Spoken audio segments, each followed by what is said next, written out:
He is there. No worry. Give him 1 or 2 Real minutes. real quick before we start, if anyone is AFK, DM or at Havoc, just so we don't break the rest of the stream. So you can at me in Discord, in Tsubaki's Discord, or in the stream chat, and I will message your opponent if they're AFK. A pleasure. Once again, master behind the scenes there. Also, don't forget that New England Savage or Jackson is also available to be contacted. Either of our fine helpers are the sort of people that you can contact to make sure that things are set up. And thanks again. And with that, let's get into it. Oh, let me get the So, Spleen's orange, Kanzaki's blue, and yep, it's the same team I saw yesterday with a Capire, a Tortonite, and a Pocus. It's pretty intimidating. I don't think, unlike our game in Club Wars Minor League yesterday, no, Kanzaki knows better than to let that Nagais through. And the immediate Cernith ban, I think, is also fairly telling there. The fact that Cernith is both Doom immune and provides such longevity to the rest of Kanzaki's team is something that needs to be noted. Yeah, sorry, I was cutting the webcam so everyone has a more clear view. Dude, no worries. Oh man, Reiner Watson in chat already having flashbacks. I'm sorry, man. It's the nightmare in front of you again. But it's all right. This time the Nagais got dealt with. The rest of the team isn't as terrifying now. But that said, Kanzaki, I do think, still has options into this. Like, his team looks very burst damage oriented with a Mouflank, a Yowler, 2 Ketsa users, and a Valish. Like, there's a lot of things here that work well into Doom, especially like the only other thing there that I haven't really mentioned outside of the Valorant, the Volfi, is another Doom immune Tem, of course. For sure, and he always had an aggressive an aggressive play style. I didn't see him change in months, so he definitely knows perfectly how his team works. Yeah, it'll be interesting seeing how these two match up against each other, as like Spleen, it feels like such a throwback, but at the same time, it's really more of like a melting pot of the various styles of Doom that we've seen so far, right? Yeah. Like Rejuvenate, Focus, and Tortonite being very much the new styles. Combining that with the old school Extinction Capire is a really cool thing to see. Yeah, and Capire is actually always hard to put in work, because you always need like an ally that can remove Doom on him or have Chamomile. We'll see how he managed that. It'll be in it. I feel like that's one of the reasons why the Cernith is there, because that's another partner that you can kind of throw in, and then like it's like having Friendship Pig, but then it actually does things. Yeah. I suppose Yowler is Chamomile. That seems reasonable. Like Yowler, either Grumper. Yowler or Grumper are reasonable Chamomile targets. Honestly, Yowler, I feel like that's a little bit easier to like sort of separate on. Yeah. I do know some people that really like messing with their items on Grumper, though. I think the other items that I usually see on Grumper are, since it's slow, Energy Drink occasionally shows up on it, but it's not as often picked. I think Drill is really good. Drill, yeah, no, people do run Drill on it. There's still a running gag going around at the moment where it's like, if you're not running Chamomile on Grumper, you might as well nickname it Has Drill. Yeah. Actually, we see and that is Spleen playing like a Stalcom for sure, even if it's so combined with Doom. Not picking Kinu in first, you know you will never get it then. Yep. No, that's very true. Going for the Grumper there, I mean, the Grumper has a number of other utilities here. The fact that it works really well into the fire and electric weak portions of Kanzaki's team is good. It's just that Kanzaki's got a lot of things that can punch Grumper right in its face. Yep, I mean, it's good for Koi, Shraiken, and Valorant, of course, but the rest, yeah, hits him really hard. Yep. So we'll see how it goes. That's probably a Double Edge or a Thunderstrike anyways, turn 1. Yeah, I mean, honestly, I'm kind of expecting a Double Edge play given what we've seen of Spleen's team so far. I mean, I know if anybody watched the Club Wars Minor League yesterday, then like obviously you're expecting heavy aggro plays, but that was only, in my opinion, because the Nagais was able to take center stage that game. I think we're going to see a much slower paced game this time. Hyped to see it. Yeah, I know, it's going to be really interesting. From what I remember, he runs like block Capire as well, a very interesting way of like speccing it out. Like, once again, more evocative of the old way people played Capire, where it wasn't so much glass cannon as like trying to make it work as an extinction boy. Mm-hmm. I think the first move on Campfire is always actually roar or block. Yeah. If I recall correctly, he actually runs both of those. Oh. Yeah. Only one No, offensive move. very support-oriented Campfire. With that, though, we're into our first game and our first round. So I can't help but say that given the two things that we're seeing here, okay, so show-offs are fairly obvious here. The Chamomile's on the Grumper on Spleen's side. I can't help but feel like Kanzaki has the ability to, while setting up with his Yowler, just like immediately go into Grumper. Like, do you think he has to respect the Thunder Strike here? I think he has to respect the Thunder Strike, because it's a one-shot Koish, definitely. So I'm not sure Koish stays there, but at the same time he doesn't have like big good switches, because even if you bring Velash, what do you do then turn 2 against a Yolar that is already set up with Oshidashi up? Yeah, it's like if it was just the Grumper, that'd be one thing, but yeah. Looking at his back line, he actually doesn't have anything that wants to swap into that. Instead he just goes for the immediate aggro play and Ketzes. Pressure the Yolar, that is his problem. Oh, he's calculated to survive it, okay. And with that, we should be seeing both of these Yowlers set up, yeah. I don't know that many people that run clinch anymore. No, I mean, especially with Chamomile, most of the time you want to run Hibernate because it's just free. And yeah. If you're able to do 1 or 2 setups, you're just already so tanky, so... Definitely. The fact that inside that first, 4 turns of immunity, you still are allowed to both have buffs and then abuse the immunity for Hibernate means that you can really play much more fast and loose with your Yowler. And the big thing is you take, half of your stamina nearly back as well. Yeah. Exactly. It's so good. But if you don't run Chamomile, in my opinion, either you run late Torment because you have Cage set up, either you just run Clinch. Yeah, that's reasonable. It's a lot harder to make Hibernate work without Chamomile. For sure. With this, though, I don't feel like Kanzaki has any reason to swap out Koish. No. It's dead in the water. There's no sense saving something at 1.4%, so you might as well just YOLO in and get that extra almost 40% again, if you can. At the same time, if I would Daddy Spleen, I would not take that risk. Switch into, Campfire, probably take the hits, kill the Koish. Do you want to take a free Ketsa there? Because if it's a double... Oh, okay, Daddy Spleen has the star, actually. So we know his Yolar is moving before Kanzaki's Yolar. So he can be one-shot before attacking, but... Yeah, that's still a lot of damage on your Yowler for no reason when you could swap into, Pocus even, resist the suplex, get your health back next turn, and double-edge the spot. Agreed. I don't know whether that's the best play when there's a near-dead Koish in front of us, but it's an option. Because if Yolar stays, it's 100% dead. And that's a waste of a Yowler. That thing could just chug through the late game very easily, especially when we have things like Raikan in the background that's more than willing to take advantage of a lot of what Spleen has on the board. Sure, it doesn't like Grumper, it doesn't like Campfire, but the rest of the team, it will happily just sort of chew through. Yeah, I was gonna say, Kanzaki wants to kill Grumper too, because everything in the back doesn't like it. I mean, Velash is, I suppose, 50-50, but Raikan and Valorant really doesn't like it. Yeah. So, like I said, Campfire taking the Ketsa there, probably. Oh, yep. Nope, you were entirely right. We got both of these on. No buffs on either of them, though, so that's a little awkward. What's likely going to happen here is that the Pocus is drawing fire for the Campfire, and the Campfire is going to click block this turn because of the primarily physical output that Kanzaki has. Yeah, but the problem is then you allow him to do a water cannon into the Campfire as well. That's true. You so we don't want that. Kind of force it... The problem is, okay, I've never run a Rejuvenate Focus. You don't run speed on that, do you? You don't, but you're already 117. So you're 116, and with 2 or 3 points, you're 117. So you're already quite quick, especially with Ninja Jutsu. Your outspeed actually a lot. It's true. Most Koish don't run that much speed because of the way that you have to tier them in order to do P-Jab Ketsa. Now, Kanzaki isn't running P-Jab Ketsa. So his Koish is faster for sure, in my opinion. Well, I think he's faster for sure, but that's fair. It's not killing Pocus neither.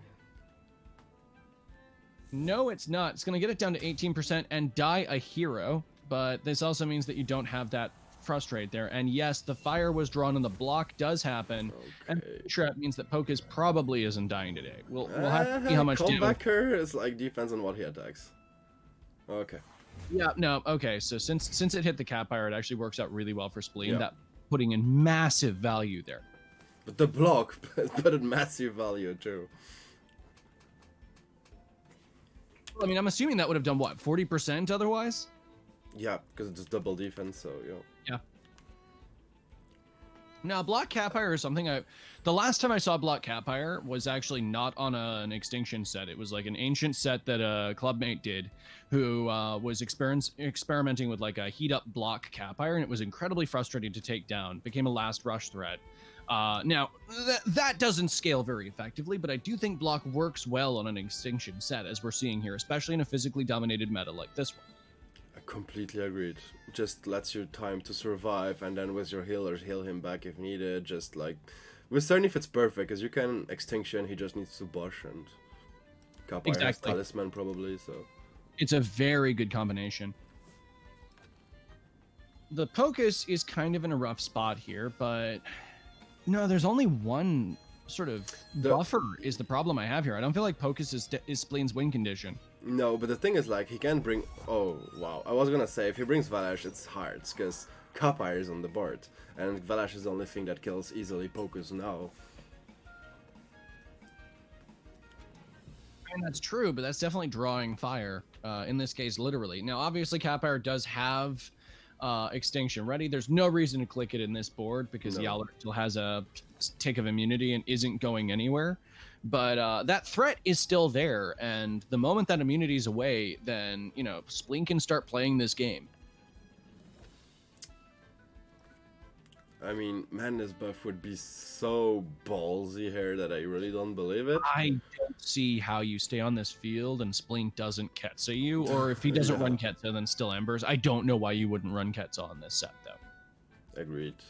So, I'm not saying it would kill Valash because it's probably just a bulky Capire, but we'll see. If Focus takes one Crystal Spike, he's dead. I'm actually more curious as to what the Yowler is going to be doing here. Like, a suplex is still going to be massively annoying, regardless of anything else. Exhaustion is always annoying as well. Definitely. That's still likely to do, what, 20% to Capire? Like, it's not dying this turn, but it's going to go low.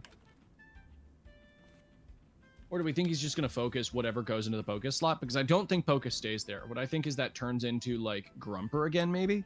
I don't know. The thing is, in my opinion, Kanzaki needs to kill Capire, because if he doesn't next turn, it's just extinction. I agree with you there. And I don't think that Kanzaki has the team to appropriately deal with extinction. He doesn't have nearly enough double status threats to appropriately accommodate for that. Yeah, he didn't have the chance to set up quite enough. Yeah, Cernif. Now he has the heal option. Oh, brilliant. Wow. Okay, so the roar means that the suplex does even less. The exhaustion's still a problem, and Capire is down to 29%. But that's with the block there, and with pretty much exclusively either physical threats or, well, Valish, which isn't hitting hard enough for Capire, especially without a Madness buff. This is not looking good. No. The thing is, even if he clicks Extinction now, I would then stay with Yolar, because then you just need to switch him back and back. Yeah. To, like, remove it, but Valash has no issue. Fun fact, that doesn't remove it. Wait, what? So Chamomile applies immunity, but immunity only stops new status conditions from being added. It doesn't remove old ones. So if Doom was applied to Yowler, then he swapped out and swapped back in, he'd get immunity and Doom. Wait. Normally, like, when you get -1 attack on Yolar or things like that, and you have... Oh, yeah, no. The roar, if you're talking about the roar, then yeah, that's a loss here. That's temporary. I was talking about the Doom there, if you were talking about an extinction play with Yowler. Yeah, because I thought it was just the same. I never played Doom, really, so except Focus. This is just because I've been studying Chamomile interactions a lot. It's something that we've tested a lot in Paradox, and one of the things about that is that immunity doesn't remove. The reason why Misogi, I guess, has some relevance is that it clears status and applies immunity. Immunity doesn't clear status; it just stops further ones from being applied. Okay. Oh, he tries to kill. And the extinction's coming down, so no matter what, Capire's gotten some value here. I'm actually curious as to whether Capire, like, accidentally OXs itself too hard here. No, it doesn't at all. Perfectly, like... Perfect 0. That's beautiful. And at this point, what, Capire's just done its job, right? Yeah, that he can die in peace. Oh, it doesn't even die! Okay, this is the best possible scenario for Spleen, as far as I can tell. Because now he has like a free bush on Cerny, Velash will not hit it anyways, or Yolar actually depends on speed. In. Like, there's nothing stopping that. The block. Actually, nah, Capire's done his job. It can just die a hero here. Yeah, but it takes one more attack to like go into the other Thames, so it's just so good for the Spleen. Yeah, exactly. Like, you're still taking out... I mean, Valish is such a frustrating win condition, and, like, Doom is just such a nail in the coffin for this scenario. Yeah, because if you take that in count, if Yolar and Velash dies, how does he deal with Grumper? There's just no way. Yeah. No, Valorant and Raikan hate Grumper with a passion, and he has no way to deal with it, and there's no way he can force Spleen with the other Thames that Spleen has to put Grumper on the board. Yep. And that's on Wings now, and that time it's better because you just want to play the 3 turns. You just need to survive the 3 turns, and then Spleen wins. Yeah, pretty much. So and in the meantime, Cerny can just bush whenever. Yeah, like... Yolar has no stamina, Velash overexerts with 1 attack, so he's happy to like make him spend 1 more attack into it. We might be seeing a field test of what we're talking about, but that depends. It looks like more just Raikan is trying to pressure out Cerny, but I don't think Cerny gives any real cares about that.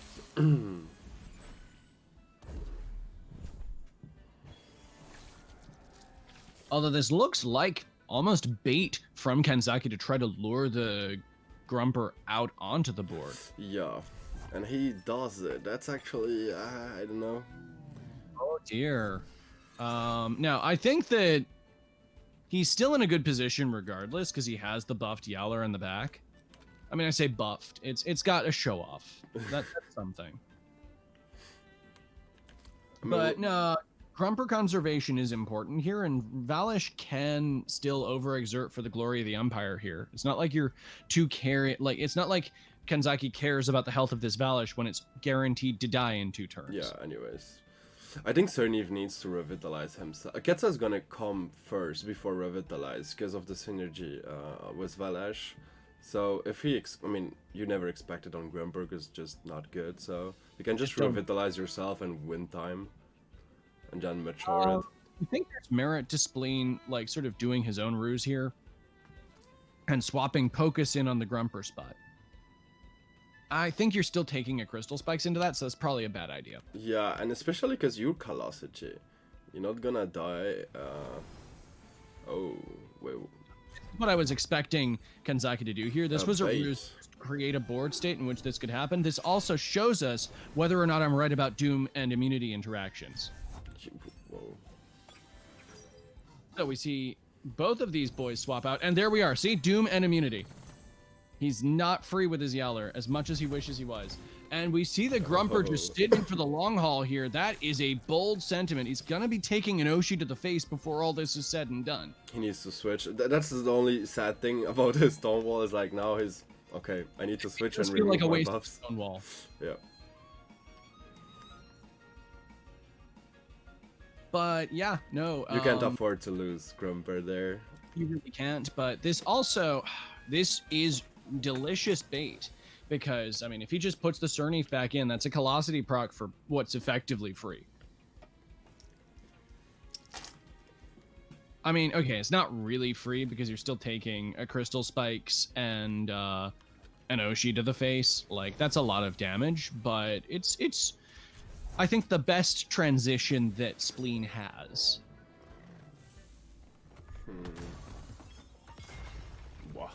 Yeah, no, that's almost 40%. That's rough. We get a free show. Well, we get a show off from Yowler. I actually expected that to land on the Cerny. Me too. Honestly, me too. But that's still some very, serious damage on Yowler. I think that's much of a muchness. Spleen did what he needed to do here and protected the Grumper. Well, I think a lot of us learned something on the stream today, guys. All of you Yeah, no, I'm viewers, really and glad myself. that Kanzaki gave us the visual example I was describing earlier with chamomile. I think not a lot of people actually knows that. Yeah, no, it's a really cool little thing. Yeah, no, it doesn't cleanse status at all. It just applies immunity, which stops more status from being applied. It's the worst thing you can do for Doom, actually.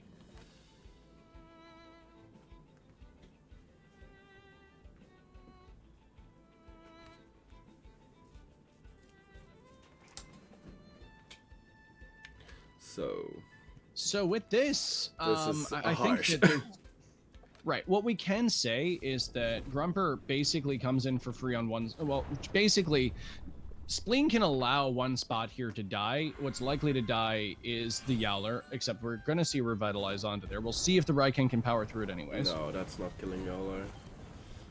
Which means that we're getting a what? A comebacker suplex onto Raiken? +2. That's like that. Whatever he attacked, it was dead. I still wonder actually why the Vola and not the Raiken, but... Okay, I think that's because Grumper is just guaranteed to kill the Raiken. Even more Vola, because it's aerobic. Like one Thunder Strike fair. is... Pew. Yeah, no, that's hard to say. Just today, I didn't necessarily I still have the problem of occasionally not appropriately identifying my win conditions. Well, that's certainly something that I know is very much in your wheelhouse, and it's something that you refine to a razor's. Obviously, being something that's Doom immune, very important to eliminate early. Mm-hmm. I can definitely understand the Grumper ban. It's really annoying for him, but at the same time, you have Cernif, Wolfie, and he can only ban one. And if you look like at Daddy's Spleen team, he actually doesn't have much counters to Wolfie. Yeah, this is one of the reasons why I was like, okay, it's a priority ban for him. It's usually why he's trying to second ban it. Obviously, it's another Busher as well. Yo. But I do think that Yowler has... Okay, Yowler and Cernif can go toe-to-toe with Wolfie in a vacuum. Yo. Obviously, that's very contingent on what Wolfie's partner is, but both of those Tems have more than enough tools to face off against Wolfie and come out on top if advantages are allowed. Yowler, obviously, much more so than Cernif. Back when we lived in a settling Cernif environment, that was a much easier call to make. Because I was wondering if there was a way, like, to play nowadays there, but you just can't pick it. Like, or it's Nagai's Capire to, like, counter the Valash if it comes. But, yeah. Oh, we're seeing Yukinu Yowler right out the gate. Definitely a play we see a lot lately. Yep, it's some people are calling it the new Kinu Gallus. I don't know if I really want to give it that kind of a moniker. I don't think it's as dominant as that. I do think it is very intimidating to face, and unless you've got a specific answer to it, whether long game or short, it can be deeply troublesome, but you can't just brain dead pick this into people. It is, however, still a very safe and powerful opener. For sure. If you don't have like Kanzaki actually, mentals, but it's still annoying. And Happy Chuckles, yeah, it's BO3, but they always need to come with the 8 same Temtems. And welcome back, no Zuxo. sideboarding, sadly. Sorry. Well, I say sadly. It's kind of... sideboarding's been experimented with in the meta and in tournaments in general, and it got kind of mixed reviews the last time we brought it out. True. Definitely Let's one see of what those he... things that... Oh, Sorry, you go ahead. my bad. I'm really curious actually what he's bringing here to like put a lot of pressure. Okay, so just a man. Yeah, actually 3 madness buff. Why not? Yeah. On turn 1, it's not exactly like... Okay, you get a beta burst out of Kinu at the most, but I think Kinu still has to respect spikes unless this is a Kinu variant that survives vanilla Valash spikes. I think which does exist. Like, people still will build special defense HP Kinu. It's not anywhere near as common, obviously, because Kinu wants to do a lot of things these days. I still think actually the only thing you need to fear with Kinu is Plague and be trapped in there, because it's, in my opinion, this is 100% Madness. There's no way he does something else, otherwise he falls behind in tempo. Yeah, as much, okay, right. The small brain answer that I have to that is, yeah, but you can just sacrifice into Yeller. But I know that that's deeply, like, it's a deeply bad sacrifice ultimately towards the game, because like you're basically losing a full HP Kinu to the fear of the crystal spikes rather than actually needing Kanzaki to commit to that, and you're losing all the recovery and protector buffs you could get later on in the game if you just swapped the fucker out. True. Oh, well, I should be more polite. Like, if you look now, that is Spleen team. Like, only Yolar can deal with Valash. I mean, of course, Serniv always do some damage, but if he's Madness buffed, there's just nothing that can insta-kill it except Yolar. Yep. No, both of those are deep threats. You know, there's an argument to be made for Tortonite. It's not a good argument, given that both Volfi and Raikan exist, and...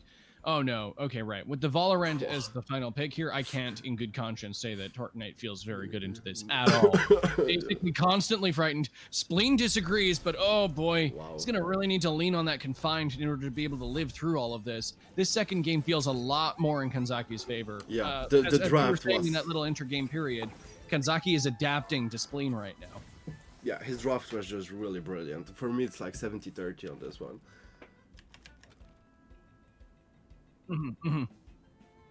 His only chance is really Yolar. Yolar is his win gun, and he needs... Yeah, no, Yowler needs all the support in the world. The problem is you need Yowler for so much. So my question now is, do you... Volcamax, thank you, man. Nice to see you. My question is, like, what do you plague? Because if you'd expect Kinu to stay, you would have liked it to plague him, but... Oh... The free speed. Volfi bounces. This is actually really good, because if you get a free speed and another one, you have a free execution for Yolar as well. That's very true. Getting the early unnoticed buffs off on move flank. Move flank is one of those Tems that is just really interesting to see how people use him. The combination of unnoticed, meaning that suddenly, like you get one priority moves at an absurd velocity, combined with the degree of pressure that turn one hurry wart gives to a lot of compositions. Like it's a frustratingly versatile Tem to try to face off against. I agree, because unnoticed is like taunt. It's like you need to attack it, even if you don't want to. Like it's, but he didn't. I know a lot of buff. people that gripe specifically about that board state that we just saw at Kanzaki, by the way. The Valish on one side, unnoticed move flank on the other, because it's kind of another one of those Morton's forks. Like, you gain something regardless of what people do. Kino, yeah, he's just no... So, okay. Kanzaki is already falling behind. He didn't pressure, didn't madness buff. Oh. I didn't thought about that one. Yeah, at the moment, the difficulty here that we're seeing is that both players are trying to navigate around each other's long-term plans. We know what Spleen needs to do to survive. The thing is, so does Spleen and so does Kanzaki, and both of them are going to fight tooth and nail to ensure that this Yowler either lives or dies. Now, this does mean that both of them are going to directly and intentionally misdirect each other in order to ensure that that pays off. I feel like a couple times here Kanzaki has expected more aggressive plays from Spleen than Spleen has actually done. Because, I mean, okay, Tenderness is saving him a bit, but at the same time, Daddy Spleen is just buffing Yolar, and at some point you will never be able to kill him. So, and yeah, Kanzaki is already losing a lot of momentum in that game. Yeah, no, this is the challenge here. Like, you can lower Yowler's attack, but as we've seen in our previous Baki Cup... Grease Kinu... Oh my goodness, the Greasy Kinu coming in clutch. Now, Noxious Bomb is still going to be seriously painful for it if this is what we're going to be seeing this turn. Yes, it is. But that doesn't change the fact that Spleen has a lot that he can do to change this board state. Whereas, in the meantime, Kanzaki is now locked in with two Tems with very little actual health left. Yeah, I mean, like I said, 100% he had to manage better than one. Whatever happened. And No, the madness buff, I'm yeah. surprised that didn't happen. Given the fact that we saw Kinu Yowler first, like, sort of opener, like, there wasn't the pressure there for Valish to be afraid to madness buff. But, you know, we have the game that we have. Yeah, I know. I mean, I'm just trying to understand why he didn't. I just don't see a reason. That's like my processing. No, how I'm okay, processing that's it. fair here. Was he like the only challenge here is like, okay, if it was Volfi Yowler, I would understand bouncing with Valish because that's a very different board state. But Kinu has no way to like optimize a way in which Valish gets down to like 30%. Yeah, not at all. He could have a madness buff. I mean, he was maybe a clinch, but like. Yeah, even that then- move that we just discussed that people don't run often. Like, sure, it's a thing, but it's just not good enough, as we both have said. It's definitely, I think, okay, the only weaker option that is not, okay, it's the weakest option that we see on Yowler, I think is the best way we can put that. Yup. I mean, he's getting not dice proc, but. Yeah, no, Hyper Goat is online at this point. We've got a +3 speed move flank. That's enough for things to start really hurting, but the problem is Yowler's at 80%, and that's the thing you want to do that on. Cernif can avoid the execution here. You've got the Bushmind game, which is its own little problem. Kinu doesn't really care if it's executioned or not. If it swaps back in, it still gets value. Yeah, it's already +2/+2, like. Exactly. That's Like maybe at this why point, he didn't at this strike. point, it's done its job. Actually, that's a free pride. So that's a free prideful. He needs to switch Cernif now. What's stopping him swapping into Nagais, though? Yeah, nothing. That's the thing. He could swap Booflang back to Volfi. Yeah, Valish, Volfi or but- Valish come into that. That's still a little bit problematic, but all Yowler needs to do here is rest. It doesn't even need to. Like, I suppose it could overexert to show off, but it doesn't even care about that. Oh, you're right. Marilyn is so right. He could just cage and Getza at this point. Ooh, this is true. A Cage Ketsa could turn things back in Kanzaki's favor. And I do think that the Raiken is by far the best thing he has to pressure Daddy Spleen. Yeah, especially if you can get actually some prideful procs, it would change the course of the game. But The problem is Nagais is still in the back, and the only, Volfi and Valish are Kanzaki's tools against that. And if he's caging and then immediately Ketsaing, that's the kind of cage that means that Spleen can reposition that board. He can get the Nagais out and suddenly, oh crap, you're locked in with Mooflank that immediately dies, and Raiken that can't hit Nagais very effectively. yeah, I mean, I agree on that one. But at the same time, Nagai's coming has just beta bursts. No aquatic. Aquatic. No, it doesn't have Fury, Nagais' so- Fury turn 1. The Raiken's safe, but the Mooflank just instantly dies. Like, yes, I suppose you're sacrificing Mooflank in this scenario doing that, but while it's a trade, it doesn't feel like a trade that puts Kanzaki in as good a position as he could be. Mm, Now, if he was doing that, what I would say is like soften up like basically the only thing I would change there Yeah. is like do the same cage, just don't kill the Cernif instantly. the thing is, like, Yolar has no stamina at all, so you not too scared about comebacker. Exactly. There we are. But it did no damage. All this means is that now Cernif has Bush offline, so you're guaranteed to make sure that you kill it next turn, and now you're not. Oh no, except Plus Cernif can 4. still swap. I'm sorry, I blanked on that. Yeah, because of Bush. Yeah, no, the two status cleansing scenario there still just throwing me for a loop.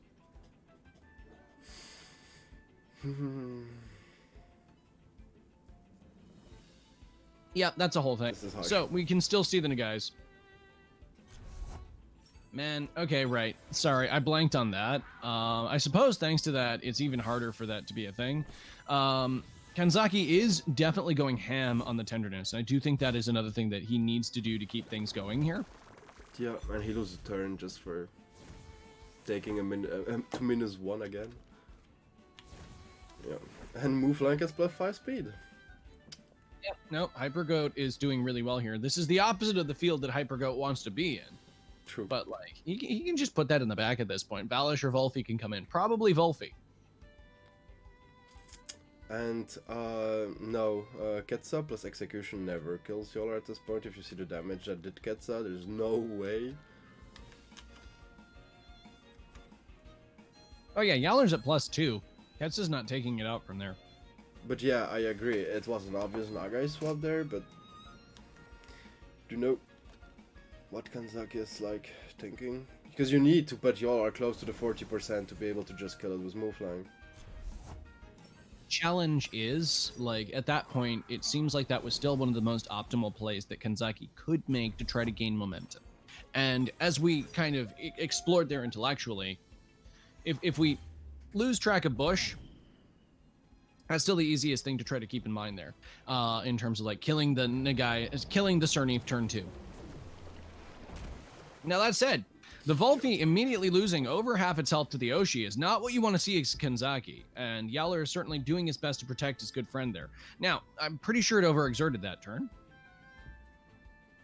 which is the big not stonks for our boy Nagais, who does not have a madness buff, is strange vested, and is about as vulnerable as a Nagais can be given the things it's got in front of it. Yes, Ice Surge can probably do, what, 30% of that Volfi, but it's not taking it out.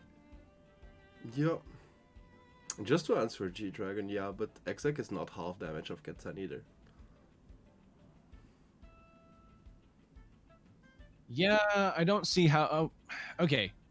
Fortunately, I mean, it's interesting that it's worked out this way, but Unnoticed does mean that the speed tiering for a damaging move in and execution still works under Decidora, so that's nice. But, like, also, I don't think Spleen can keep Nagais in here. I think he needs to bounce that. Potentially, honestly, I feel like Kinu is the easiest swap in here.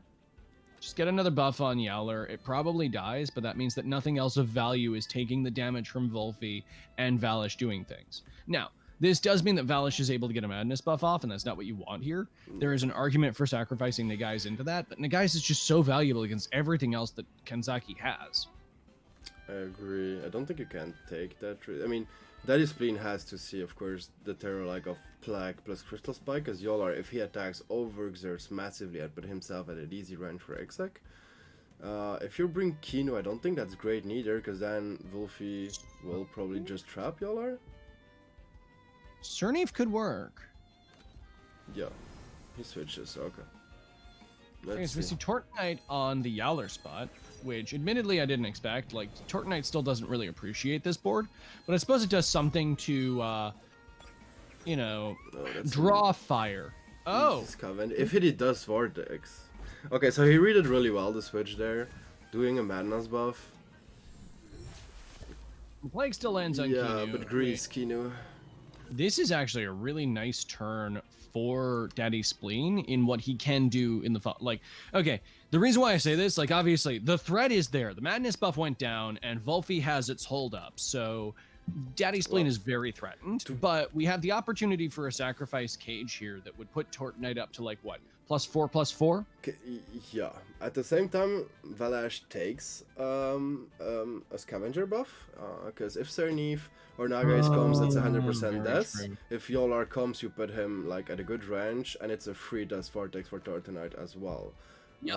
So we'll see. No, it swings and roundabouts here. I think you just accept the fact that Valish is coming back up to full power, and remember that you have tools against it. Like, Yowler still has reasonable HP. You're running out of things to heal it, but like, it can be a tool against Valish here. Valish, you know, it doesn't have defense buffs. It can still get yeeted into the Shadow Realm. It's a possibility. In the meantime, like, sacrificing into the Tortonite is the best way to retain value from a Kinu that is already dead. Sure. Oh, wait, except it's Grease. What am I talking about? It's Grease, yeah. Duh. Okay, we still do see the sacrifice play go down here, though. So this means that Tortonite is likely caging this turn and just going in hardcore. Actually, no, it's not caging, because we would have seen the cage first. Oh, just Crystal Dust? So the Dust Vortex goes down, and... Boof. Yeah, no, that's still incredibly tanky. Incredibly tanky, yep. And it's sprawling itself, my god. Good luck killing it. That's up to +5 defense, +4 special defense on this Tortonite. With the double screen, this is pretty powerful. Actually, that's a point. Since this is double screen, this isn't likely a confined Tortonite. So it's likely what? Efficient? Efficient, yeah. He still has So Reich. I mean, he has two things super effective against it, but when we see like the dust vortex damage, it's like, yeah, so this means that Yaller can come out, and I guess what? You're threatening Garden into Valish, and then just trying to suplex slash like Oshi Volfi out of the gate. Problem is, you're still at a distinct speed disadvantage, and Yaller's at -1. Now, -1 we have seen still does over 50% to this Volfi, so that's still a threat there. yeah. I mean, and with Combacker, it just kills both of them. So, But Tort like I'm fucking invisible. I mean, yeah. Tort not looking like it's going down anytime soon, having taken that little damage from a dust vortex. See, yeah, okay, Clearly that pretty never beefy kills. boy. Oh, which one is he killing? Okay, so the Crystal Spikes is coming down on Volfi, surprisingly. Is that to confirm or just in case of a swap? That looks like that was to secure things in case of a double in, in case of a swap for a double in. Just accepting that Valish is going to be a threat for longer because you can doom it later. Yeah, he's gonna take 20% back life on Yola as well and being back to full life. Thank you. But job. to be honest, this was, in my opinion, 100% Valash attack for Yolar. I don't know why he focused Wolfie, because Valash is definitely a bigger threat. I know he wants to doom it, but still gives you a couple of turns. I know, we'll see. It's hard to say because I don't think Nagai's is the best win condition here, given that Valish has no reason to leave the board outside of... Okay, one thing is that Valish does not have Sweatband. Yeah. Like, unlike in Fellow Tamers, where we saw people just steamroll with Sweatband Valish and just keep them in the entire game, this is not that tournament, and Double Screen Valish, while much more survivable, like, this has one more Crystal Spikes in it, or has to Dust. And Dust has nowhere near the same offensive pressure, even with a Madness I buff. hope he bring Reich. Okay, yeah, he brings Raikan, because he needs execution from move flank to be able to kill Tortonite. Yep.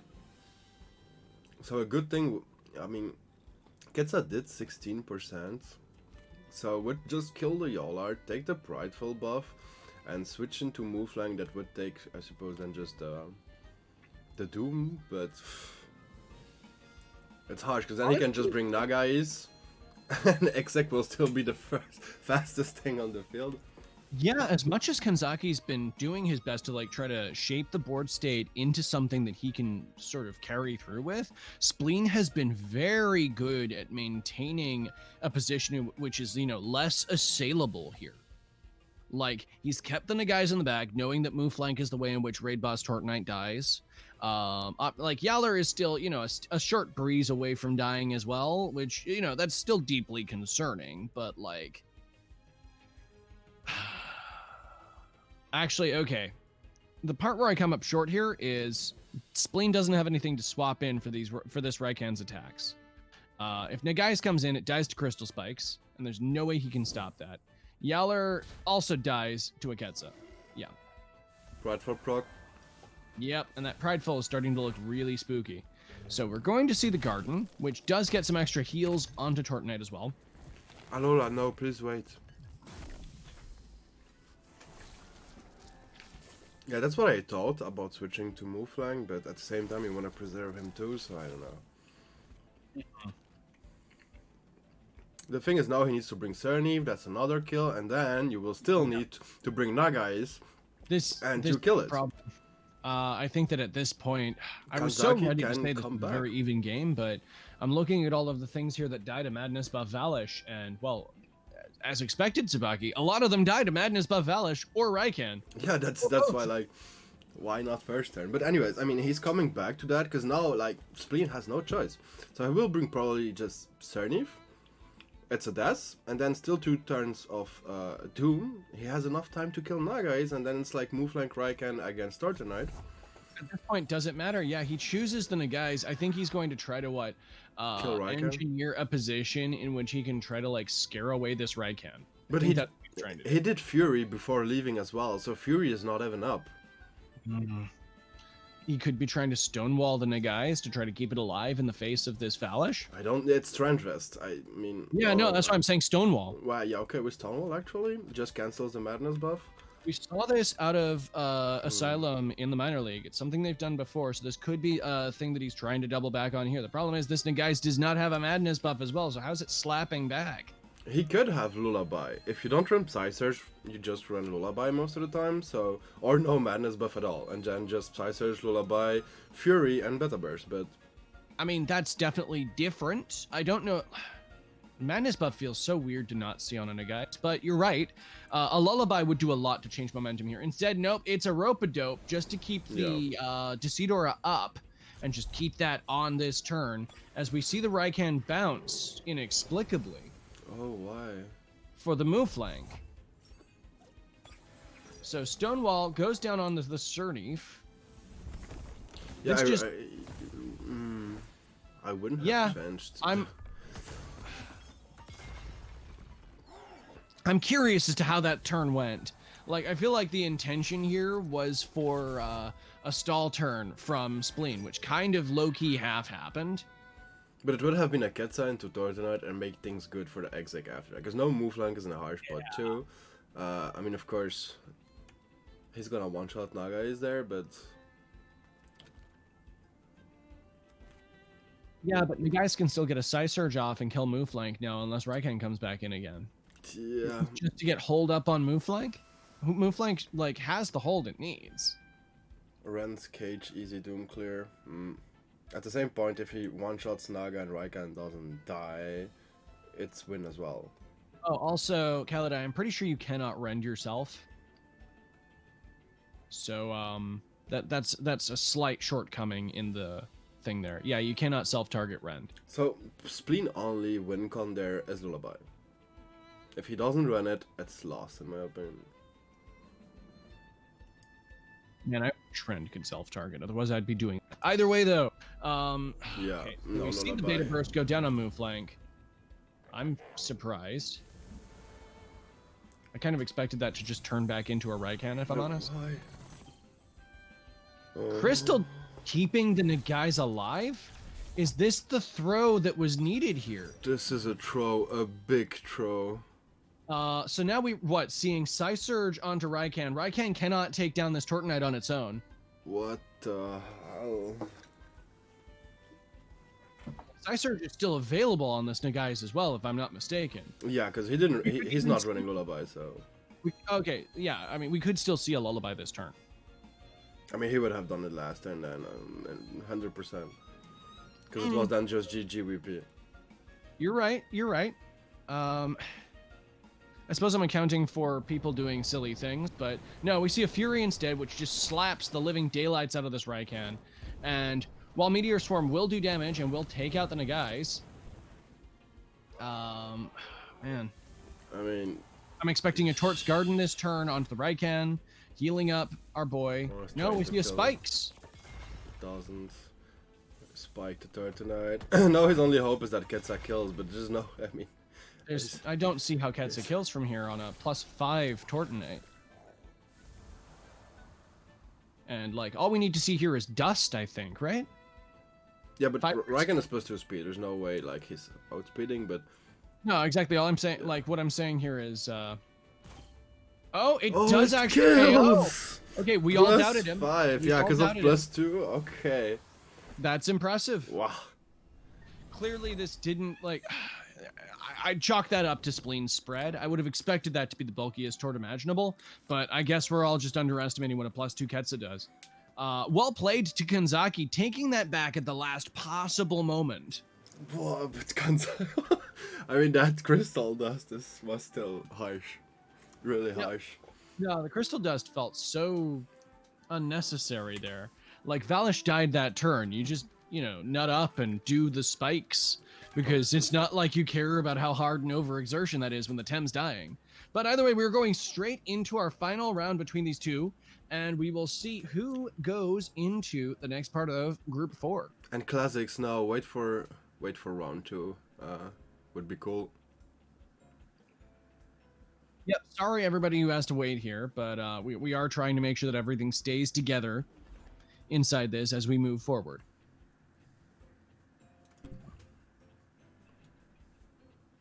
So we see a Surnif ban again. Will it be Grumper again? I still feel Grumper's not the good ban for him, but we'll see. Real quick, before we get too far into it, Mhm. players are starting round 2, correct? No. No. No. Incorrect. Okay, thank you.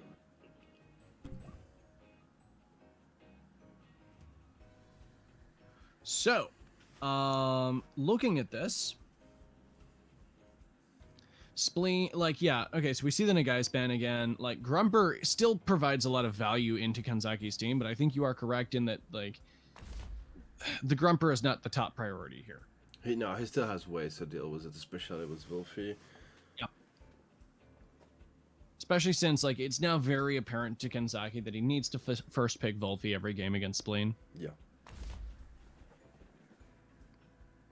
It's a massive offset. Now, that said, I think there's more than enough reason here for Spleen to, like, I don't know, potentially ban out, depending on what gets picked or not, the Valish here. Ooh. Or the Mouflek. Yeah, I expected Valedra Mouflang too, but will you see Fire Kosh? Now, Volvi Firecoish is an interesting one here. I'm not entirely sold on this. Like, yes, it's guaranteeing you the Katsa, but if there's one thing, and it technically applies pressure to Grumper, but we've seen that matchup before, and it doesn't work out well. We didn't see it with Volfi, and Volfi is, of course, one of the things that just hard kills Grumper. Hates that boy. Yeah, I'm wondering if he did that like as a bait to force him like Thunderstriking that spot and being able to kill the Grumper quickly, but at the same time you let Yolar completely free setup. On top of that, it's not like you're getting good value getting Plagues off on Grumper because, like, yes, you're doing absurd damage to a thing that's taking out your entire team, but you're not trapping it or dominating the field in the way that you want to handcuff Smolfy to. Plague Water Cannon should kill. That's true, actually. It should. With that in mind, I'm pretty sure Spleen needs to respect that turn 1. You. Well, seeing the double mental ban again, it also means that we can't see any buffs on this Yowler unless the Grumper chooses to stay in. We can't see... No, I mean, we can't even see that turn 1 because the double edge just means that the Grumper would die before it even hits, right? Yep. No. So that has to get out of Flash dodge. ban, And the best possible bounce would be what? Capire? Still feels really rough into a... No, it's got to be Cernif. I mean, yeah, Cernif is really a good switch into that if you expect Water Cannon Plague, but especially because it goes well with Yolar, you can just revitalize him on the side as well. But not having access to Valage is harsh for Kanzaki. Mm-hmm. Like, his focus is in such a good spot. Yep.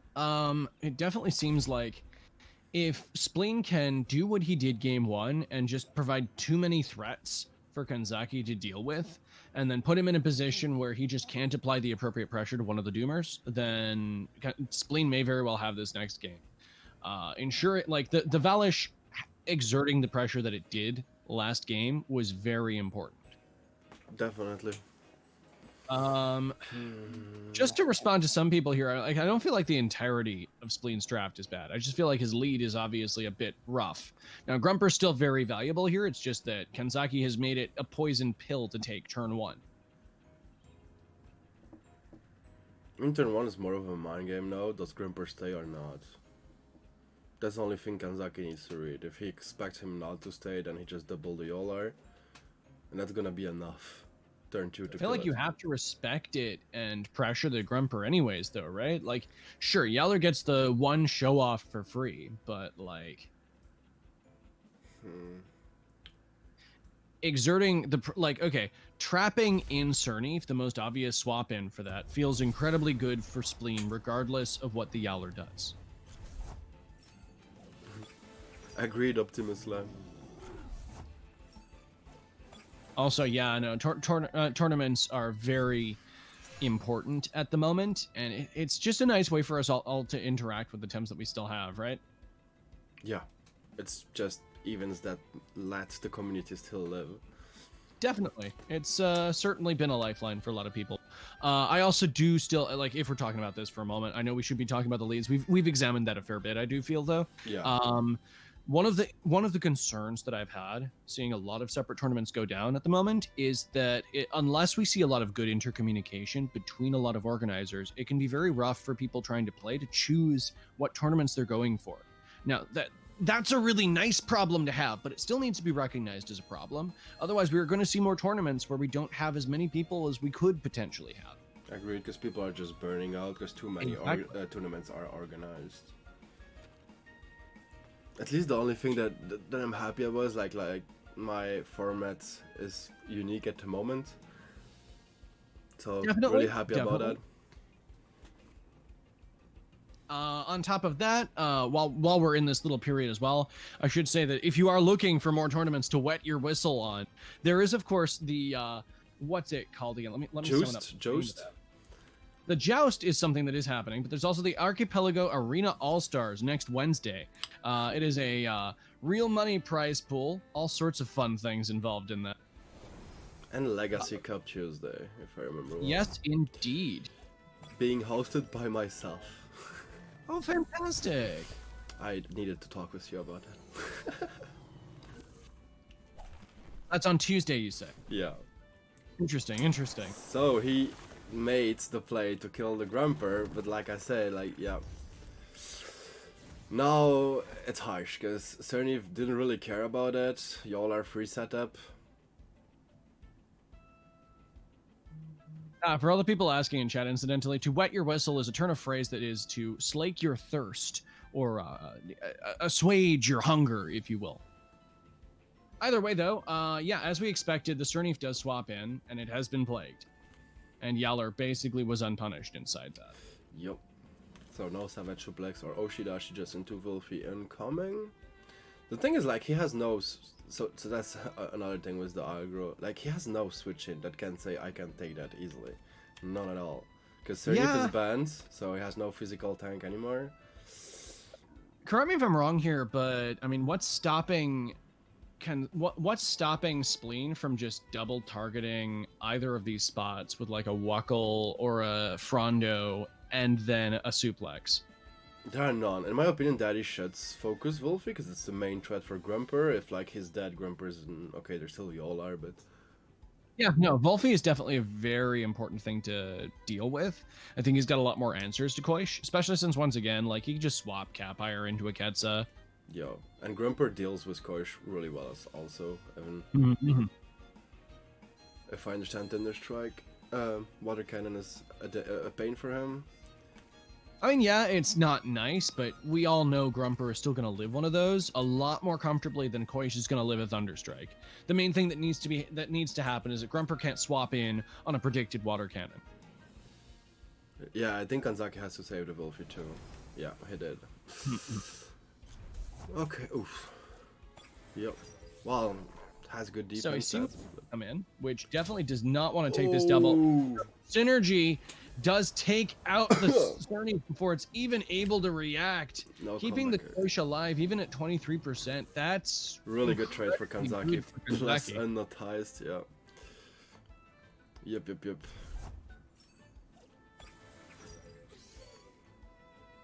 Okay, so we see the Pokus come out. Still another free Ketsa. Yeah, the problem that I have here is that Koish can still apply some pretty significant pressure to this field, even when it's basically about to die. Yup. Because you don't kill yourself with a Ketsa. Oh, wait, actually 60%. Nah, if he's exhausted, I think he can still afford to kill himself with a Ketsa. Yeah, even with the Ketsa, I don't think it kills himself anyways. So what, you still even take at exhaustion? Yeah. He did one Ketsa and one Water Cannon. Is still at 41.5 with 23.8 HP. So should be assuming close, but shouldn't kill. Stamina and death, that puts him at what? Oh, the exact calculation is a bit much, like just from head without seeing the correct stamina. That's fair. I didn't mean to put you in the spot like that, Tsubaki. I'm 90% sure it never kills Koish with a Ketsa there.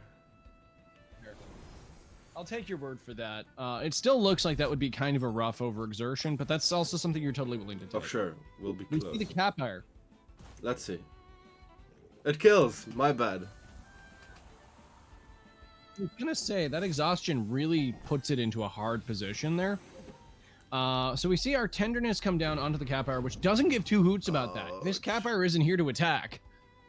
So that's kind of a free bit for Spleen. Like, it's kind of a fly in the ointment there for Kanzaki. Like, I'm not gonna sit here and say that it was a bad turn for him, because he basically still got his returns off of Koish in a free swap. But tenderness and losing over half your health on move flank means that that's not the overwhelming win that Kanzaki really wanted that turn. I'm still in my calculate. Like, Ketsa took him 40% stamina. He had a bit more than 40 there with overexertion, so should take like 20% of his life. I was like, no, okay. Yeah. Well, I feel like sometimes just exhaustion does more in terms of casting from HP with that than people expect. Yeah, it's rough when you can't see the total number of stamina left. Exactly. So, okay, so this time he's also doing what he needs to and getting the damage on Capire before the block comes out. Now, the block does come out, as we all expected at this point. And the Grumper comes in quickly to eat in Embers, which is a really nice thing as well. But, it's a rough one. I do feel like at this point, though, what's stopping... Okay, we don't have a good extinction partner this turn for Spleen.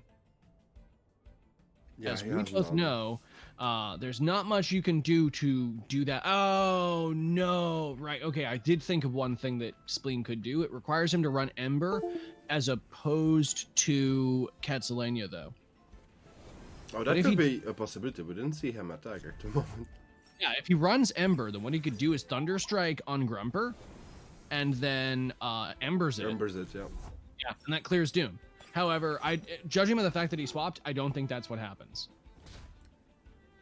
I mean, he's taking 3 attacks, so...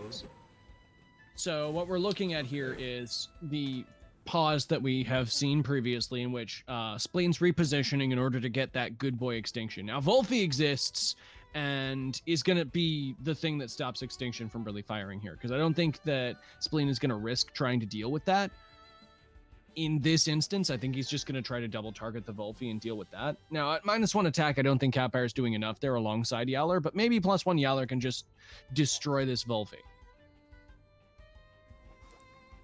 Yeah. He could hope, like, Dust Vortex and Exec kills?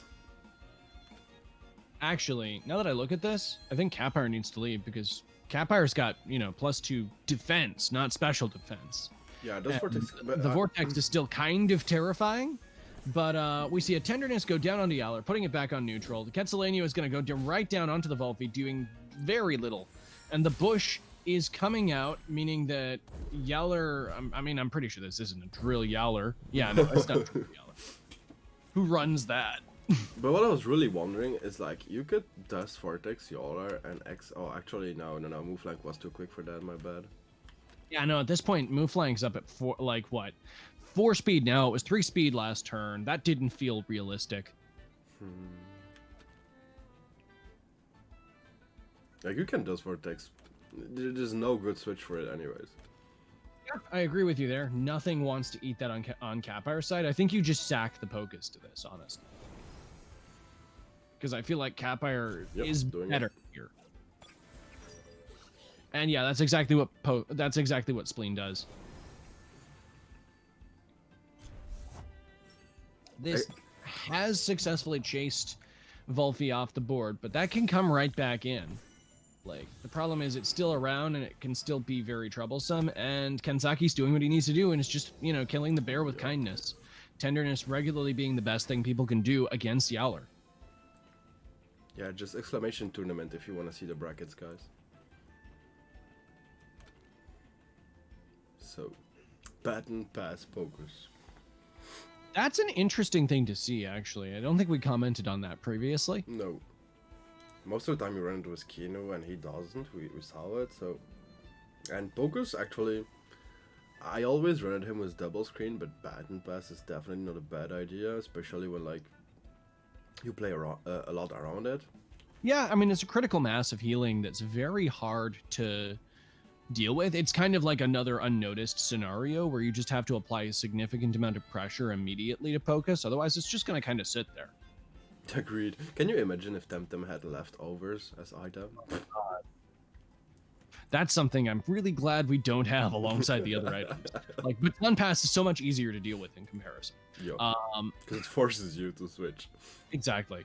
Now, that said, I do hope one day that we have like a Haze analog. Maybe not like a one-to-one, because that would be a bit rough, but still something. So we see the cage here alongside the embers onto the Pocus, just doing exactly what we were just saying, applying good pressure and making sure it can't, run off and be annoying in the background. But this is going to come at the cost of Mooflank's life. I'm wondering why the cage for this turn? Yeah. It looks like he's trying to lock in Pocus to, like, get the Volphy in and then Dust Vortex it to death. I'm not sure how much I like that, but with Yowler at -1, the Volphy isn't in mortal danger this turn. No, he just used Oshidashi as well. And no stamina. The thing is, like, Pocus has Ninja Jutsu up. So it's another 20% heal. So you need to kill him at 72.5%. I mean, does Vortex gets up? Maybe, but...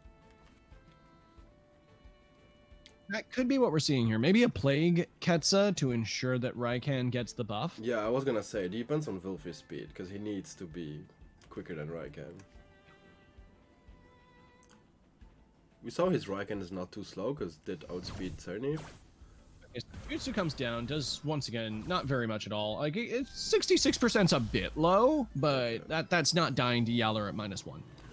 Plague goes down, getting it to 41%, and then 5.4%, just not enough.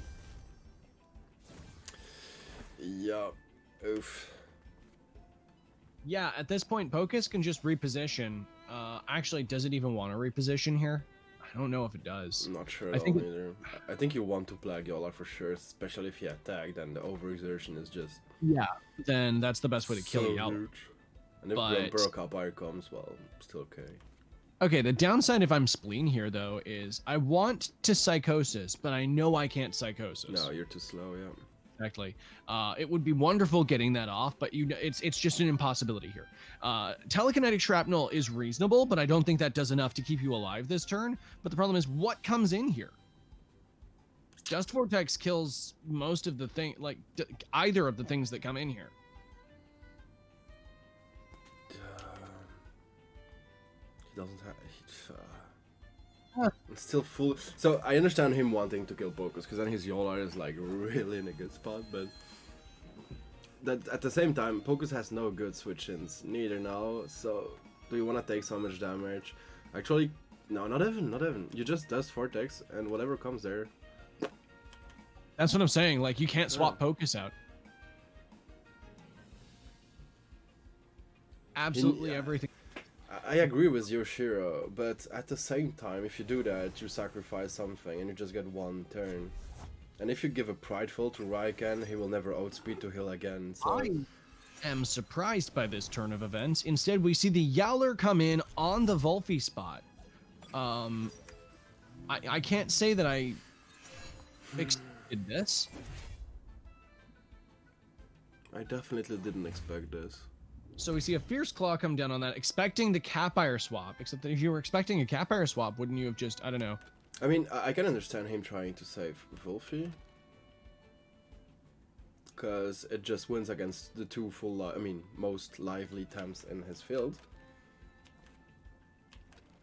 But Yolar overexerted so hard for it. Imagine if he had Plagued. Like I said. Yeah, no, that would have potentially killed Yowler. And then you still have the synergy with Yolar with Raigan if you want to get to something. Yep. But Kappai could just come into Yolar's spot. I would probably read that. What we could be seeing here is Capire jumping in on the Yowler spot, and then Grumper trying to do a cheeky Stonewall there. I'm not enamored with that play, but I think that's what Daddy Spleen's doing.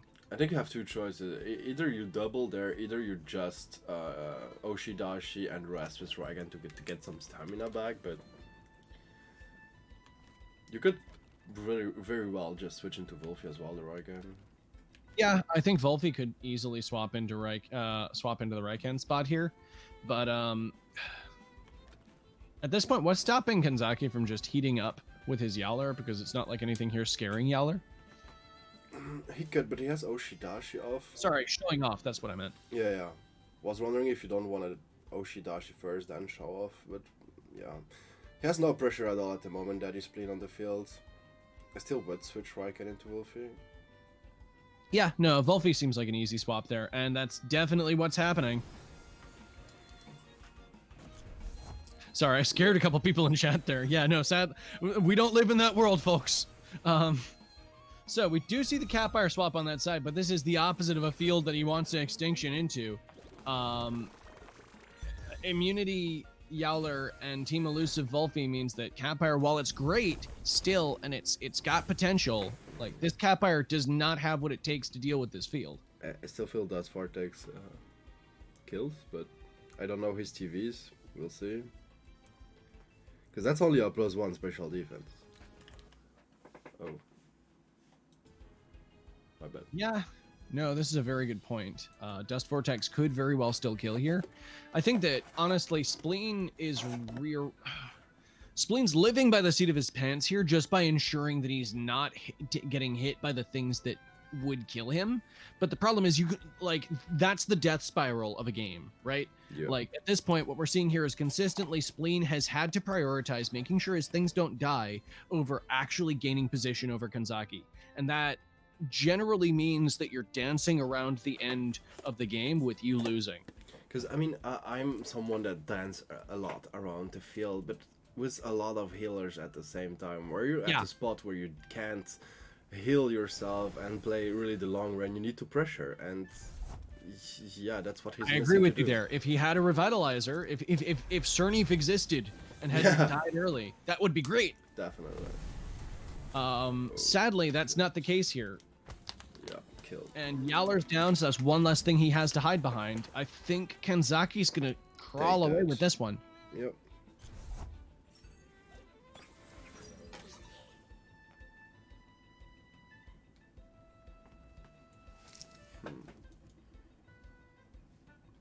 And yeah, despite, once again, I will say that, like, I know people are being a little critical of Spleen's team in chat and, like, basically saying that the main reason why Kanzaki didn't win the first game was because he didn't know how camo worked with Doom. I think this has come more down to the fact that Kanzaki has drafted incredibly well against this in the following two turns. I think this has more to do with the way in which Kanzaki has adapted rather than any other gimmick involving this field.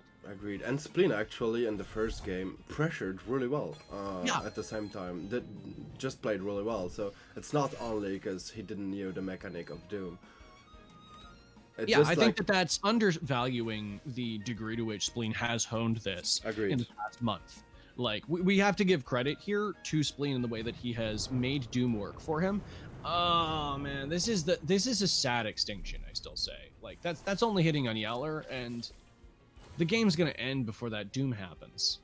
I mean, he knew, like, it was over. I mean, so. You know, nice animation. Yeah, it's a cool animation. This is definitely this game's, cage with 110 on the board, but well played to Spleen for chugging through and doing his best to try to reposition to get his foot back in the door, even though he didn't manage it. And well played to Kanzaki for adapting so, well to this comp in both games. Yep. GG to both players. Spleen played that the two first matches really well. The third one he missed a bit of that pressure, but GG, both of you guys. Yeah, I mean, that's a hard thing to keep your head in the game about, and especially when you're up against somebody like Kanzaki, who is very good at misdirection in the way that he plays. Like, there are a couple times there where it's like, it's not just the question of, like, what are the threats that we're seeing here? It's the matter of, what is the thing that is most pressuring for your opponent. Like, the identification of win conditions, as we said before, has been integral to that match. Mm-hmm. I was at the same time looking at the brackets. God, so Prodi won Doiko, Alola won against Alver, Sololiq lost against Kunders, Classics won against Ali, Ishir won against Vosi and Shizenix against Setska. So are we jumping into Group A for the round 2? Ishir Shizenix? I mean, that sounds like a really fun game to look at. Yep. Shizenix and Rishi are known for running, most of the time, running some very aggressive comps. I know that both of them dabble elsewise. Rishi being sort of a follower, a disciple of Platt, if you will, and Turby in the Four Toxic gang. And I know Shizenix has occasionally memed with some incredibly slow comps. But in general, they're both known as very aggressive players. Yeah. Sorry, I was laughing with the Kanzaki is an exo almost French now. So okay, let's jump into that match. Everyone, you can start round 2. Thank you for waiting. Appreciate it. Turby, you may deny it, but you can't run away from your past.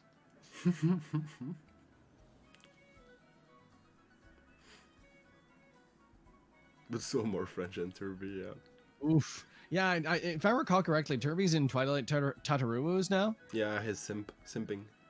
Oh, well, I mean, you know, sometimes these things happen. Just joking, of course. I mean, I'm sure Millars is a fantastic person. I haven't seen their streams yet, but it's, you know, you do what you do. Oh, I did jump into a couple of her streams. She's doing a good job. So let's jump into the match. Shizenix against Ishir. We see, of course, exotic French signature. Anna here in the place, guys. Allez, les exos. There it is. And okay, this is something that I've seen Rishi run a lot of lately. He's been really fond of his 2Kai. I mean, he ran it the whole time, then dropped it, and now just starting back again. 2Kai is just an amazing cover for a lot of things. Yeah, despite underestimated. It's weird to look at it. I mean, I feel like a lot of people, the moment they don't see Patient and the high special attack that Whiplump has, like it's so easy to make comparisons with other water winds. But it does have its own niches that are very good in their own right. Doppel 2Kai as well, given how prevalent both of the two evolutions are. It's not bad. I mean, yeah, and having Windburst turn 1 is just such a difference than just Cold Breeze. It's very easy to underestimate Windburst. Now, that said, I'll say what I always say when people bring up Cold Breeze. Imagine the nightmare that would be Spreader Cold Breeze 2K. Yep, oh, that's the reaction. I would be running Freeze. I can tell you that. Yeah, that's about right. So, the Vola and the Guldur seem like pretty reasonable bans here. Like, if you're trying to run the guys, you never want to run into Guldur. It's just like your nightmare. Yeah. So and for Toxic Rishi, yeah, no, you gotta first ban Vola. That's pretty straightforward. And yeah, Shize's gonna be picking Barnshi into the only win left. He needs to opening it to like mix, but at the same time pick it adapt and then pick something like Anahir or Firecoach. Mix Vola seems reasonable into that. Like that still applies pressure into most things. They're like Anahir still frustrating. Yeah, because if you Vola mix, it's a free Anahir. You're right. I don't see how you stop that though. What do you do here? Do you go Mashuk and open yourself up to a beta burst? Do you go 2Kai? He goes Calibus, which still is vulnerable to a potential wind burst, but like it stops the Anahir from existing. Well, the only thing with Vola that was good is on T2 you can Toxic Plume -1 attack, but that's meaning letting mix die. So I'm not good. Yeah, Shize picks the Anahir anyways. And I suppose another question that we have here is how precisely is Calibus threatening this Anahir turn 1 and 2? I mean, turn 1 not at all. Turn 2 you have Tsunami or Ice Stalactites, but that's not gonna kill neither. Instead. He's not running Jet instead. Jet is only turn 3. You can't do it turn 2. That's why I'm saying if like usually you don't run Ice Stalactite and Jet. Oh, I don't agree. You definitely run both of those because then it allows you to freeze as well for one more turn. Of course, so that way you can threaten the freeze. That's a fair point. And if you use him as a water cover, you want to turn 2 water one as well. So either that, either Tsunami, but. Well, we don't see as much Tsunami on Calibus, but I do think that kind of a spread is valuable. Yeah. So, looking at our second bans here, the ban of Nagai's, it seems reasonable from Rishi now that he's not allowed his murder tool. Like while Calibus does something in there, we can assume this is probably an energy drinker instead, and it doesn't have the drill that would be necessary to keep that Nagai's like fully away from things. And the Mashuk, I'm not sure about the Mashuk ban. Oh, I think it's amazing because he has nothing to really deal with it except Banshee. Of course, Momo can do something, but all the rest is Momo walls. in the right circumstance can be an absolute devil to Mashuk in a couple separate circumstances. But Like, even if we assume he doesn't get the good undermine off.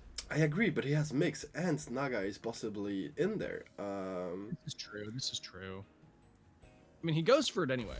And we see, of course, the munch on Rishi's side. Now, I do know that Rishi tends to run some fun size munches, more evocative of, once again, the Senior Plat style of playing them, like a P-jab-oriented size munch. Yeah, and defensively, I mean, if it's still the same one, we'll see about that. Now, I've been talking with him about this, and I don't know if he's running the same sort of thing, but I do know it's generally more of a distraction than a centerpiece, which I think is a really fun thing to do with size munch. Yo. Now, that said, right, Calibus is in a tight spot here. It's, as we both have said, it's ostensibly there to scare out this Anna here, but I don't see how it's doing that without strangling, and strangling means that you're basically just saying, wind burst me, daddy. Yeah, no, I mean, okay, I don't know, she's an X-bar and she's spread, but if it's not a minimum tanky, he just will die. I don't know if you want to take that into Barge that is good against Vola, Calibus, Sizemensch. Yeah, I don't know if you want to stay there with Barge, for real. That's fair. I am underestimating the degree of carnage that a Crystal Spikes can wreak on a Banshee, but... Yeah, that's what I thought. Switch into Gallus maybe, hold the moves, yeah, okay. Yes, we do see the Gallus come in there, that's fair. We can see from this a bit more about how this mix is invested. 63% isn't an excessive amount. Especially because now he has a free Crystal Bite. Now the thing is, you don't know mix item. It could be a good test because it's BO3 like to see. Because most are Calcuts, I suppose, to survive a Crystal Bite or a Crystal Plume. It very much depends. Like, honestly, I don't like making those assumptions about mixes because I know a lot of people that go wild with mix and like say, okay, you know what? I want to go in on like crystal dust from something. And I look at them like they've fallen out of a tree, but they make it work in a couple matches. Oh, Shizenix reading that monkey coming is so huge. And this does mean that he's potentially getting the hold up unpunished onto the loop. And the Crystal Spike self Puppet Master proc, Rishi pulling in the pro strats here. Yeah. That is the tech. Because if you look, the only AoE has is Anahir. So with Sizemensch, really nice. so he needs to kill Sizemensch before being able to do anything. And then you still have Calibus and Tukai. Now that said, what's stopping Undermine from just tearing a hole in the Sizemensch spot? Nothing. Because it's not a heated up monkey, so you can undermine 10,000 times everything that comes in there. Hook kick undermine kills for sure, but you maybe don't want to stay. I would switch into Cerniv, probably the Gallus. Oh, but okay. So Sizemensch was just one. a sacrifice here. Assuming, like, sort of correctly assuming that there was nothing that was going to double kill. Or like take it out in one turn and then leave the mix totally open. And that does get Lalu down to 35%. That's not terrible. No, because you have a free bark still now as well. Yeah. So the only scary thing was if Sizemensch was quicker and was able just to do wreck. That's why I thought about switching into Cerniv, but he didn't. We missed this. Yeah, but, Lulu is the wolf. Sorry. Nyx got snared. It probably lost its sweatband. True. If this is a self-harm mix, as I'm going to start referring to them as, because this isn't the first time I've seen this kind of a play. Usually that is the sweatband mix that people want to play, because sweatband on mix is just so valuable. But the snare in that case really was good stuff. I mean, we need to see Valorant, because if someone else has sweatband, it will be Valorant. Yeah, no, that's fair. Sweatband on Valorant is the other really good target. I don't think Sweat 2Kai is a thing. Kala is a good wall, but yeah, enabling him to. No, you don't hits. run Sweatband on Kala. No. I'm more thinking about already like what he's gonna do there. Sorry. I was gonna say, I'm like, whoa, that's a wild one. Okay, so we see the Tukai swap. Bark hook kick. Chamomile Tukai. Crystal bite. Crystal bite. Bark yeah, Bite seems interesting. Yep. And does a significant amount of damage there. Toxic Ink will secure the KO on our doggo there, which, while important, does mean that Cernif is freely able to swap in to this Definitely. field. I mean, Tornado Toxic Ink should take care of it, but yeah. At the same time, I think you want to then switch it to Valorant, but Yeah, no, Cernif just felt very free there. And yeah, no, I do think that Valorant would be an appropriate response. The question is, what's Rishi running? I mean, from what I remember, he tends to enjoy his aerobic Valorants, which does mean that that's not necessarily going to survive well on a swap in. And both of these slots are pressured now. I think it's anaerobic seeing the team, but yeah, I can't be sure of it. I think he needs to preserve Tukai for Anair, otherwise he has no answer left and just lose. Yeah, no, he needs to keep the Tukai alive. Otherwise, as you say, he's running out of options because Size Munch was sacrificed so gloriously for the value of Mix. Now, the snare on Mix hurts. I think that's... If it's with Ben, for sure. Well, man, I suppose this is another reason why we want to see what this Valorant is. I want to see if I'm right. Yeah.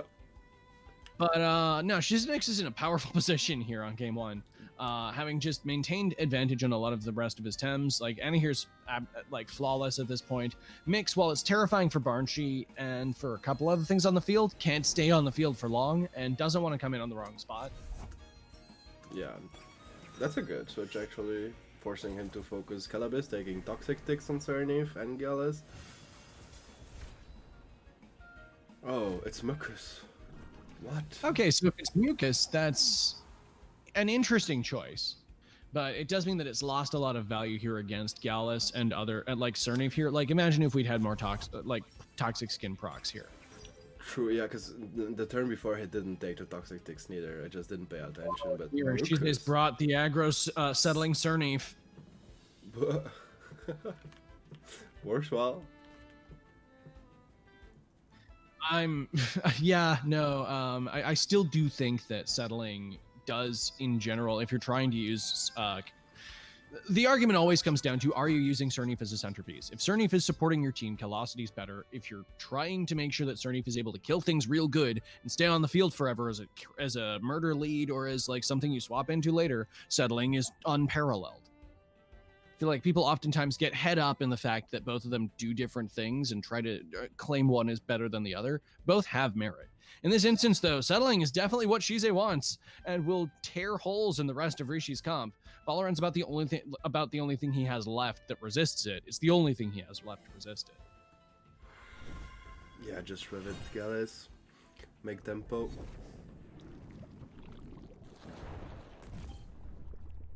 But settling gets hurt. Yeah, anaerobic like I thought. No. Let's see Sweatband. The downside of that is definitely Cernif is taking more right. hits. Sorry. Okay, yeah, no, you were right. The Vola's got the Sweatband. I'll take the L there. Now I'm just curious what the Mix's item was. Strange Fest. I don't know. I think Strange Fest just to secure the Crystal Spikes Puppet Master range. range. Okay, so we see a quick swap into Anna here. Now, is this just to eat the Noxious Bomb and not care too hard? Oh, I mean it's one attack. The minus one attack is still significant. I do think it is, once again, kind of too little too late here. Like, I mean, oh, sorry. Oh, no worries. I do still think Rishi's pretty far behind here. He has a lot of ground to cover. Mix needs to really put work in. I agree. The good thing now there is like he could switch mix into 2Kai pretty freely, especially with a -1 attack and no stamina Gallus, and having a pressure. Because even if Cernith comes, it just dies from whatever, from a breeze. Barnes can't really hit him hard neither, so it could be a little comeback from Ishir there. That's true. There is the possibility that Rishi can take this back. Instead chooses to stay in with the crystal spikes, which does mean that he's going to eat some spread from this Anna here. The thing is, maybe he thought he reads that and doesn't Meteor Swarm because of 2Kai being a free swap. We'll see. That's possible. Yeah. Well, okay, so Mineral Hail is just going to sweep this game asunder. Yeah. GG. With a beautiful animation and some terrifying damage. Yeah, no, that's down. Because now you bring Cernith, forcing him to... Like, oh, actually it's Tsunami. Could kill, but then you take it's 2Kai against the world. We can't see... 2Kai could take down one of these Tems. I'm not sure... Like, I don't think it takes down, like, the 3 that are left. Barnshee can go toe-to-toe with it, even though it does have a reasonable matchup against what's left here. Yeah, I think the only chance is, like, killing Cernith before he moves was a Tornado, and then Tsunami and I hear Barnge, but yeah. Never mind. Yeah. Especially with the Water Cutting Lily going first because it's the Doiko style heavy aggro fast Cernith. Yeah. Not much to be done. Also, to be mentioned here, 2Kai has a startlingly low base speed. Yeah. Like, it is actually legal for the base 65 and under tournament in the coming week. But, like, which I was surprised by, incidentally. To not get off track, well played Shiznix on our round 1, and let's quickly have a look to see how Rishi reacts and adapts to what Shize delivered right there. I honestly think Rishi can take this back. Like as we both understand and know, he's a powerful player, and he's got some fun tricks in his team that I think could still put him ahead. He has definitely an interesting team that could. He could just like play differently, and the thing is, he needs to save his size munch for Anahir if he doesn't ban it and not sacrifice it like that. Yeah, no, the size munch dying that early was bad for a number of separate reasons. I mean, I think the other side of that is just that he had so few things to swap into Gallus with. Yeah, sorry, I was reading at the same time what G-Dragon was saying, but yeah. Yeah, no, I do think turn 1 Strangle was very low tempo. And yeah, I wasn't... A lot of times, maybe this is just a me thing, but I don't like first picking Calibus, nor do I like seeing people first pick Calibus. Most of the time, I feel like Calibus is at its best when it's a swap in. Now, granted, that's because I do cheesy toxic skin snare stuff, but like, even if you're not doing that, the degree to which it walls specific attacks is in and of itself a momentum shifter. We do see a different ban out of Shize, though, as he bans the mix instead. I still think Calibus is a really good answer to Ketsa starters, especially Kosh, because it just destroys it. But while otherwise, I agree with that, the problem is if you don't have another thing in there, they can just ignore your Kala slot and just smork the other spot. Yeah, but then you smork the Kosh as well. Like, yeah, no, that's a fair answer to that. Like, that is still a possibility. I guess journeys in lower TMR, people don't do that, is what I've noticed. Like, they try to deal with other threats instead, or they falter in the face of it. Not something we can expect from these two contestants, however, as Rishi picks his Valorant into the Barnshee. I mean, I don't know if he changed it, but lately we saw him playing like attack investment Kala as well. But yeah, Mucus, I didn't expect a Mucus. Mucus is interesting, and I think that's a good tech against Grumper, which does do a lot to scare Kala off the field. And if on the off chance you're expecting freeze cheese, it's obviously valuable into that. Although the degree to which Calibus can survive into a freeze team due to the heavy wind prevalence on them is its own question. But instead we see a Vola 2Kai opener. I like this more. I think Tukai there is in such a good spot. Completely free. Definitely a better start for Ishir. And he didn't ban Mudshok this time neither. It's true. If Mashuk, like, okay, so Mashuk feels really good into Shize's lineup. Being able to wall the Fire Koish, the Cernif, and the Gallus.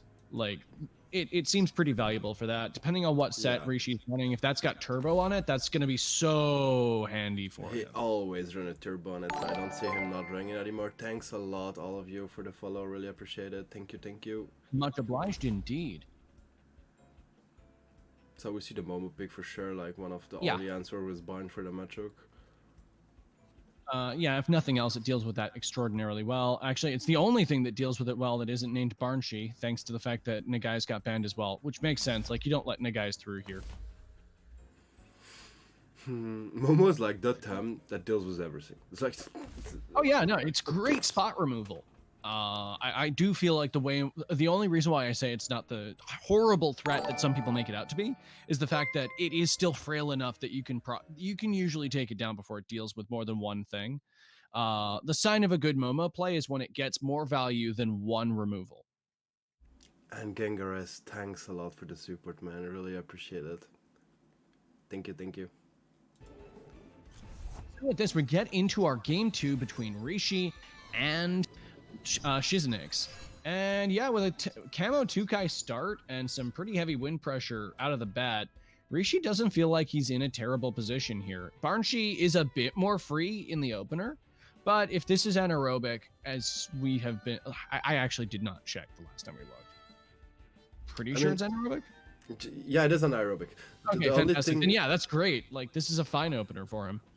For what you're saying, Dragon, I understand what you mean, but Naga is just good against 3 Tems on 5. I think at that point, it's not a bad ban.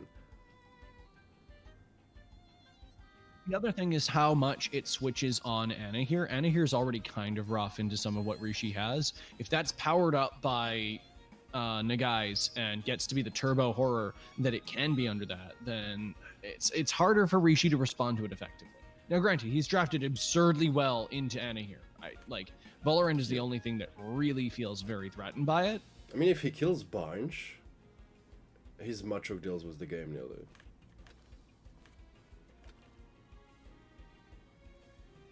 Yeah. If he kills Barnes, then that's really good. So it should be Noxious Bomb into... Oh no, he doubles into an arrow. Okay. Well, the Wind Burst does some significant damage alongside everything else. Putting it down to 55 is nice. But I agree with you that early damage on the Barnshi would have been good there, and getting the special defense onto Valorant feels like that would have been valuable. Yeah, I think so too. Noxious Bomb, Barnsh, Wind Burst, Anahir.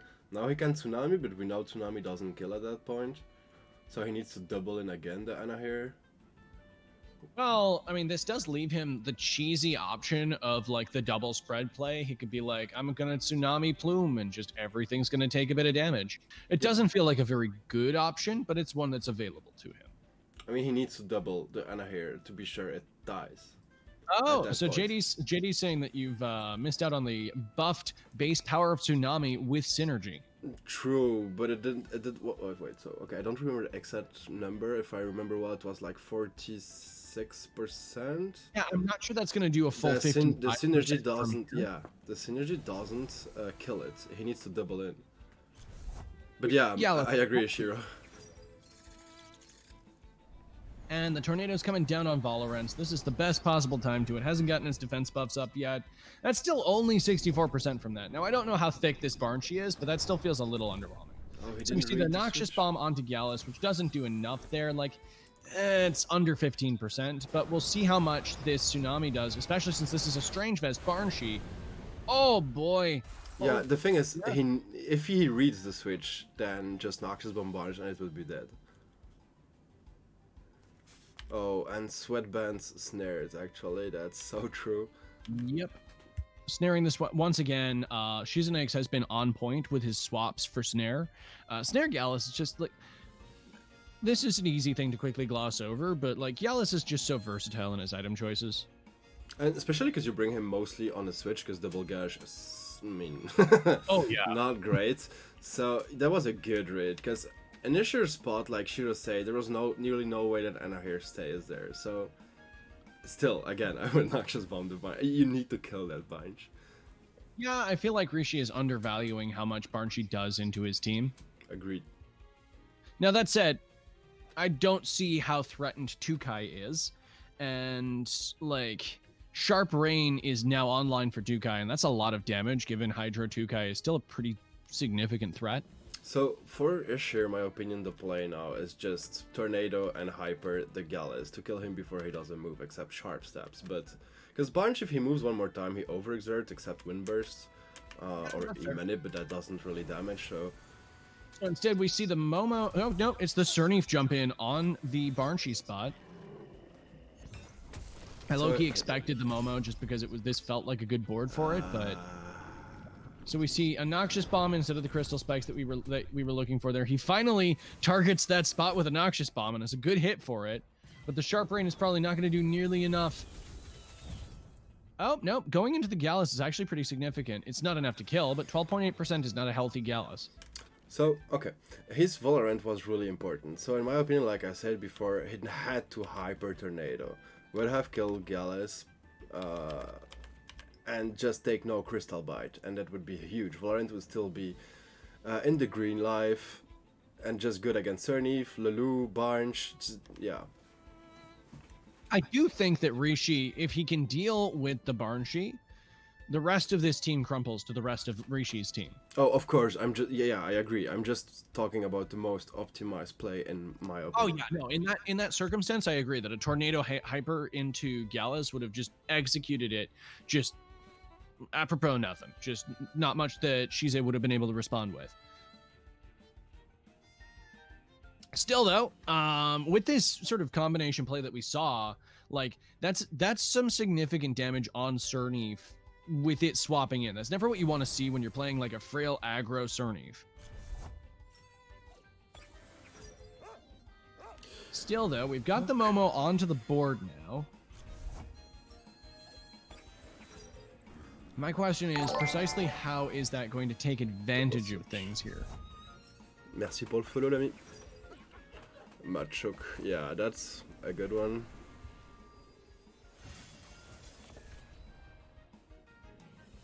I mean, yeah, it definitely ate the water cutting lily like a champ, and I mean, yeah, 11% is pretty good given what devastation we've seen Cernif wreak in other boards. So the thing is now, Lulu is free. He just undermines whatever he wants and doesn't get punished that hard by it. Of course, perfect jab, toxic inks hurts, but Urushal at that point maybe better. I don't know if I mean, with 4 toxics, you run Urushal most of the time. I do think Urushiel would be interesting here. I don't know how good. I'm not good. I don't like Urushiel into Shiznix's team. The Banshee's neutrality, Cernif has Bush, and it doesn't kill Lulu. Yeah, no, but it's still a lot of damage on Lulu, but you want to kill him quick, so... Yeah, that's the problem. Like, Urushiel kills it eventually, but in that time it gets, what, 2 undermines and a bark off? You don't want that. No, Shiro, no. Machuk is a heavy threat, I think, still for him. Like, Yeah, no, it's still definitely something that needs to be sort of dealt with. Yeah, he's thinking like Undermine comes into Vola's spot, I mean Machuk's spot. Let's see. If this is a double in, that could be concerning. No, he goes for the Calibus instead, knowing that it's neutrality. Okay. And it's a mispredict. The Calibus takes the hit, and it's still alive, but ouch. This does mean that Cal is still able to get a Toxic Ink off on the Cernif, which secures the kill there, which is really nice. Well, he can revitalize, but at the same time, Lulu completely free at the moment. Yeah, nothing's punishing Momo, which is, I think, a serious mistake on Rishi's side. That dog can and will run away with the game if you let it.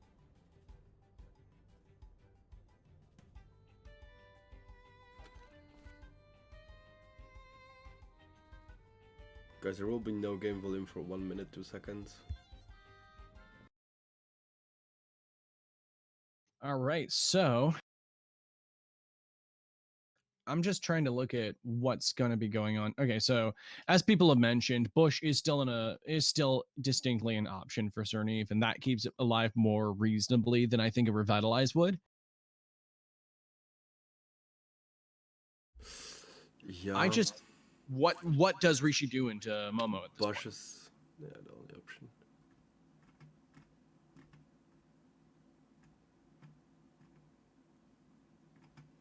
So we start seeing the focus that we need to onto Lulu, with the Noxious Bomb does outspeed in this instance. This is probably what, a Strangle in that case. Yeah. Let's see. Yeah, Strangle. So this does at least mean that he's like minimizing the chaos that Lulu can wreak on his board, but I still don't like this. I guess this means he can bring in Tukai now and like tornado the Cerneve spot and then like threaten things next game. No, he goes for the Mashuk, which is more reasonable. He doesn't have to care about the Cerneve now and just, I don't know, put more pressure into Lulu, but like... This is, the pressure is still not really there at the moment. That's the problem. It's like, okay, Mashuk kills you eventually, but it's not burst damage, and that's what you need against Momo.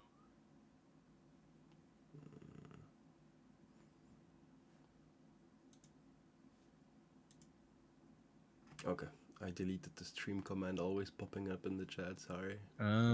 Fair. With this, the Cerneve does bounce as we see Gallus return to the field again. Definitely think that... Oh, double swap. Okay. I'm actually surprised. I didn't feel like Momo was threatened there at all. But, like, I guess you can conserve the stamina on it, but, like, it probably could have gotten, what, like, another bark off or something? Yeah, a free hold for Undermine. Yeah. So Arushial lands on Gallus, which will summarily do nothing against it. Thanks to the Size Munch swap. Curious one there, but okay. But now he has the Rag Synergy, and, like, it's a double swap, 100% needed for him, and nothing still likes it. I mean, Bunch, not even Bunch with his frail defense will like it. It's Strange Fest Bunch, so it can deal with it. True. And then what? The Mac? Yeah, probably Mac on the next turn, although, yeah, no, it will have the hold for that. So yeah, no, we could see that. I think he sacrifices Gallus at this point on this one and just switches Anahir back to... What else is Gallus gonna do? Yeah. Yeah, Anahir does nothing there, yeah. Like, the whole lineup of Ishir deals with it, so... So we see a turbo on 2 Size Munch, which is another really nice thing there. So good. I guess the sharp stabs was something there. You know, it's a little last-ditch effort from Gallus to put something on the board. Anahir stays. I'm actually surprised about that. Well, the thing is, like Shiro said, Anahir does nothing into his whole lineup. So, at this point, do we want to sacrifice something else? I'm not sure. Suppose not. Momo is much more dangerous to Shize than Anahir or Gallus. And yeah, no, I suppose as I was saying earlier, I kind of blanked on that for a moment. It's like everything not named Valorend just dunks on Anahir. But let's be free. That turbo was amazing. Yeah, really good turbo. I've been seeing more and more people doing non-synergy turbos, and it's made so many games. Because now he can D-Mac and uppercut the bunch if needed. And then just do another rag next turn. Like. Yeah, another thing that's a distinct possibility here is he can, like, swap the Mashuk out again and, like, keep that for the journey if that's the late game that he wants. You can't. You need to kill bunch now. So then it's uppercut and rack into it. Oh well. No, he goes for the dog and does not take it out. The Undermine goes down onto the Size Munch and does a whopping amount of damage to it, taking it down to 31%. Oh, he doesn't run D-Mac, maybe. Because there's no way uppercut is better than D-Mac. I do think... I remember talking to him about this, and one of the things we were talking about is, like, do you drop Dim-Mak on a P-Jab heat upset? I'm hoping that isn't this Size Munch, because if that contributed to his loss right now, I'm not saying that's a loss right now, because he still has tools against this, and Shize does not have very much health left on his Tems. No, because he can just tornado the other spot and do another turbo for being sure that even if he's switching to Cerny, if he's still quicker next turn than Momo with a wind burst. Yeah. So that's the only play. I mean, just the best play for Asia. My biggest concern here is if Tukai goes down quickly, like if this is Bark Beta Burst into Tukai and it loses like most of its health goes down to 12%, 20%, then Rishi's in a tight spot because Barnshi runs away with the game. So it will never die from one Beta Burst. Even with Bark, you kill the loop, and then with the turbo, you're quicker than anything anyways to do another attack. I'm not saying that it dies this turn to a Beta Burst. I'm saying it goes down to like 12%.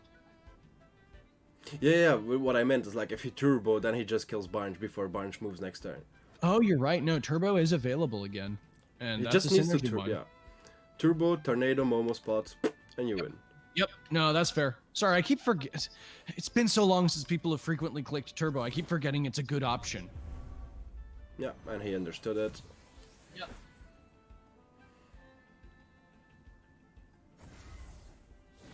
Oh. So the Bark goes down on Mashok, so we see a Bark Beta Burst on Mashok instead. No, Bark Tornado also makes sense. Kill, yeah. Okay. I don't know. That felt like you could have potentially saved the priority there, but I guess Barnshi's probably just dying this turn. No, it still lives at 5.6%.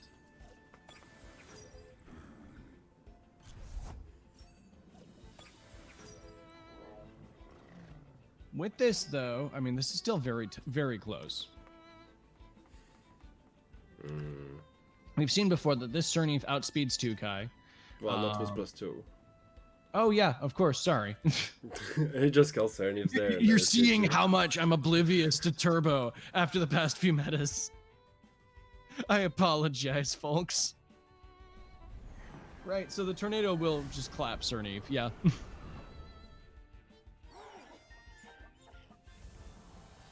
And from this, yeah, no, the Wind Burst will take out Calibus, but Tukai's at too high a HP threshold for Shizei to be able to run away with this game.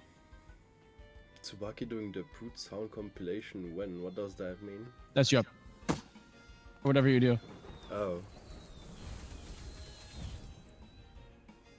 That's when I cut the mic, I think, to not having too much echo with Quarter. No. That's your like reactions to things. It's like, you know, so he does that and then oh. Game done. Okay, my bad. Speaking of which, well played Rishi taking that game too. It got close there, but Tukai ran away with it.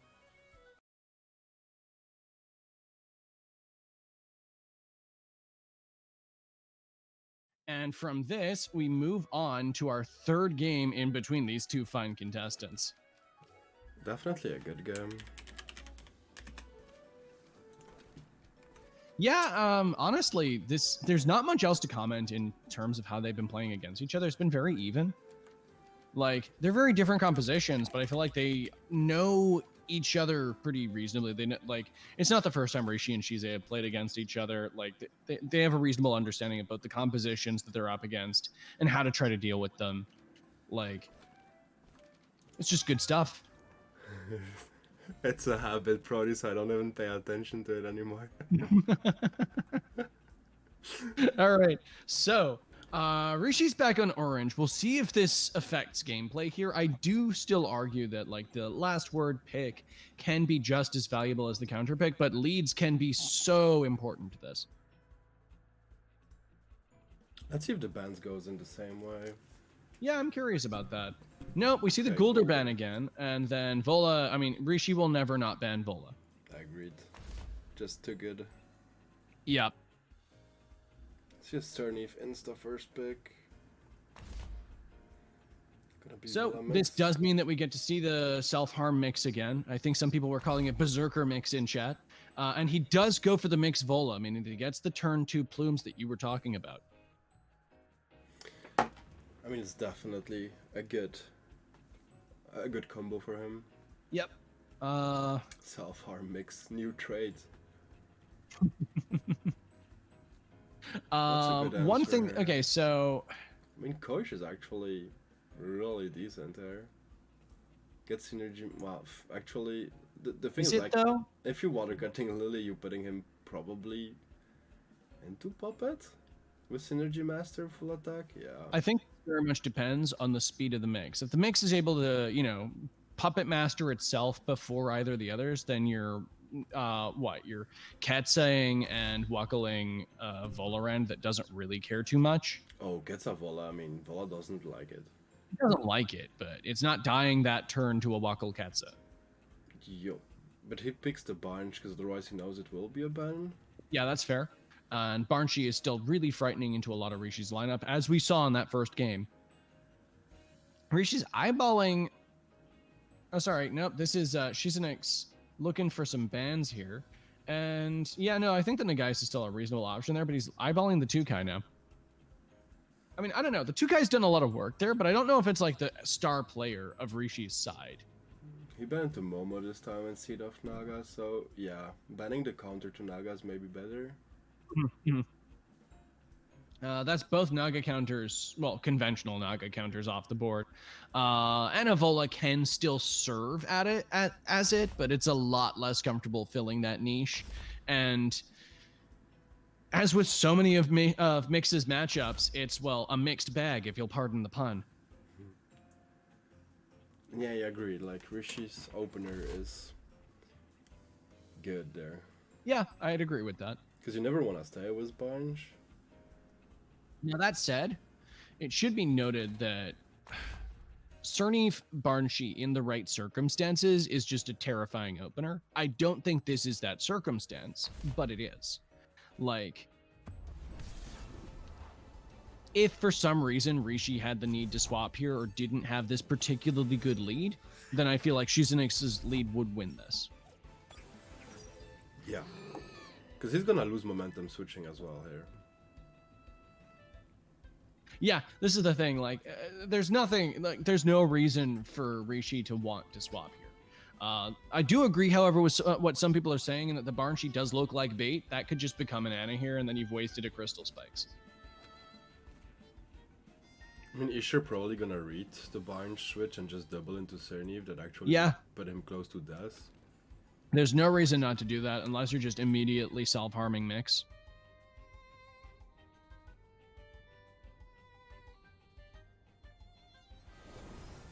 So yeah, no, we do see the Barnshee swap as kind of all of us expected. And there's the Snare Gyalis. Sorry, I should have expected that instead of the Ana here.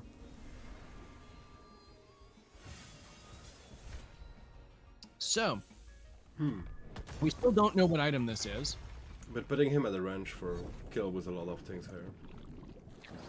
At 50, like the 50s is like the danger zone for Mix, because at this point we know it's gonna kill itself if it tries its usual shenanigans from what we saw previously, and like it's near guaranteed to die from so many things.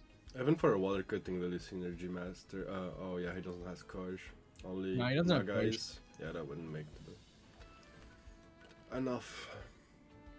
And I don't like the Nagai swap meaninglessly on Gallus. Gallus is better off staying and biting that spot. We could just see a Mashuk swap here, though.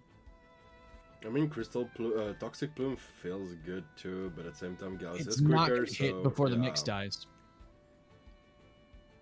Doesn't have. If he doubles the Mix spot and Seismic comes, I mean, nothing like it except Metrok, so yeah. Yeah, no, I think Mashuk's the only thing that Rishi has to come into that. And I don't think the Mix stays here. If the Mix stays here, it's dead. Having a Revitalize on Cernif wouldn't do anything. Noxious Bomb just kills it. Yeah. Why not Ana here switch? If you read Seismic, I mean, I don't think he brings Seismic into a VCL, but... I mean, is that a worthy trade? Just losing your Cerny for what's probably, what, 40 to 50% on Size Munch? Probably more than that. More like 60 something. Oh yeah, Water Cutting Lily. Definitely a big damage into Size Munch. I just don't see him bringing Size Munch, so switching your Cerny for Ana here getting the holds up could be good. I mean, Mashuk still just feels fine in that. You can still punch Ana here in its snoot. It's not the best. It's not the best matchup, but it's serviceable. No, we see a Barnshee come in on that spot instead, expecting the Mashuk. I'm assuming here. No, we do see the Size Munch come in. Rishi defies us. And still eats the Crystal Bite pretty comfortably. Noxious Bomb does go into Barnchy as a result of this, which, I mean, since it's Strange Vest, it's going to eat that more comfortably than it otherwise would, but we can certainly see that Barnchy is still frail. Speaking from experience trying to build Fat Barnchy, it has such trouble actually fulfilling that role due to its low base HP. Yeah, and frail defense. Yeah. Even Like, if I know it's even with the Strange Strange Vest here covering that side, because it's at least its special defense is good, its base HP betrays it every step of that way. The thing is, it's really a hard spot for Shizenix there, because he could just switch into Machook and do Rack Synergy as well. So, if you expect that, you could switch Gallus into Nagais, but no. You see a mix come back in again, building into the plumes, and the hook kick gets it just into Puppet Master. Beautiful stuff. Okay, this is really, really hard. I honestly expected a plumes there, given the mix swap, but I mean, sure, just getting more damage on Barnchy's fine. He wasn't maybe 100% sure to survive. Yeah, okay, you know what? That's fair, and it's better not gambling on that and getting the better damage with Noxious Bomb than not getting a Synergy Plume. I think that's reasonable. With this, though, I mean, now Rishi's kind of home free, as we've said. Okay, so there's one more spreader here on Shizenix's side this time. Like, he's got the Nagais. The Nagais doesn't have hold up, but it is another threat to mix. Yeah, you only have 2 AoEs to deal with Mix now. He needs to deal with Valorant. Once deal with Valorant, he's good. I mean, at least Nagais is in a good spot, but yeah. It's increasingly hard for him to deal with Valorant at this point, though. I mean, Gallus is good for that. Yeah, okay, so admittedly, this is kind of a long shot, but if we just see a Machook swap in here, that would be something wild. Oh no, so once again we see the snare, so we still don't get to see what this item is. Damn it, Rishi, I want to know. Okay, now he Bloom comes in on both of his physical attackers as well, that's really nice. Yeah, Pixel, you're right. Oh, that explains it. Yes, of course, if he was dodging the snare on that, making sure it hit on the mix instead. This makes me feel like that's Turban or something silly. Something else that Shizenix isn't pressuring with this game or something like that. Yeah, where he just doesn't care losing means it. that he doesn't have to care about it. No, Anahira's in a really good spot. I mean, you're not wrong. My only argument to that is, like, once again, we could even see a double swap here into, like, Machook Size Munch. The question is, do we know if Machook runs Cage too? I don't think we've seen whether it runs Cage. Generally, you don't see Turbo and Cage on the same set, do you? You can, and then just see Perfect Jab and Urshal, or Uppercut and Tenderness, like... Hold up, I think we have the full set on Machook. No, we saw Uppercut on the Size Munch. Yeah, we didn't see Uppercut from... Oh, wait, yeah, no, he Uppercutted with Machook. Okay, because it did double okay, Uppercut. That means that we do know that that's Urushiol, True, Uppercut. Turbo, and what else? No, he didn't do a Force, actually. This is true, he could not be running Perfect Jab. Wow, good spot Okay, for so Naga. we see a swap into Nagais and a swap Heat into up. Tukai, which still feels pretty reasonable here. This is really good. He could just Crystal Bite Beta and kill Tukai. I mean, you're not wrong. Probably. Knockdown still kind of threatens Nagais, but it's not going to kill it in a single turn. Nope. I mean, he cuts... Yeah, there's actually no switch at all for Ishir there, for a Crystal Bite Beta Burst. There is... He could double swap Machook on the Vola spot and mix on the Tukai spot. Well, you still take the Beta Burst into Machook. He doesn't like it. Oh, no, Machook does not like the Beta Burst, but like... And he could, like, Mineral Hail Beta Burst as well, actually, just... Not raw. Oh, I don't think Mineral Hail's up, is it? It is, because he came on a switch, did heat up. Right. He had a couple switches. No, that's true. Mineral Hail would just destroy this.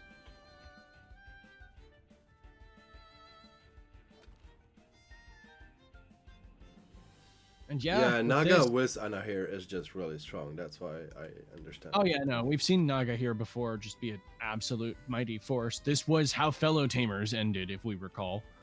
Exotic French doing an amazing job with Anna here. Nope, reminding us that even though it's not in a, it's definitely, you know, a niche tool, but in that scenario, it's just such a force. Definitely. See, but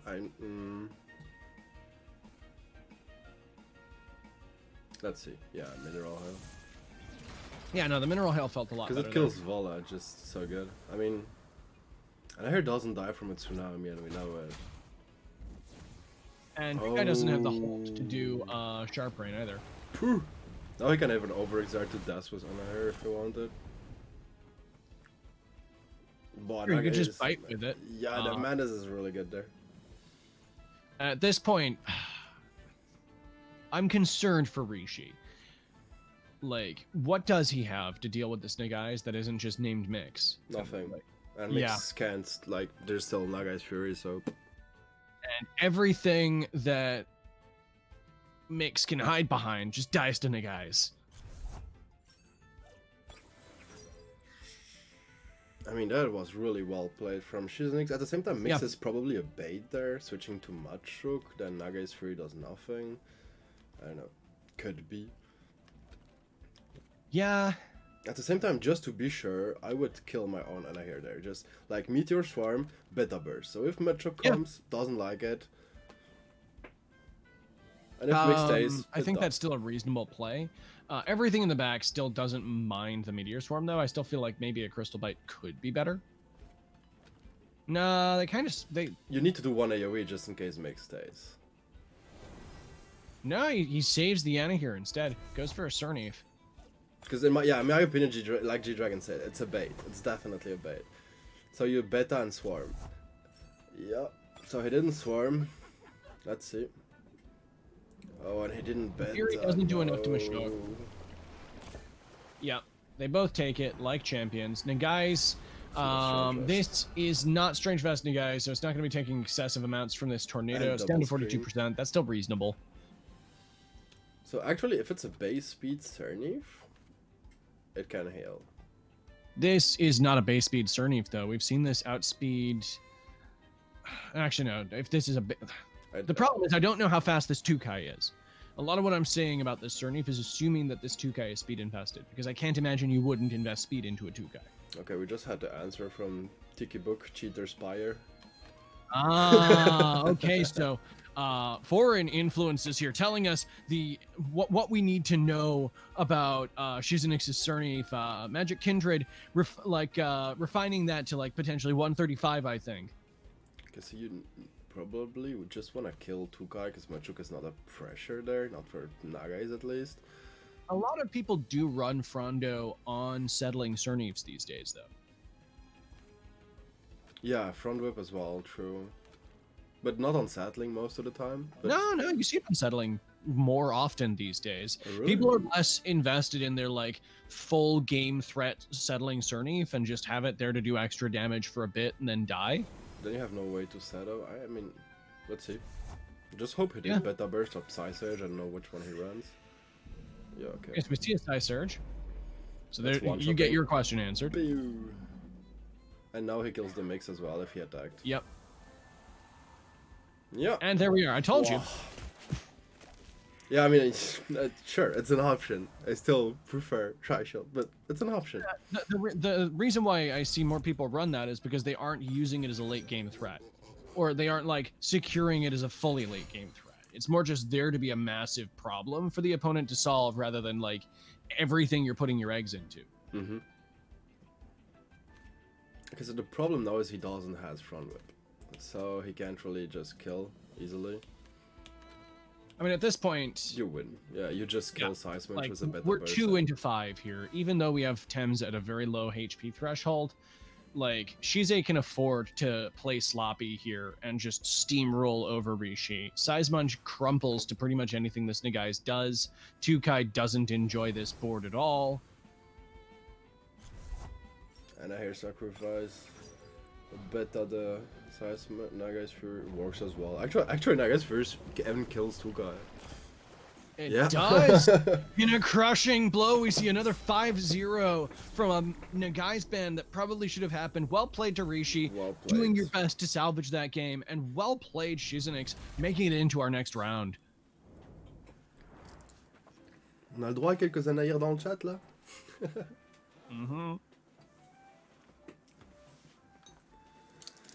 GG. So with that, we move into our final... Okay, I say our quote final round of brackets. Like, D's still doing its own thing. Yeah, D will be just the last one. So Kunder's Classics is 1-1 at the moment. Pro D lost against Alola 1-2. Ooh, do we want to quickly catch a quick gawk at Conder's Classics? Yeah, because we are gonna then jump into D anyways.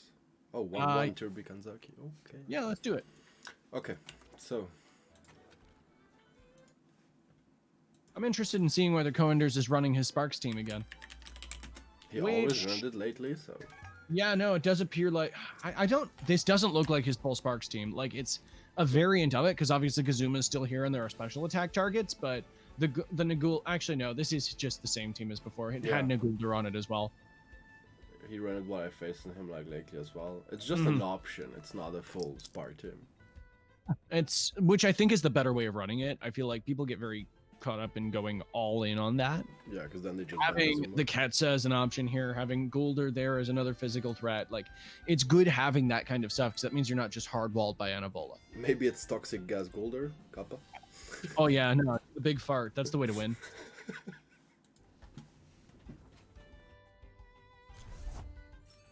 So we see the Valorant coming on that side, and it's aerobic sweatband with the +3 speed, so that's going to be nuking something. But Decidora. I mean, Decidora Madness buffed, like, why? I mean, he expects Grumper to just one-shot it, actually. But if it's not Strangevest, there's no way... Oh, actually... It is Strangefest. I'm fairly certain he still runs Strangefest with that. But what's stopping it from just no, it needs to still stay in. This is actually more awkward than I think either of us were looking at from the beginning here. The Grumper is kind of a threat. Yeah, and more importantly, Coenders has no way to immediately stop that Grumper from doing frustrating things to his Nagais. Yeah, he just doubled the spell, but... I mean, if it has Psysurge up, I think that still does a lot to Grumper, but I don't think it kills it, right? Yeah, it one-shots Valorant for sure, but Grumper doesn't kill it. Yeah, he switches. So if he doubled there, Goulder takes a big chunk of damage. The HKS, then Goulder's looking sad. And Kosh is probably just focusing Grumper then, because he needs... Yeah, to get him out. Master Water Cannon makes perfect sense. Now you need to kill Goulder. You can't leave Goulder plus Naga free. But that damage. I mean, Kosh overexerts if he does one more. Hyper kills for sure the Goulder. It's ballsy, but what's stopping Coenders from doing the same thing again and swapping? No, sorry. For some reason, I was thinking that Coenders had a Vola in that spot and that he would still have Toxic Synergy. That's not how this works. I don't think a neutral, like a non-synergy Master Water Cannon, actually kills Grumper from here. Depends on the investment of the Koish, but people don't usually splash that much in there. Even then, I think you need to switch Grumper for Valash and hold Grumper. Really, you need it. So... Because then Koish is like overexerting from one more attack. You kill Goulder, and then he can't even Ketsa. Valash is still there, is able to Crystal Spike. Like, yeah. He needs to save the Grumper. And hope that Nagais doesn't have Psysurge. Yeah, no, if Nagais doesn't have Psysurge, then Classics is in a much better spot. Yeah. From what I recall, Coenders does indeed run it. If this is the same set we've seen from yesterday, then we should expect Psysurge and Beta Burst on this. He just doesn't run Lullaby. Yeah, like if you run Madness, either it's Psy, either it's Lullaby. And yeah, I think that it's going to be important for Oh, no Classics time. to create the right scenario to face off against this Nagais with. I hope it's not a rest. Timer did go to 0. Ooh, that would be awkward. Okay. So yeah, he's thinking the same. He needs to preserve it and hope no tie search. That should kill. +4, definitely. Now the thing is like, does Koish overexert for the water cannon? If he does, then it's amazing. Yeah, he does. Yeah. Okay, so this means Classics is in a very good position.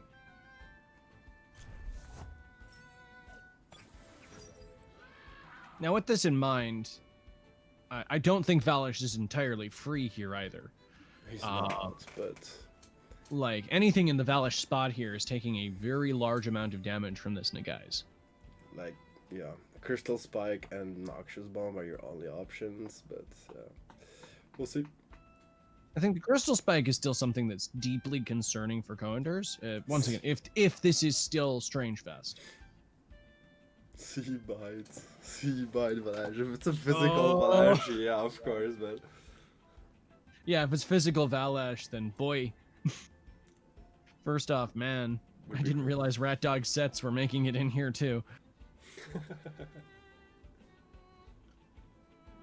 Hey guys, we see the Fury come out. Does that kill Valash? No, he gets the double in. Is that a kill on Nagais? Yeah, that's definitely a kill. It doesn't even need to be a double. Okay, it's just GG.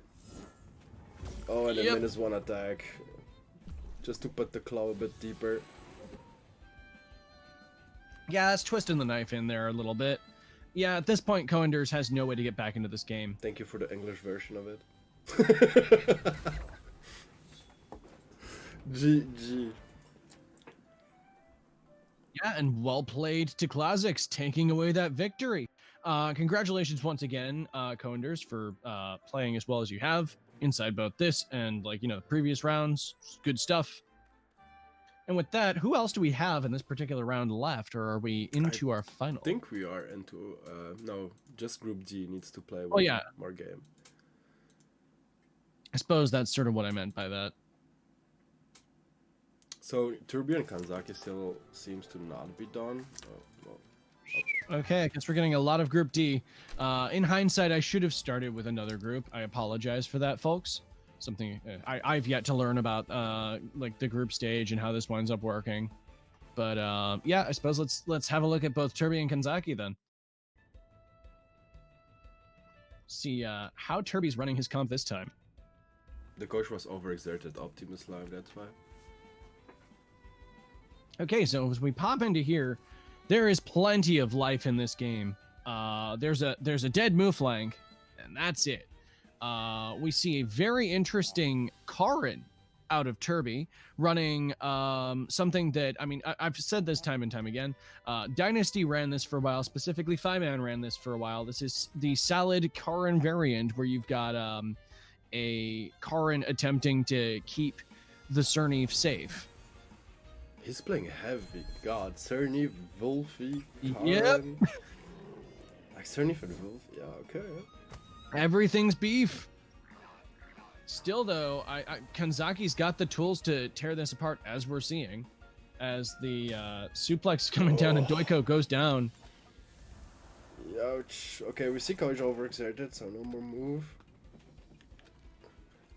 Yeah, but Yaller's just sitting here, just smacking its chops. It's got a guaranteed Oshidashi against one of the things that Turbi brings in. Yeah, I don't see how Turbi kills Yola. Okay, so right, if he really goes for the shenanigan plays, what he could do is willpower drain the Yaller. Like, that would require there to be hold on this Karin. I don't believe there's hold on this Karin. So, sadly, I don't think that this is going to be a good time. I mean, what do people run on Karin these days? I still feel like Stare... Oh, willpower drain for sure. Stone Ball, willpower drain is the best way that you can go for that. Basic jump. Yeah, base jump, Stone Ball, Stare, I think you want, and then willpower drain, obviously. I don't know if you play Stare. What was the other one? Oh, Earthwave, yeah. The problem that I have with Earthwave is that it's too hold. Like, yes, it's good spread, but It's not the best option. There are arguments we can have on what Karin's move pool's optimal stuff is. Yeah, I think I understand what you mean about the 2 hold, but it's still an AoE that can actually help a lot, especially with the Ketsas and the crystals. I don't argue coming that at back. all. I mean, But it's I also a understand. better tool than his other spread, which is like Stampede. Yeah, no, that doesn't see use on things not named Move Flank or Roller, and even then it doesn't see use on them frequently. Agreed. But yeah. Some people are suggesting some of the buff moves, block and footwork are options. I think footwork's better than block, although it does depend. Like block, I think you could make a case for on scavenge sets.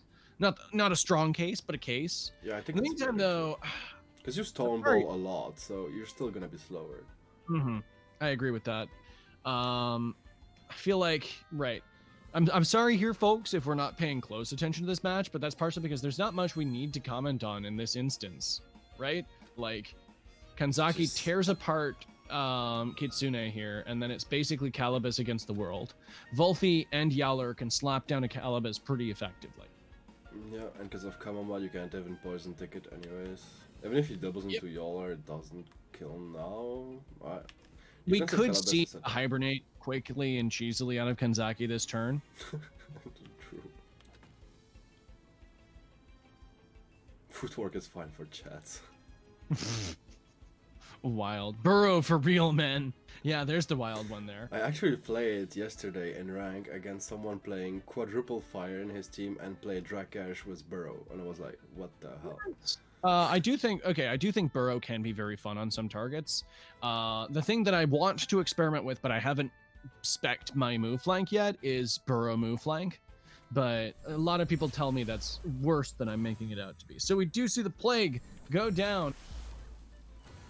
And right back at... Okay, I actually expected that onto Kitsune, not onto the Calibus there. I'm kind of surprised that Kanzaki is focusing the Calibus over the Volfi here. Because, yeah, actually, yeah. Raiken can't really kill it, but can kill Volfi, but at the same time does Vortex. Yeah, I understand, like, it's a bit hard. But I still don't see a wall where Kitsune kills everyone. I mean, yeah, you're not wrong. I mean, there's a Raiken in the back as well, which alongside the rest of what's here, I mean, there's just too much for it to do. Kills Kala.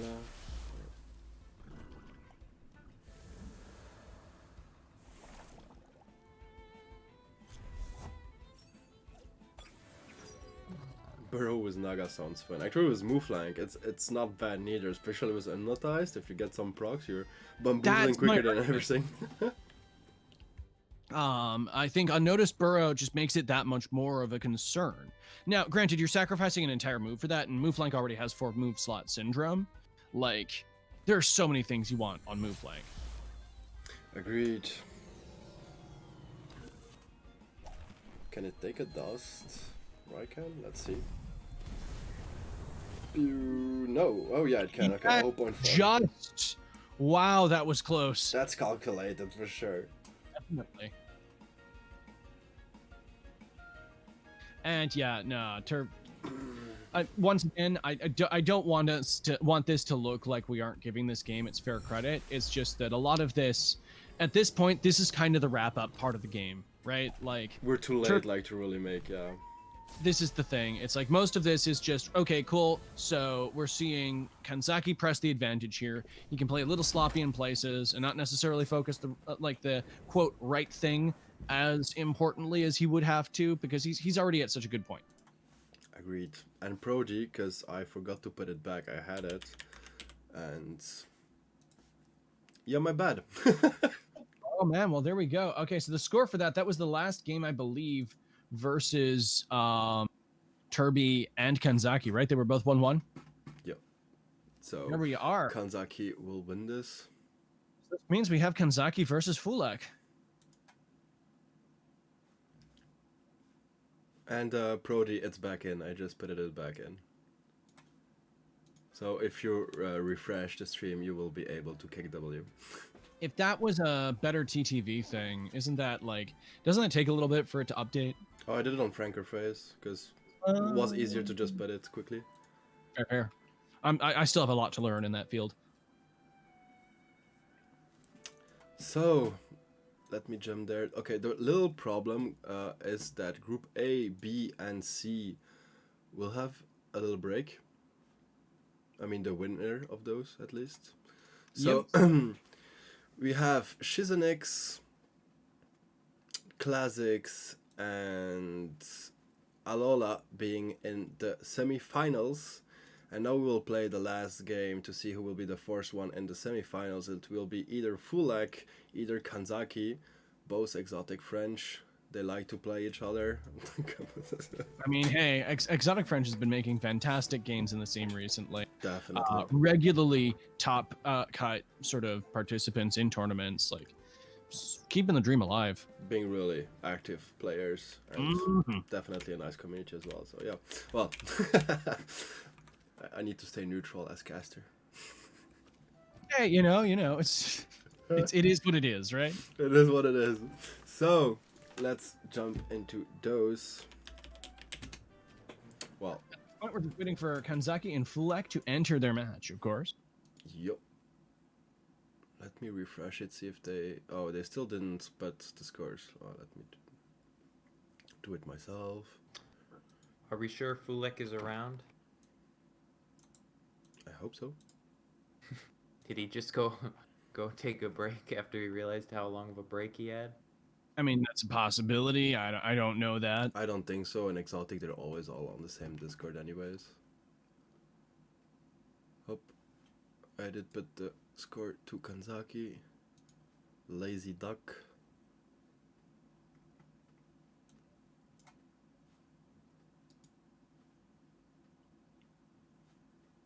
Ok, so Kanzaki Fulak. Vous pouvez dire à Fulak s'il est avec vous en tout cas qu'il peut commencer son match. Yeah, no, we're still waiting for him. What is your AFK timer, Tsubaki? 5 minutes. Really? Because I never had actually that case. Fulek's got a little bit of time. Yeah, all this. Fulak, if you can hear us, just make your way to the stage and face off again. Oh, there they are, folks. We didn't have to worry too much. Yeah, they're in game.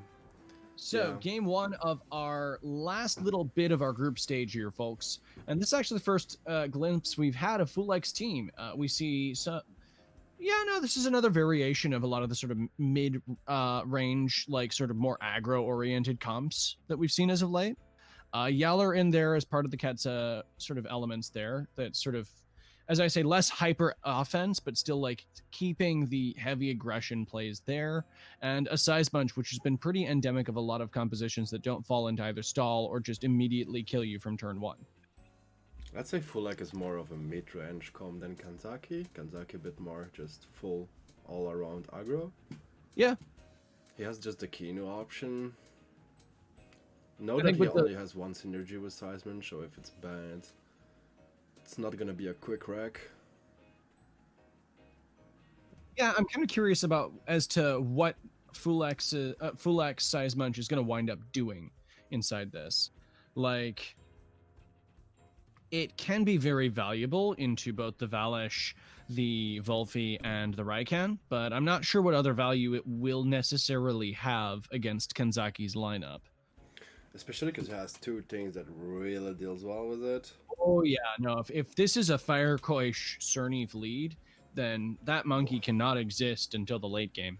And actually, Cerneve Firekosh answers everything. Valorant feels a little comfortable into that. It's not like fully dead. No. And Kinu Yaller, while it's very slow in terms of answering that, it can do something. Not enough, but it's better than other options Fulak has. I don't think that's good, Kino Yolar, because if I think that does 50% of Yolar, even with the +1. So then turn 2, you're just dead. because it. I'm underestimating the power of heavy attack invested Cernif again, aren't I? I mean, Synergy Master Water Cutting Lily hurts if it's full attack.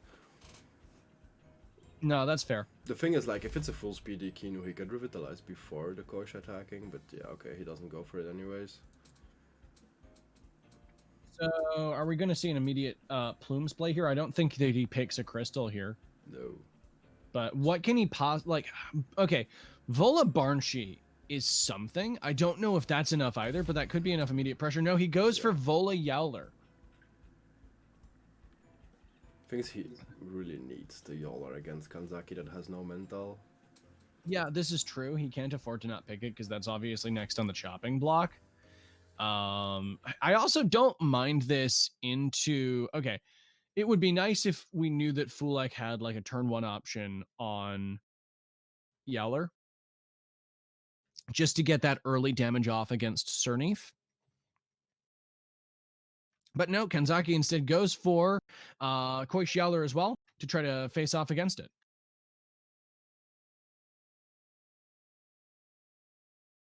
Which I suppose makes sense. Like, if you're not certain that you're going to take anything out with your Fire Koish Cernif lead, don't lead it. Go for something else instead. And Yowler can face off against Yowler any day of the week. We do see a move flank. Oh, yeah, right. That was the move flank banning that we saw earlier. We're looking at the second ban out of Fulek here, which is the Cernif, which, yeah, no, that's a good call after everything we've said. And Monkey is banned in turn.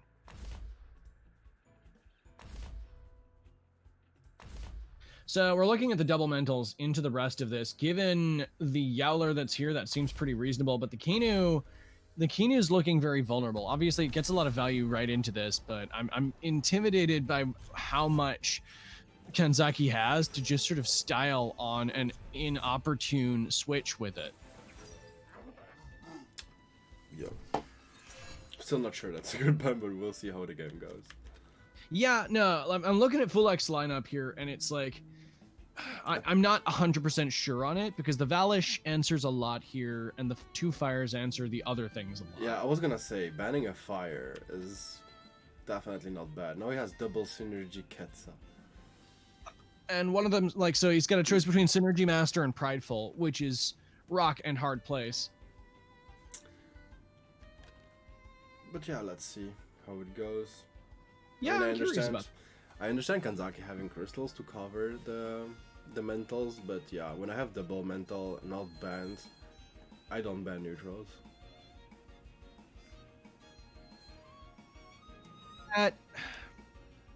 Now, if I recall correctly, Fulex was the second ban as well, so that's a little curious there. But either way, we deal with the match that we have. And in this instance, we're going to immediately see pressure onto the Valorant with roughly 80% of its health going down, thanks to... Whoa. So that is a more frail Valorant as well. It has a deck invested for sure.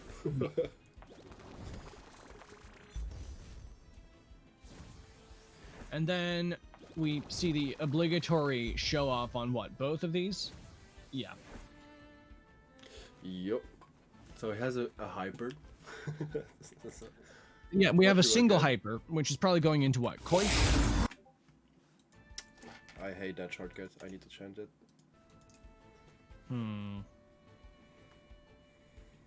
Love shirtless player.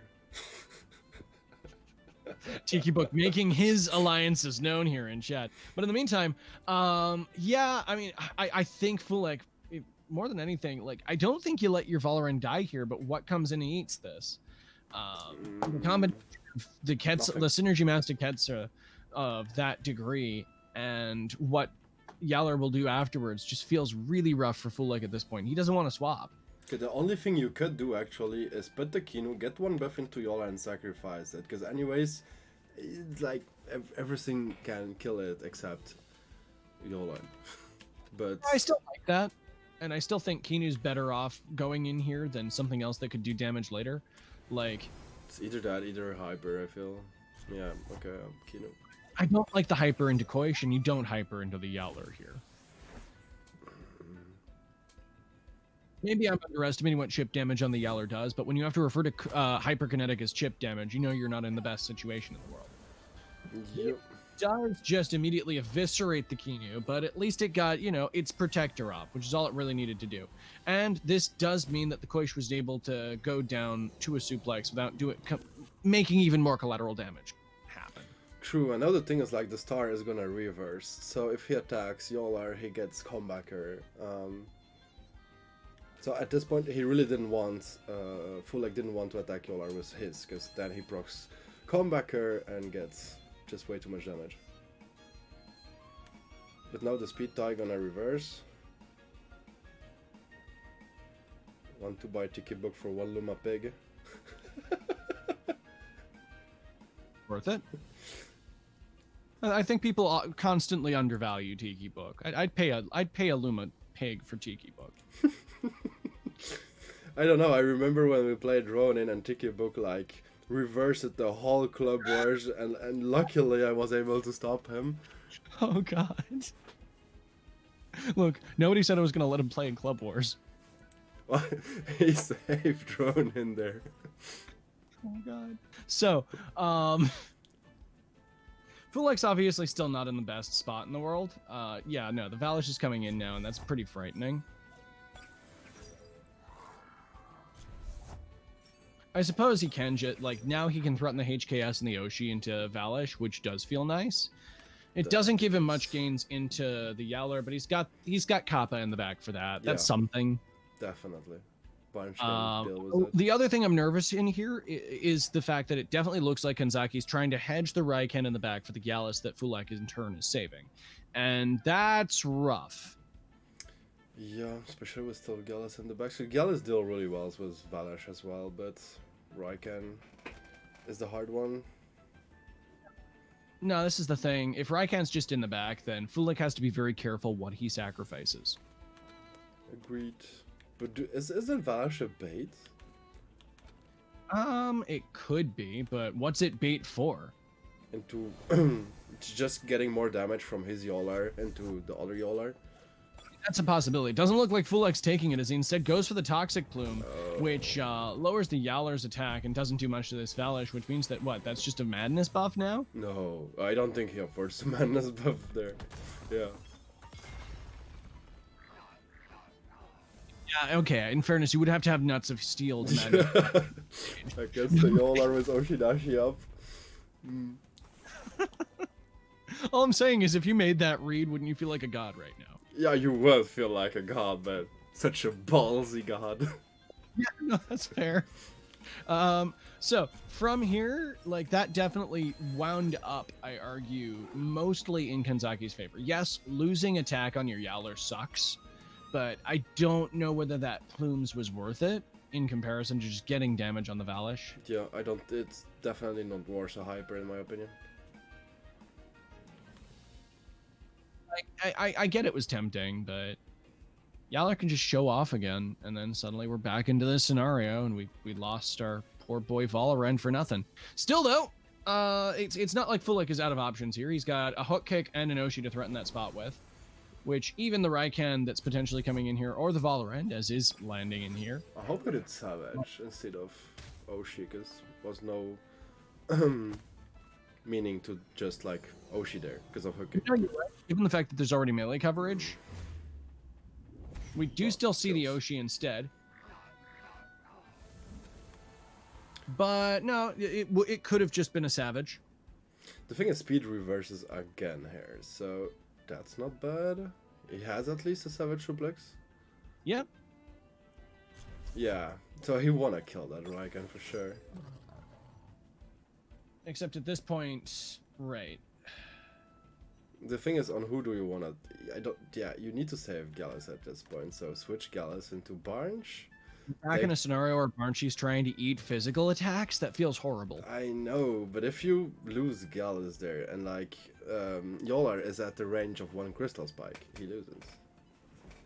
This is also true, it's just, it feels like Kanzaki is successfully putting Fulek into disadvantageous positions here. Now that said, a lot of this I feel can be attributed to the fact that, honestly, if that Valorant had HKS, Fulek would be in a better spot. I don't like making solo hindsight plays like that, but that did feel like a bit frustrating here for Fulek's position.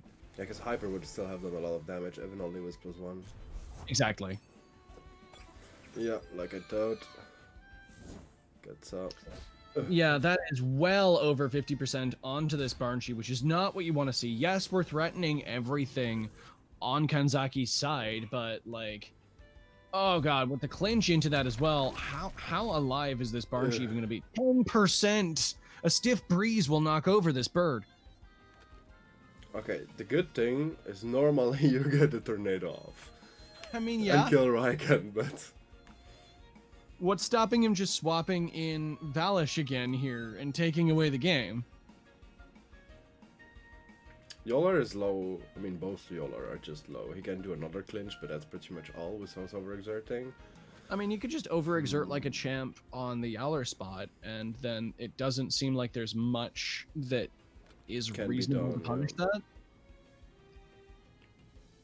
Especially because Raikkonen will always have the synergy Getsa, so being quicker than just everything except sharp steps and tornado.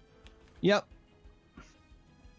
And even that, it depends on... This is the point. Like, Fulak now needs to kill this Raikkonen before anything else happens. So we're pretty much guaranteed to see the tornado come down there, unless we see the Valish swap. Like, the Raikkonen goes down to that, so you want to save the Raikkonen, so that bounces. We see the Valish there. Yeah, I think he needs to save Raikkonen too, but we'll see. Maybe he expects being quicker than the bunch. We don't know the speed of bunch neither, but yeah. I expect most Banshees these days to be creeping the 131s. Like, if this is in that area, I would not be surprised. Now, granted, this is exotic French, so I could take that speed and add it by 10, and that would probably be more accurate.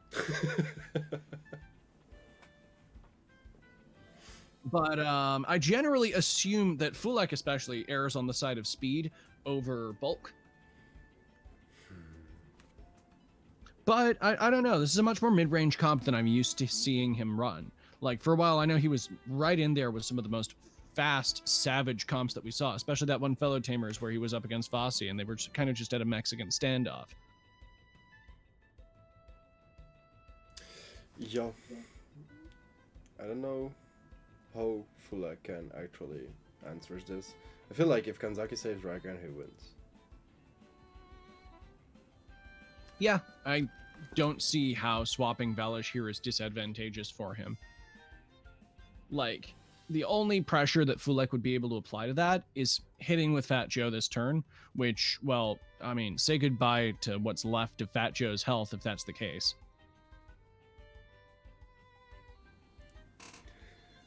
Let's see Kanzaki's decision, because he's the one taking... Oh, actually, we'll see. Okay, switch. An interesting thing here is, okay, so we do see the Valish swap. If we see Fat Joe swap out for Gyalis, I think that's actually a good play here. Which is what he does.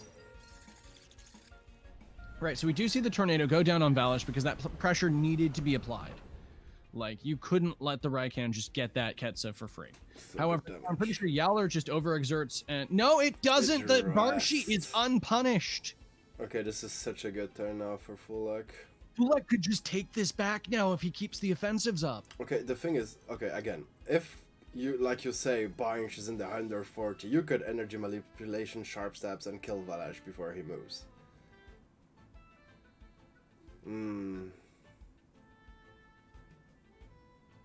EM Sharp, I do think, could very well just take this. Now, Raikkonen could just hop back in, and it probably survives that, and then Banshee dies, because then Yowler just clinches again, and then we're fine. But in that time, Fat Joe gets its stamina back, and we start seeing a bit more counterplay there. But then we still have a full HP Yowler that hasn't been dealt with at all this game, that can still take things away, and it's a Ninja Jutsu! That's, yeah, always gonna be quicker. Oh, and the hill. Oh, did you hook kick? No, it didn't. Trying to get the combo off, and it just isn't enough thanks to that. And the suplex is going to come down. Pop, pop, pop, pom. Okay. Yeah, at this point, I think Kanzaki has sealed it. Twitch Blast. We forgot about Ninja Jutsu. Okay, admittedly, this is the first time I've seen a Valish run Ninja Jutsu in I think about 2 metas once again. Like the last time I saw that was like early Kasiwa into Tukma. People started running Major Slash and Rend over it. I know, I always like having a speedy move as well, so my bad not thinking about it, but Iron Ninja Fair. Jutsu I on him. definitely overlooked it as well, but like I just haven't seen Ninja Jutsu that much. So we see the crystal spikes go down on the Gallus, which just executes it summarily. Valish gets more of its health back. We see the Oshidashi hit into the Valish, meaning that the Yeller is unpunished and is probably just going to lay the smackdown into Fat Joe. Suplex isn't... Oh, no, we see a show-off instead.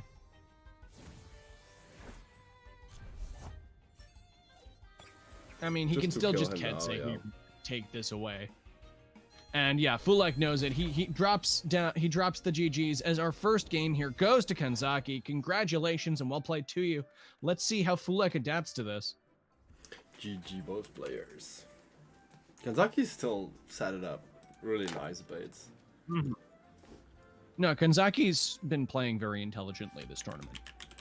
Very good at reading his opponent and also using the best of threes to his advantage to see, like, both scouting in games that he knows he's lost and playing around what he lost to in draft.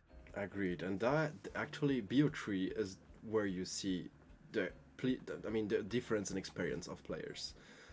That's why I like BO3 because it's the only competitive way in my opinion. Swiss is just RNG. Of course, I'm not saying like it means you'll lose, but BO3 is in my way Definitely the a only hot competitive take. thing. But I definitely agree with you that sorry to have cut you off there. Like I do think that you're right in that seeing people adapt and react through best of threes as we've seen so far means that you get much more cerebral and intellectual matches that allow that to bubble to the surface. Yeah, just best experience. Sadly, I can't play on my own. Well, hope springs. More people set up things like this. I do have word on the wind that a certain other pillar of the Temtem community is working to set up a tournament that has a group stage sort of format inside that. Yeah, I think. I heard one or two taking the idea and gonna try to run it as well. So why not? Mm-hmm. It'll be interesting seeing how people go with it.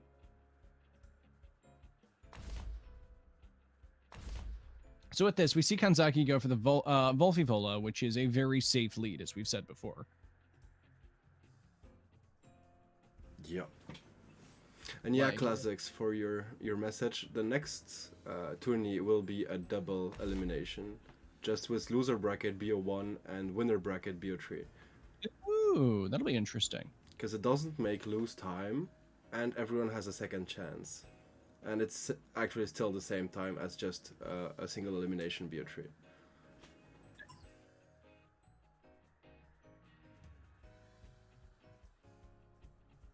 So looking at this, I do like the Gallus into this opener from Fulek. It applies some immediate pressure onto Volfi, and it's not really that concerned with a Vola turn 1. Like, we've talked before about how Double Gash doesn't really feel very good a lot of the time. I feel like the Volfi matchup is one of the few circumstances in which that move matters. Yeah. I mean, yeah, definitely against Wolfie, it matters. Still do like half. Kanzaki's certainly loading up with all of the same things that he's threatened with before here. Like, Valish has been deeply concerning for Fulek to deal with, and Kanzaki has shown once again that he's more than capable of dismantling the things that will be a threat to Valish, while then moving in with it, or sacrificing it to ensure that something else comes to the front. Mm-hmm. Yeah. So, sorry, you go ahead. No. I was just agreeing with what you said. I suppose the last thing I was going to say there is, since we've seen the double mentals out again from Fulek there, and fewer fires out from Kanzaki, we could see some difference in the way that this game goes.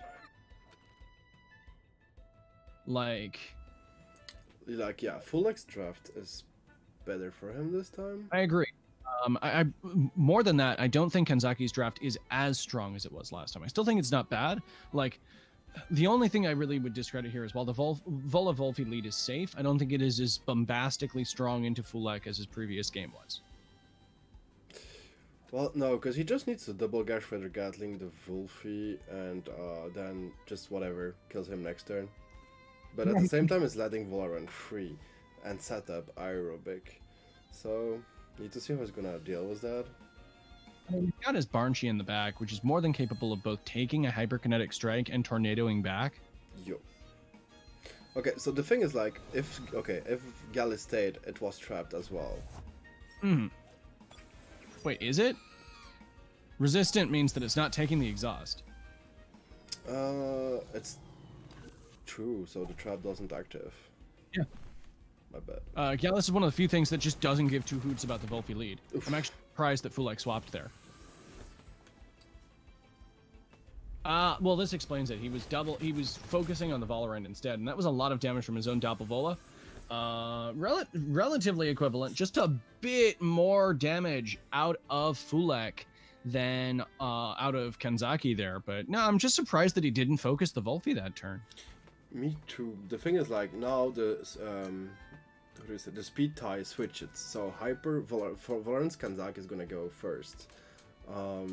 And Valorant just dies from that, so he needs to switch probably into Kinu.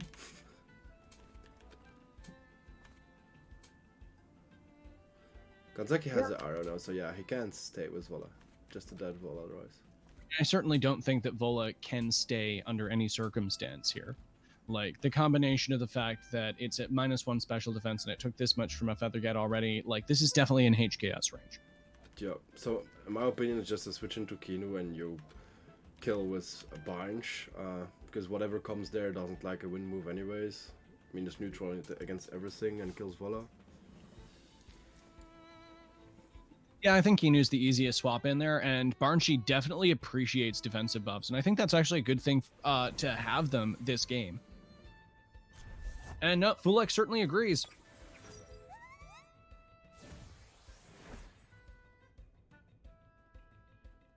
Okay, so Kinu's gonna eat this. I don't want to say comfortably, but like better than other things. Yeah, doing his job. Yeah, pretty much. Like, if Kinu's eating hits that would kill something else, then it's a good boy. Okay, not sure about the tornado. Wind bursts or hypoxia would have been enough probably, because better to halt your speedy move, but sure. I think that does depend on what Fulek is running on his Barnshee. We actually haven't seen many moves out of this Barnshee yet. If Tornado is the only wind move this Barnshee has, then you use what you gotta. Now, I don't know how many sets there are at the moment that aren't running at least Hypoxia, but, like, I don't know. I used to make some sets that only ran Tornado. I don't think they were particularly good in comparison, though. And I would be surprised to not see Fulek be running a Wind Burst. Yeah, Wind Burst in my opinion is just so good, because Barnes is such a stamina user. 2 moves and you run out of stamina most of the time, so Wind Burst just makes it really good. I think it's actually aged well in that regard. Like, from my experience presently, it's been able to get like 2 Hypoxias and a Beta Burst off relatively comfortably. With 61, because I mean that's 2 times 30 and 1 times 23, so I mean, yeah. Huh? Without Sweatband? You overexert all the time then on the 3rd move. I might be getting my calcs wrong on that. That's fair. So Valash is so unpunished here. He could just madness. Yeah, I'm not exactly seeing how Fulek responds to that. Like, this is one of the downsides of having Kinu out in this point. Now, another question here is, like, do we just see additional pressure from the Barnshee immediately on this? Crystal Spike and kill it, because it's already trapped. Yeah, I could... Oh, and he ignores it. Okay. No, we just see an energy manipulation on Volfi instead. Is this a hand... No, this is a hand fan Barnshee, though. No, we Crystal Spike. And doesn't kill. And it kills. Double in, though. Like, that's actually good after a fashion for Fulek. Like, yes, obviously, the Barnshee died, which sucks. But, like, Yaller just came in for free. He can't pressure with Madness buff this turn. Oh, especially not Oh, boy. And Wolfie has no stamina. Yeah, this has turned into a nope field for Kanzaki. Like, yes, it does still feel bad that Barnshi went down there, but having taken down the Valorend and like removed the stamina from Volfi, like I still feel like it did some reasonable amounts. The energy manipulation, yeah, was really good there actually. I feel like sometimes I just forget how useful energy manipulation could be on Barnshi, both as a low stamina move and from its utility. Like, I know some people out there that swear by handcuffs Barnshi. Did you see my last tournament with my mix? Oh, did you run Sweatband mix? No. I mean, but I was like every game on Puppet Master, just energy manipulation with synergy because of my team, because triple synergy was, I mean, triple nature in my team. I was all the time like just overexerting them. Yeah, no, it's a very good play. I didn't actually wind up seeing that, but I approve of it. I know a lot of people that like running. I mean, Trot has made a lot of waves running Adoraboros with a lot of natures for the same reason. Yeah. A little sacrifice. I mean, yeah, that's always nice too, but the Synergy Master energy manipulation on turn 1, like, one of the most aggressive things he did was run Synergy Master Nature Koish with Adoro just for that turn 1 double Synergy Master energy manip. Oh. Oh, yeah, okay. Yep. No, he plays some wild stuff. And he's definitely one of our resident jank lords, but he does some spicy things. So, meanwhile, in this, like, okay, so Kanzaki needs to double swap here. I mean, Koish is not bad, but at the same time, if you take a double into your Koish, you're not happy, you need it. Oh, he's just overexerting and going all in for it. Ooh. Okay, so he's just deciding to nut up and fight instead. I mean, this basically is just saying goodbye to your Valish. Goodbye to Gallus too. I mean, this is fair. The Dust Vortex is a reasonable trade there. I forgot that the Volfi had hold, but that's a lot of damage on Volfi just from the overexertion. Show off. And, okay, I'm actually surprised that Fat Joe didn't just attack there. Like, the show-off's good, don't get me wrong. Like, getting a buff is fine, but I felt like the damage would have been more important there for Fulak. I mean, yeah, for the tempo, it's definitely not good. But at the same time, Volfi is overexerted now. Valash overexerts if he attacks. He one-shots it for sure with the bear. Can still... Yeah. It's just, you want to know what's better than what's better than an overexerted Volfi is a dead Volfi. Agreed. Like, that could have been down this turn, then we wouldn't have to worry about Kanzaki taking it out, putting in Yowler, and then having all the stamina back on Volfi to be a nuisance later. Like, sure, I don't see it winning the game for him, but anytime it can be there faster than something else and exhausting and trapping things on the board, it's just such a utility piece.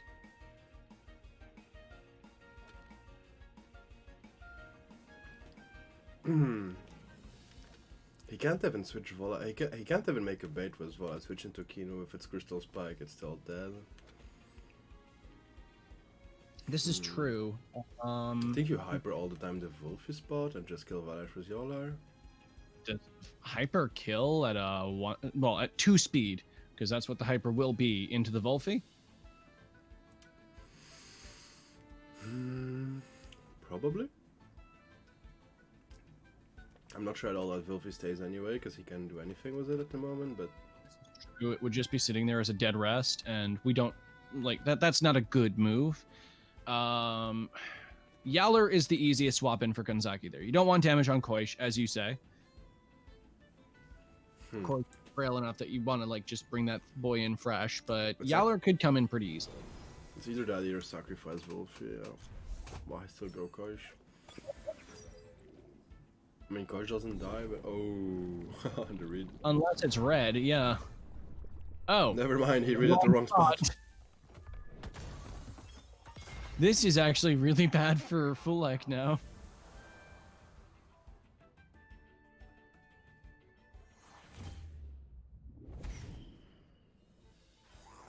Okay, so the only thing for Fulak at the moment is he gets up +2. Maybe sacrifice actually could go before. The Q does have holds, so the sacrifice is entirely possible. If Fulak is banking everything on Bear, I don't think that's a bad call. No, because Ketsa attacks before everything else, I think, with synergy, so... It depends on how fast the Kinu is. I mean, Like- even full speed Kino, you can't hypnose or revitalize. I mean, yeah, you can't hypnosis or revitalize, but what you can do is you can just sacrifice into the bear immediately. Yeah, that's what I mean. It's his only. I'm sorry. Yeah, no, the Option. only thing we were arguing about there is like, yeah, I was just saying, like, you know, you just need to make sure that the Kinu is faster than that to make sure that that happens. Yeah. I definitely agree with you that that is the play. Like, you can't do anything else with the Kinu here. I thought you already got one. Okay. Yeah. So plus Okay. 3 bear. Get it? So Normally it's one bear to against coach. the world now. And this is probably a dead... Ooh. Okay, right. So this is that Yeller. So Kanzaki's Yeller shows off. We see that comebacker suplex come down and Koish is deleted. You know the other really good thing is that the speeds changes now. So Yolar's Kanzaki is going first this time, and he could get comebacker. At the same time, I think you still killed Wolfie before, but Lex got the speed arrow now, so yeah, it does mean that it's not taking additional damage from it, but stamina's a off problem. of Wolfie, because the Wolfie didn't die, is actually going to be a deciding factor this game, because that's going to exhaust. I didn't expect the bush. I mean, it's really good because you expect him to try to kill Wolfie, but now if he does Oshidashi and he plagues, yeah, because he's gonna plague anyways. Actually, he overexerts for plague. I think that's worth getting the over. You can afford to overexert on Wolfie to make Yowler overexert For sure. hard. Because like this is all Fulek has left, and you got a full health, max stamina, immunity Yowler. Like this thing's going to win the game for you. Yeah, You with can plus 2 sacrifice other attack. things here in order to set that up. So let's see.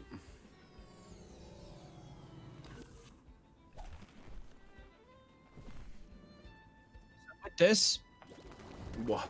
get another show off on Yowler. Okay, this is just him T-posing at this point, as far as I can tell. Because he knows he's gonna overexert this turn, and then he has like a free attack plus 3 with those comebacker as well.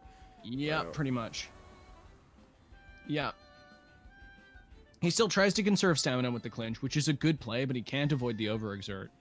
And now we're looking at a plus 3 Yowler staring you in the face at 100% HP. Fulek's not gonna come out of this the victor, I don't Well, think. to be fair, it's the same as a plus 0 because of plus 3 defense, but.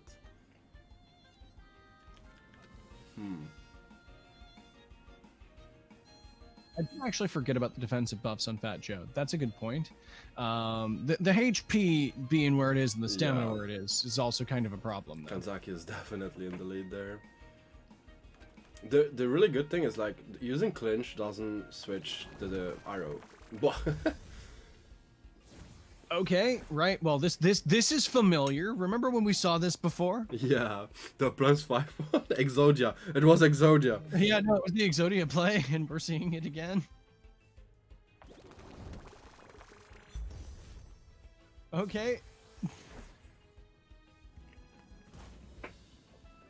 So the suplex comes down, and yeah, I suppose I once again did forget about how much the defensive buffs do for Yowler.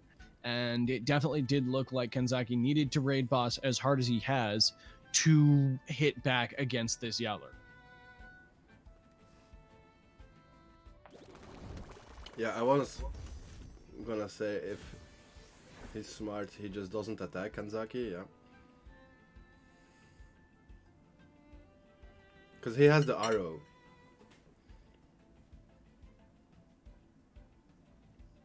But now he's sure to kill, anyways. GG. I don't know about this because now the other Yowler just attacks first anyways and kills you, right? Yeah, what I mean, if he had Oshidashi, that wouldn't have killed, and then he had the big comebacker attack. That's why last turn, Rest or Show Off was the play for Kanzaki, but not for Fulek. Either way, well played on Kanzaki. GG. Apart Fulek into pretty staggering games and moving us into our top cut. As we all get ready for that, do we mind if we take like a 5 or 10 minute, well, five minute rest so I can stretch my legs and get some water? Definitely a 5 good minutes break doesn't seem a wrong idea before going to the top 4 semi-finals of the tournament. Good job to everyone getting there. Thank you for all the participants, really appreciate it. And of course, thank you viewers. I hope you have a good time. Yeah, no, this is all, of course, for your entertainment, and we really do hope that you've been enjoying this. And we're looking forward to seeing you at the top 4. Should be really fun. Yeah, let me try to see that as well. I got it. Oh, amazing. So guys, we're gonna take a 5 minute breaks. Be right back and stay tuned.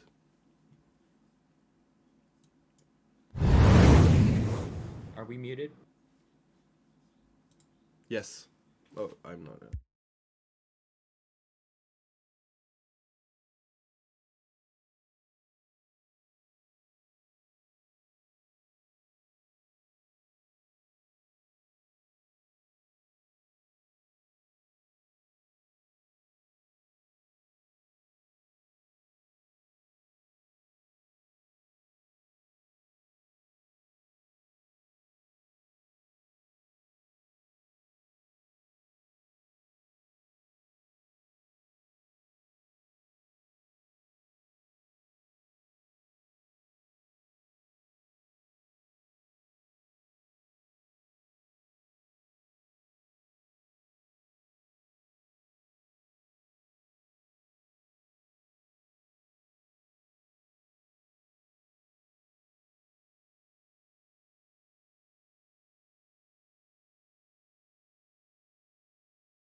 Okay, back to it, guys.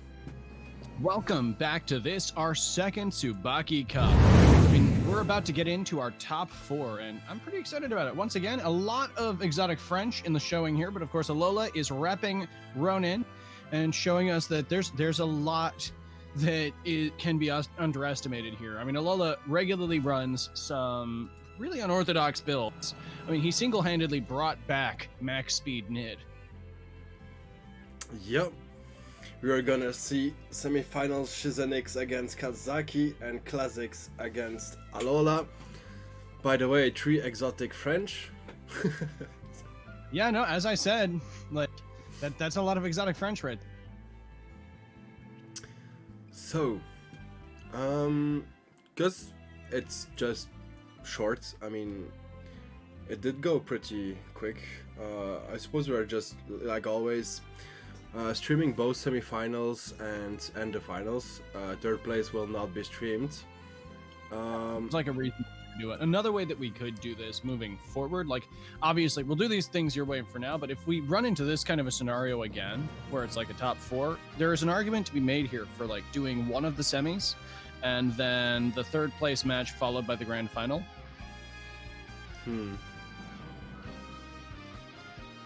It's something to discuss later. I just figured I'd raise it while I thought about it. You know?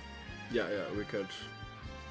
The thing is, Kanzaki play it at the last spot, so I was wondering if we just start with Classics Alola instead of the first. I was gonna lobby for watching Classics Alola anyways, because that means that we're guaranteed to see Ronin participate in this tournament. Because we didn't get to see Alola inside our like group stage, and we aren't guaranteed Ronin in our final round.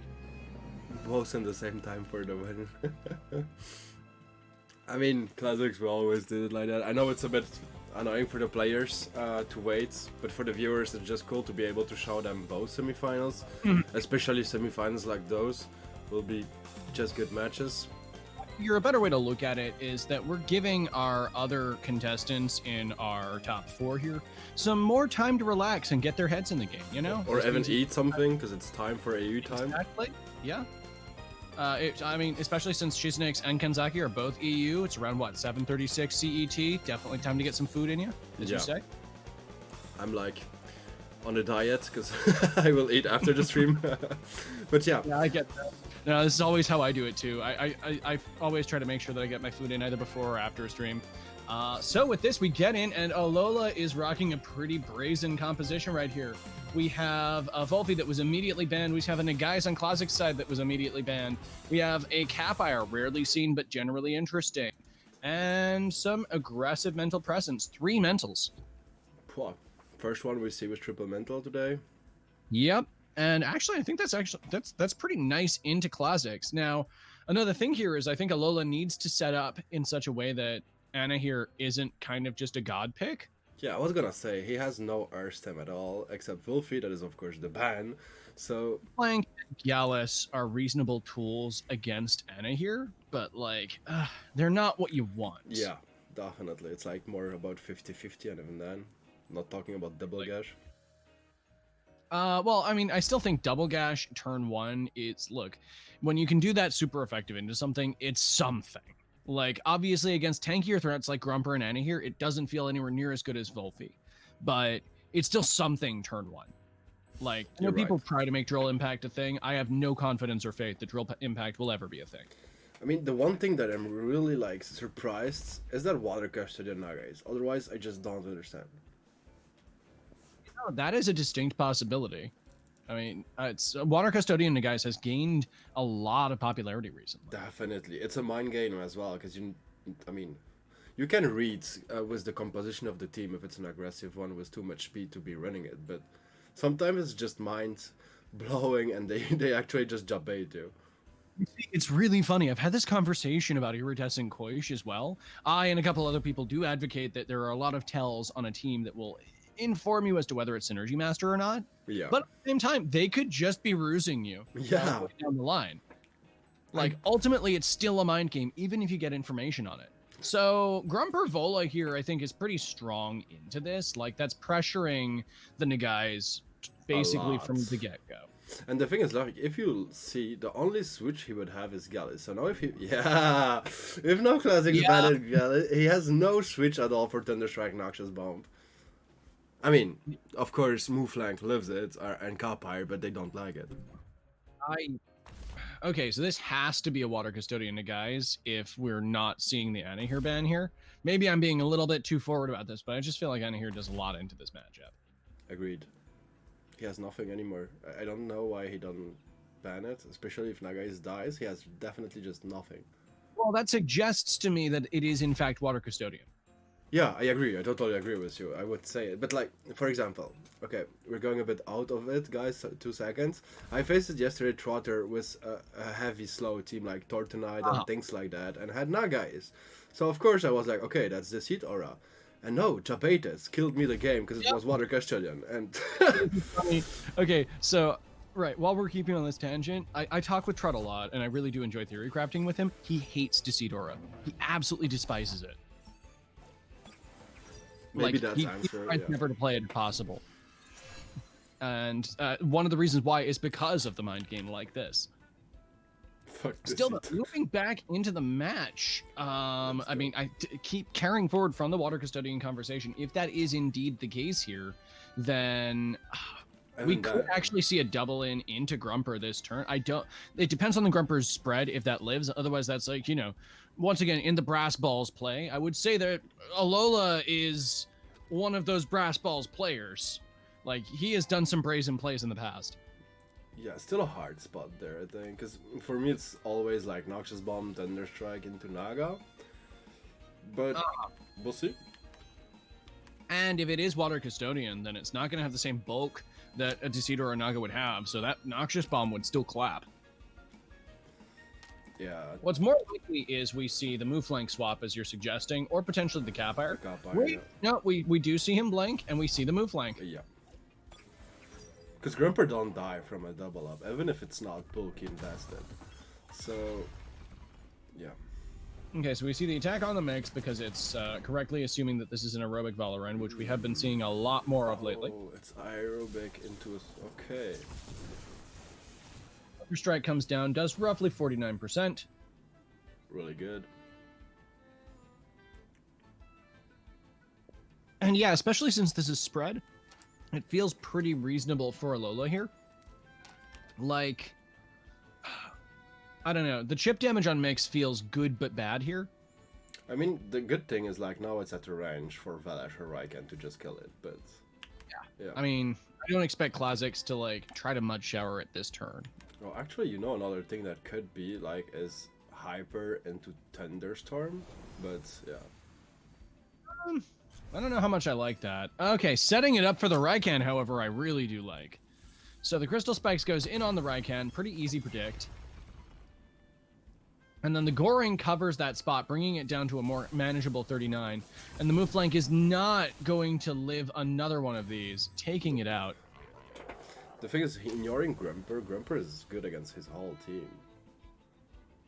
If he gets Mix into Puppet Master range and this Grumper doesn't have spread, then that's fine. It's a full special attack one, so I just don't see him not having a spread. Yeah, no, you're right. Like, I do value Electric Storm a lot on Grumper. The only way you don't play it is like if you play it like me as a second Kinu. Yep. At which point the double edge thing. Oh, yeah. Or if you're okay. This is not something I expect to see here or anywhere else in your cup, but I know some people there are really into their Drought Handcuffs Grumper. Whoa. I don't even think that's the best Drought Handcuffs user. Yeah. That's about all we need to say about that. That would eat the E-Storm slot. So we see a heat up on the Capires, then the guys comes back in, and this is looking curious. Mature. But now he has Nagai's Fury, and that's a threat. That is indeed a threat, and he also does still have the mix to come back in for synergy on top of that, making it clap even harder potentially. Especially since the only swap-in he has that resists that is Valorend, which is aerobic and is taking more damage from that than it's comfortable with. I mean, at that point... It's just going to be losing ground here. I think he's probably better off just... Okay, so he swaps out the Grumper, which makes sense. He needs Grumper. I mean, Barnes was not a bad option either because it doesn't do a lot.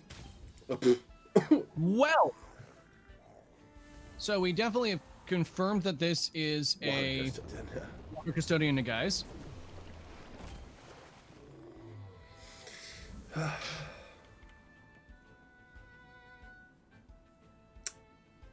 Yep. No, that was pretty crushing right there. That's a pretty clean cleaning board.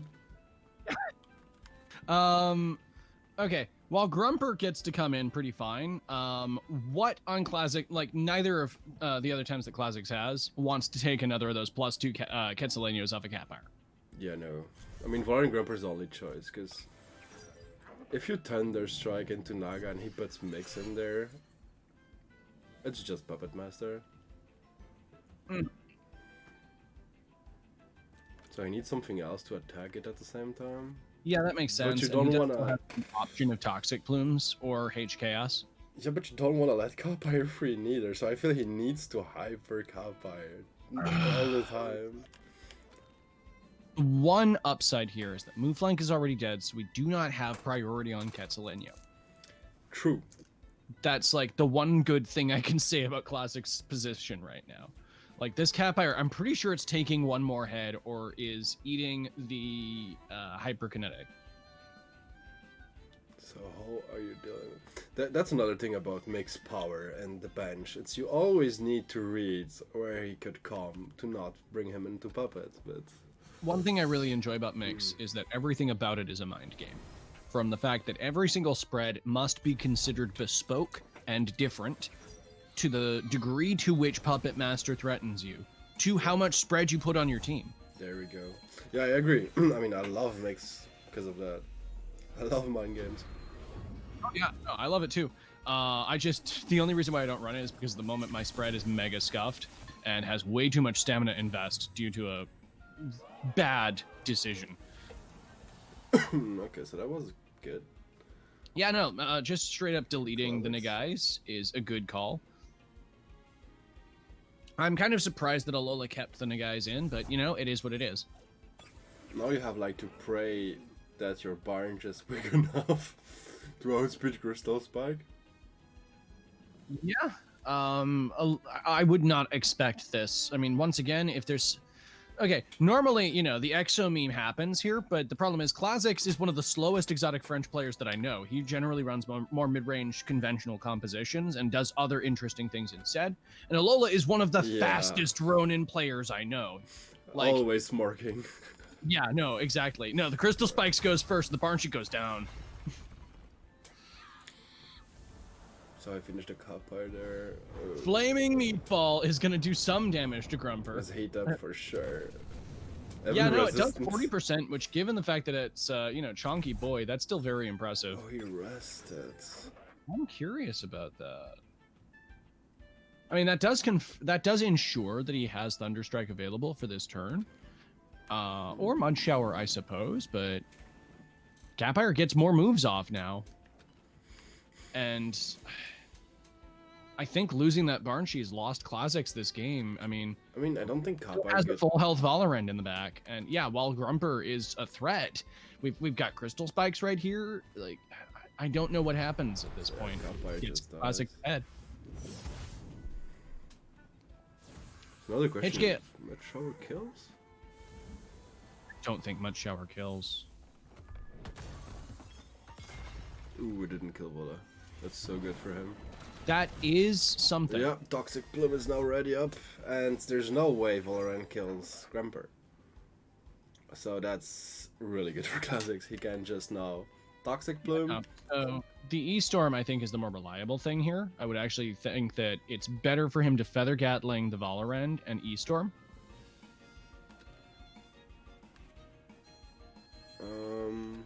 The thing is, it's a huge overexertion. I would always Toxic Plume and rest Grumper. Because there's just You no way so? Valorant kills fair Grumper. Yeah. Interesting. Does this mean that it's an anaerobic vol? No, it's... Huh? Yeah, I don't... No, that was Lola being like, I'm out. That's fair enough. I mean, that's not what you want an aerobic Valorant to finish on, and Klazix very effectively pivoted his board to ensure that the damage was directed to the least catastrophic place. But oh boy, GG. need some fun with Alola games. Well played. Yeah, definitely. Let's see how both of them respond to this in kind. Like, I don't know if Klazix is going to allow the same draft to happen now that he knows that it's a Water Custodian Nagais, for instance. But also, I mean, I definitely feel like Alola is going to try to mix things up a bit here. Yeah. Yeah, that directly the Naga ban. And And Volfil. it's okay, so that's actually the same bans as last time. I mean, he So- needs. Yeah, I agree. He needs to ban it for the Grumper. Yeah, no, I was actually surprised that we didn't see a Gallus last game. So the Raikou comes in instead. Thank you for the follow, Maximus Mush. Welcome, welcome. Enjoy the show. Yeah, you've come in at a great time. Once again, this is the this is the top cut of the second Tsubaki Cup, and you're guaranteed just good match after good match right now. At the moment, it is Alola, the speed demon of Ronin himself, versus Klazix, one of the more interesting team builders in Exotic French, in my opinion. And Yeah. also just a sweetheart. Like, he generally has good things to say in both the forums and elsewhere. Agreed. He did actually a couple of posts. If Crema listened. Well, I mean, the forums is where Crema listens the most, so I'm sure that'll be the case. So, in the meantime, yeah, he's hovering over that move flank. I'm not so sold on it, but what other option does he have into Grumper, which is just so good against him? Wow. Oh boy! What? This is just a. Oh boy! What do you ban So there? clearly, the aim here is to double gash Beta Burst Grumper and sacrifice your Barnshi to the gods. Speaking more realistically, we're probably expecting the same move flank swap, but the problem is, right, so Klazix gets to ban an extra Tem here. What's stopping him from just banning the move flank? I'm wondering, because Capire's like, yeah, it's. I don't know, I would still probably go with the Megas, because it's most annoying one, or the Nagais, but. I like him banning the move flank here because that's one fewer thing that Alola has to swap into a lot of his attacks. But he goes for the Capire. Just to have no Quetzal. Switch it. I could understand that, but. Because if he doubles into it, Nagais can't come neither. Yep. But the thing is, like, Alola's start there with Gallus and Barnes is so harsh. Yeah. I'm not entirely sure I'm comfortable with that. He does still have the option of swapping in move flank, which, as we saw before, gives him a bit of time, and that's all that Gallus needs. But I don't know if Gallus has enough time on a Raikou Grumper lead. Yeah, no. A double up just kills Gallus. Yeah. He could, if Mixes like his TV to resist the Quetzal, could put himself into Puppet Master, but yeah. As we've seen before, self-harm mix is something that we see a lot recently.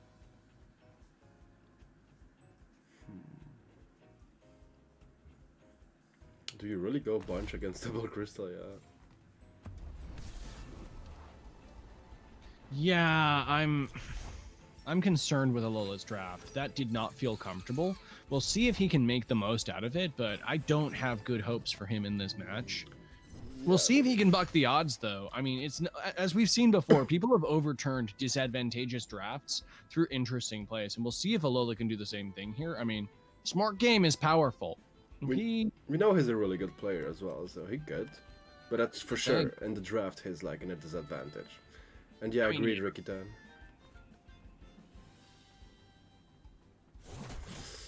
Okay. So he's immediately going just for aggro, and it's just letting the Barnshi die because it's not the best into this team. So we see the Quetzal go down on the Gallus, which does a colossal amount of damage, and the Thunderstrike also on the Gallus, expecting the Barnshi to swap. The Barnshi gets another turn of clemency as a result. But the problem is like, okay. So our play could be switch Grumper into Valash and Quetzal that spot, but then if he reads that Nagais is free as well,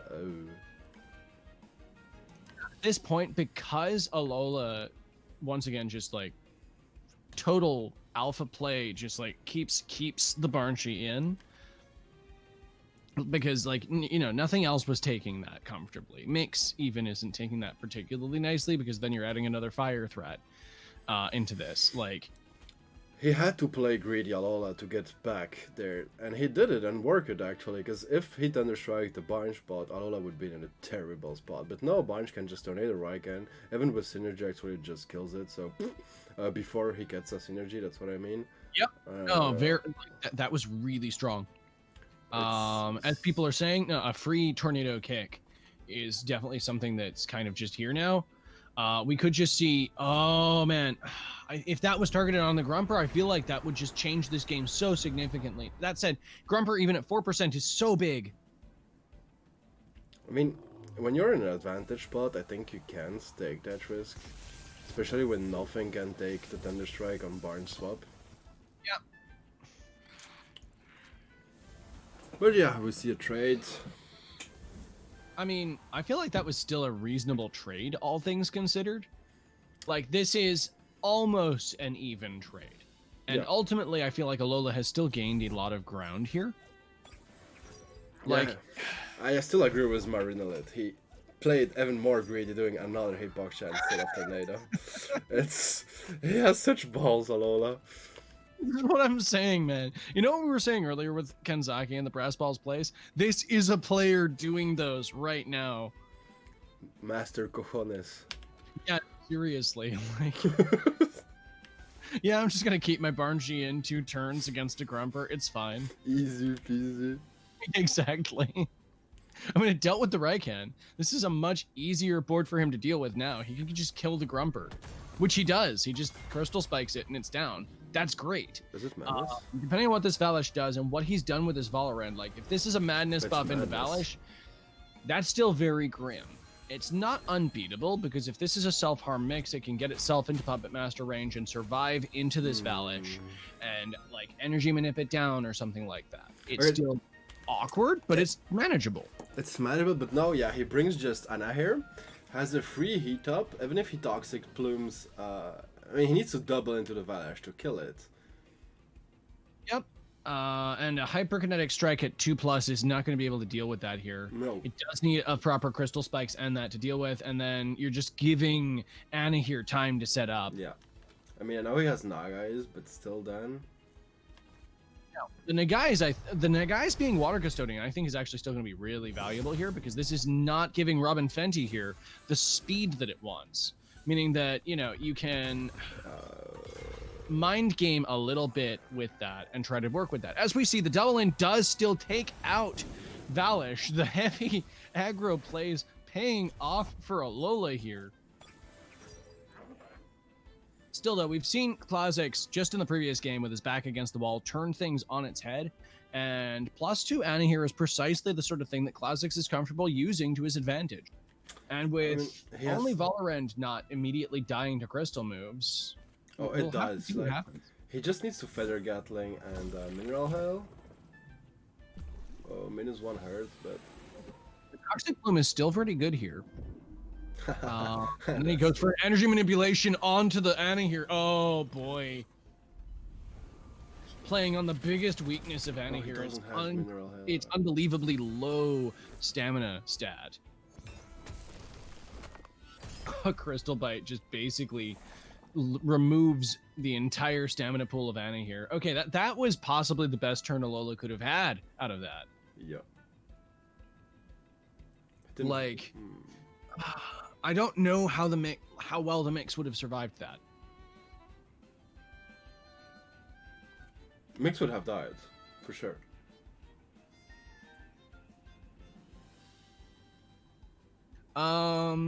Oh yeah, no, this is Sweat Ben mix. Sorry, I thought it was like Strange Fest for some reason. I was hung up on Rishi's mix for a second, which its item choice haunts me to this very minute. I need to like DM him and interrogate him about it. But in the meantime, we see a HKS go down on the Valor end and get it down to under 20%. What Vola dies from it? Vola dies a warrior, but I mean, I guess you're just accepting that at this point, right? Oh. it's Anna here against the world, and the problem is Anna here needed to rest this turn, meaning Nagais gets to come in. A Mineral Hail could still just win. I was gonna say that. Mineral Hail can just one-shot bows there. Now, if magically, by some force of nature, nah, okay, right. There's no way he can double and kill it. So we'll have to see. It's like if Mineral Hail one-shots, who wins? Otherwise, he See, I loses. would have said go for the Psy Surge and like try to hard nut this, but no, this is just gonna take them. Oh, the Nagais lives! Unbelievable!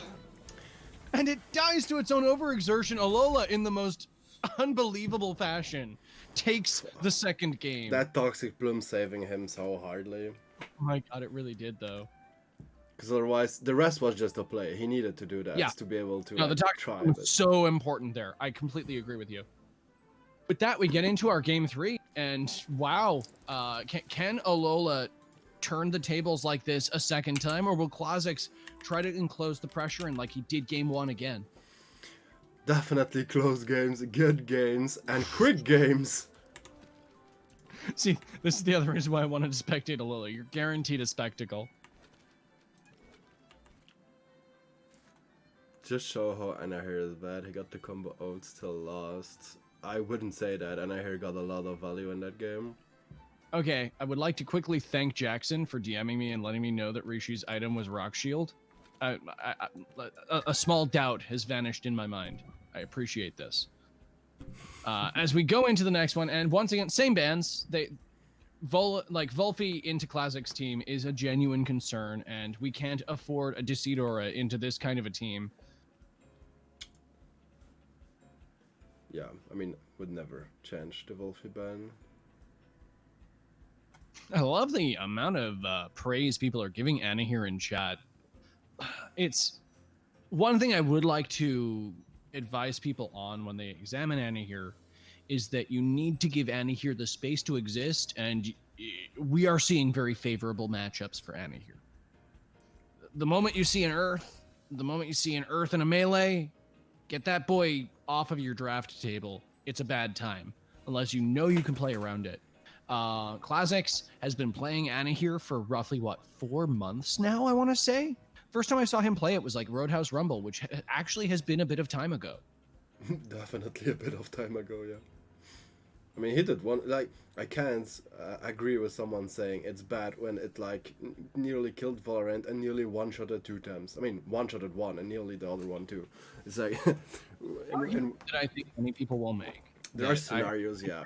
Line on here is that it's not bad, it's niche. In the appropriate environment, it will excel. What Exotic French in general has been creating are environments in which Anna here excels, both through the use of Decidor and Nagais and through the specific way in which it is leveraged on a team. It must be used intelligently. Agreed. If you're just throwing it onto a team, it's gonna die. I remember you guys that Nagais is forced ban 100% just because of that. And it's you know, it's a reasonable combo inside that. I mean, Kini, I believe, was the first person to really popularize that alongside that. Sarudani, a name that doesn't get much credit here, but another person who's been doing competitive sort of in the sidelines is another person that's popularized that in the corner. A lot of people like Anna here. So I suppose we should focus on this draft, which we've seen the move plank in the mix. Wait, he doesn't pick Grumper? Man, okay, so Grumper just gets banned, right? How do you not ban Grumper here? What? Alola, what have you done? You have, After all of these games in which Grumper has just dominated him. You have the triple men type and I don't know what to say to this. Grumper gets third picked in an unprecedented ignorance of what's happening on the board there. I mean, he hasn't even picked Momo once. I mean, yeah, it's just too hard for him. I don't understand there. I need to know when Alola is done with that match why. No, I mean, fair enough. You know, I mean, he feels confident in his ability to deal with Grumper. I don't follow the reasoning behind that either, but, you know, Alola's got his play, and we've seen before that he'll follow that. He'll keep his Bargy in 2 turns against your Grumper. Well, let's see. He's just going to do it. And so here we go. We got a Raikan Valorant on one side. We got a mixed Mouflink on the other side. This is the third battle between Alola and Kha'Zix in our top 4. And yeah, no, it's anyone's game at this point. I'm done predicting what Alola's going to do. Although, speaking reasonably here, what I think he's going to do is, like, I don't think this mix is calced to live a Synergy Master, a Synergy boosted Quetzalcoatl, and this Valish could just hecking come in here. This Valorant doesn't need to stay on the field. Base jump hurts Valish if it's going into the Valorant spot, and like a double in on Valish hurts, but Valish can get his health back very easily. Yeah, mix bounces. I was gonna say, Alola needs to be able to bring Nagai's to unlock the Nagai's Fury. Yeah, no, he needs Fury. So the Featherget goes in there, getting it down to 77%. Makes perfect sense there. The base jump goes down onto the Valorant, getting it to 56. Quetzalcoatl still gets it down into the 50s. 53% is not a comfortable position for Nagai's. Goes to show what bulk you don't get to have as Water Custodian. Like, investing speed is rough. But at the same time, now he's free to go away again and just come at the opportune moments to get rid of Grumper, Raikan, Anahir. Sorry, I was responding to a truth bomb that J Dragon just dropped in chat, but that's a fair point.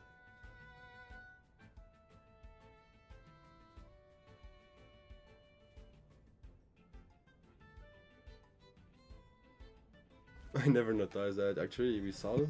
Yeah, no, Anahir is just Rihanna backwards. They've been saying Rihanna this entire time, and I thought it was just a Diamond reference. Turns out it's more. We see a cage into a HKS onto Nagai's, trying to just wipe it off the board before anything else happens. But we will still see at least one Fury out this game. Yeah, but it's not enough. And a prideful proc plus of that. Oh boy, a prideful off of Nagai's must feel so strong. Right, so this puts Alola at a significant disadvantage. Granted, this is the longest his Mouflink has been alive. I mean, Mouflink is +2, but losing Nagai's there is so harsh. Oh yeah, no, I'm not arguing that losing Nagai's is incredibly bad. I don't see what he could have... Okay, he could have not caged, but it's clear once again he has some kind of a plan here. And his plan appears to be goring on the Raikan using unnoticed Mouflink. And killing while then Crystal Spikesing the Valorant now that it's done with its HKS. Even EM should be enough. You're not wrong, EM should be enough. So we see a base jump, not even a goring, because of course, sorry, I underestimate constantly what unnoticed does to Mouflink's priority in a match. But he does still stick with the Crystal Spikes. I mean, you know, best not to risk it, I suppose. And it is Sweatband Mix. Yep. Because Alola is definitely in a good spot now. Even if he lost Nagai's, he still has Gallus Mouflink that can, for sure, deal with Grumper. The problem is more Anahir. Yeah, no, Anahir is actually a threat. I do think that Mouflink is probably his best thing to deal with that, but I think that he's going to be more like, this is the kind of Morton's Fork a couple people have been talking about with me recently. Soliloquy specifically has been talking about how Valish warps game plans because you put it next to another win condition that kills you, and oh no, you have to target both of them. Yeah, I was gonna say that, because if you're in your Valish, if he expects like now the focus into Anahir and he just go for a madness buff, you're in a rough spot. And now, one thing that we can say here is that what Alola has shown is, once again, because he knows no fear, one thing that he can do is just energy manipulation the Anahir, take advantage of its incredibly poor stamina, and just goring the Valish anyways and get it to an incredibly low percentage. The problem is that still does mean that you're not actually killing the Valish before it M buffs. But can you afford to madness buff there? Because I think you still like you do crystal spike into move flank and then just another cleans, but I don't. Crystal Spike and Move Flank doesn't kill it. No, I know. You just put it at range to kill it with Anahir easily with like a meteor swarm. Then we've still got a Gallus in here that can. The Gallus doesn't have any hold though. At the moment, yeah. Yeah, it would need a swap in for that, and a swap in on a spread heavy Tem like Anna here is actually really hard to get. Because you can't madness buff. Move flank is way too quick for you. So instead, what we see here is Gallus getting its hold up early, rather than the mix even staying in. The Goring going down on Valish. But at the same time, we see that base jump will not kill Valish. No, execution will. And this is now a what? Plus But 3 move flank? is it That quick? that execution's going before things now. Just 1/2. Like, I'd be surprised if he wasn't running execution on move flank. Oh yeah, me too. That's impossible. With Unnoticed, you have to. Okay, he instead just goes straight into the Anna here instead. And Hook kicks it as well, getting it as low as possible, down to 2%, but the Meteor Swarm still goes down, and the Gallus is down. He still used it very effectively there, but, like, ouch. Getting heals on Valash. Scavenger happens on Valish now. This is looking grim. What? Do we see? Yeah, I was gonna say, we see a Valoran now. That move flank, thanks. This does mean that we have Goring potentially up to quickly. No, there's no reason to spend a Goring on an Anna here. Sorry, I just had to stop myself there. I know I say some silly things sometimes, but like... To be sure to outspeed Anna here, you know? I know, right? You really have to outspeed that Anna here with your +3 move flank. Wow. Okay, the thing is no. now he has lesser Sorry, guys. answers for move flank as for Grumper as well. Now Gallus being dead, Grumper is like a good asset. Grumper is pretty powerful here, especially since move flank, the other thing that is scary to Grumper, is no Low. longer with us. Obviously, Mix getting into Puppet Master range is still awkward for it, because while it has electric spread only does so much to Mix. Yeah, that's why you need to Crystal Spike the move flank spot, because even if Mix comes, you put it at a range where Electric Storm will kill. So he you see him always just execute attacks the, it. well, I mean, I say execute. Base jump So hard, okay. the Anna here and just Crystal Spike the move flank spot, as you've been saying. I do feel like the fact that the Valish overexerted to do that, combined with the fact that the move flank managed to get so much value inside this game, still puts Alola in a pretty good position. Like, it's not, 100% I win from here, but this is still, not So a situation which I can say Kha'Zix just has this. the thing, like, if Valorant do one more air move, wind move, like, Grumper will just one-shot it. And then you're in a 1v1, basically, that Grumper win. Okay, so while I agree with you, so we see a Toxic Plume inexplicably. I do not understand why this Toxic I Plume... understand, it's to not die from a Thunder Strike.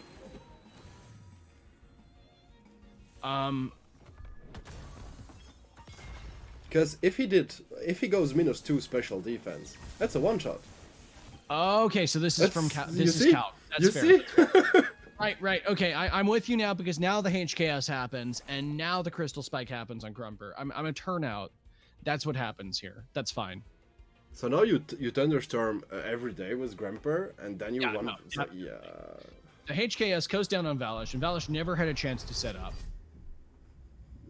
The Electric Storm's obviously coming through here. I completely agree with you with that. The Crystal Spikes goes down on Grumper, but I think 2 Crystal Spikes should be able to... No, 2 Crystal Spikes 'cause don't of the take hills. out Grumper.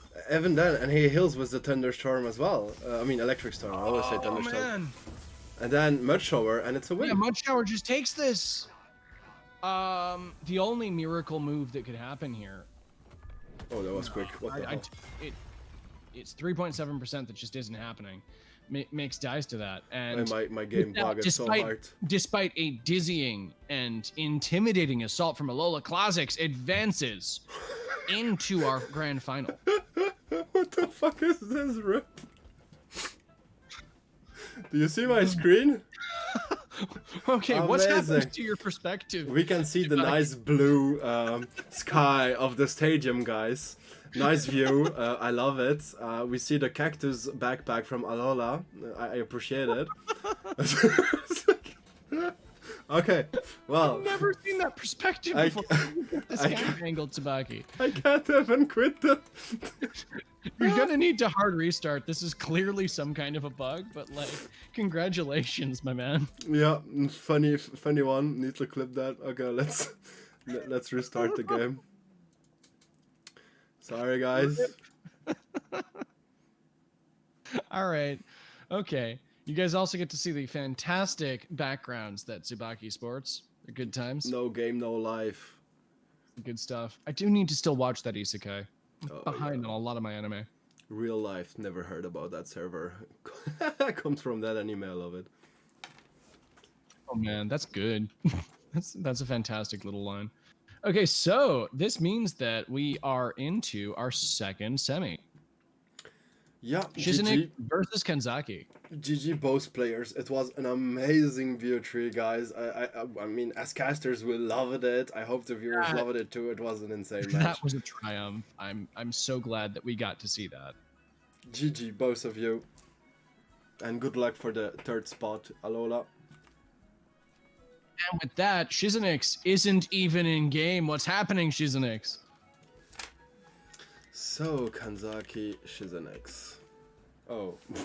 Yeah, no, that's what I'm talking about. Shiznix isn't even in game. Kanzaki neither. Nice. Oh no, We're they good. took our little talk about a break a little too seriously, it seems. They were like, okay, we have semifinals to wait. We have like at least 1 hour, but they forgot like it's Alola and Classics. Like 10 minutes, Not Bio like- 3 is done. It's not like Prody made it into the semis, guys. Let me wisp Kanzaki. Okay, Shiznix is online now. We're getting somewhere here. Where the hell is Kanzaki? Okay.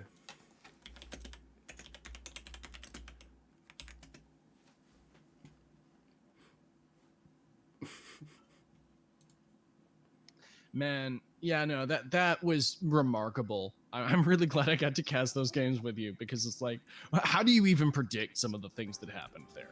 Yeah, I mean, it was amazing. Let's be fair. I had so much fun into this game, watching it and commentating it with you. Just like, Yeah, thank you, Classics. you had me at 2 turns with a Barnshee in against a Grumper. Like, it's just so brazen, people don't expect it, right? That Anna here nearly come back with the double one shot so close. know. Like, just always so Oh much my hype. god, living by what, 3.9%? Like, Yeah. sometimes it was just down to like a single digit percentage. One quick thing I'll say there is I'm very glad that damage is fixed in Temtem, so that way we get things like this where it's just so down to both wild, bold moves and good spreading on both sides. It makes it more of an actual game of tactics and resource management rather than it being like a damage roll. Yeah. And it's just something really rewarding to see out of the Temtem's sort of damage system. It's nice seeing that in practice, and how even with that precision, you get such unorthodox and unexpected games as Alola just gave us. Yep. And with that, I mean, if people are saying, okay, right, after that, how do we go from here? I mean, let's not forget that despite the fact that we just saw, like, the man who walks through walls, Alola himself, face off against Classics, the man who made the turtle a king, Kanzaki and Shiznix are still razor sharp competitive players. Shiznix managing a 5-0 versus Transcend. Kanzaki, as I said before, I mean, he's been here since the start. Yeah. I mean, if we take Kanzaki, he won my first invitational tournament, finals against G-Dragon. He did top 3 into the first of the Circuit Cup, and now again in the semifinals. He's so He's a fellow consistent. Tamers winner. He regularly places in top cuts. He's definitely proven himself time and again to be a consummate competitive player. Okay, he's online. Oh man, he's even online? Brilliant. God, wow. I think he really didn't expect the semifinal to go so quickly, and I can understand that. Okay, they're in, guys, for the second semi-final. Who will be All the finalist joining Classics? It's This is our exotic game final for one. sure. And as we've seen before, Kanzaki has not failed to disappoint in term. Oh, sorry, not disappointed. Sorry about that. Whoops, double negatives there. He likes you, Kanzaki. You can hear it. Luma move flank. That's what I was talking about. Like he always is gonna flex some kind of cool, perfect Luma. That's what I was getting at there. Got a little muddled up. With that in mind, though, I'm actually excited to see how these two teams face off. Once again, we've got an Anna here. We're guaranteed an Anna here in the finals at this point. We could have an Anna here versus an Anna here. It is a possibility. We're guaranteed quick games as well, seeing the lineups. Yeah, no, once again, one of the things that I think is undersold about this current sort of metagame as it stands is that it does incentivize quick plays. Agreed. And just to answer Ricky 10, yeah, we all move it to Exo. Yeah, no, there's been a very big sort of move over to Exotic French from a number of people. If you want the whole list, yeah, Kanzaki, Bennett, Dave Goblino, Jackson, and myself move it to Exotic. You know, fair enough. That's your prerogative. My little friend group. Naturally. And so, yeah, we've got that to look forward to as we move forward.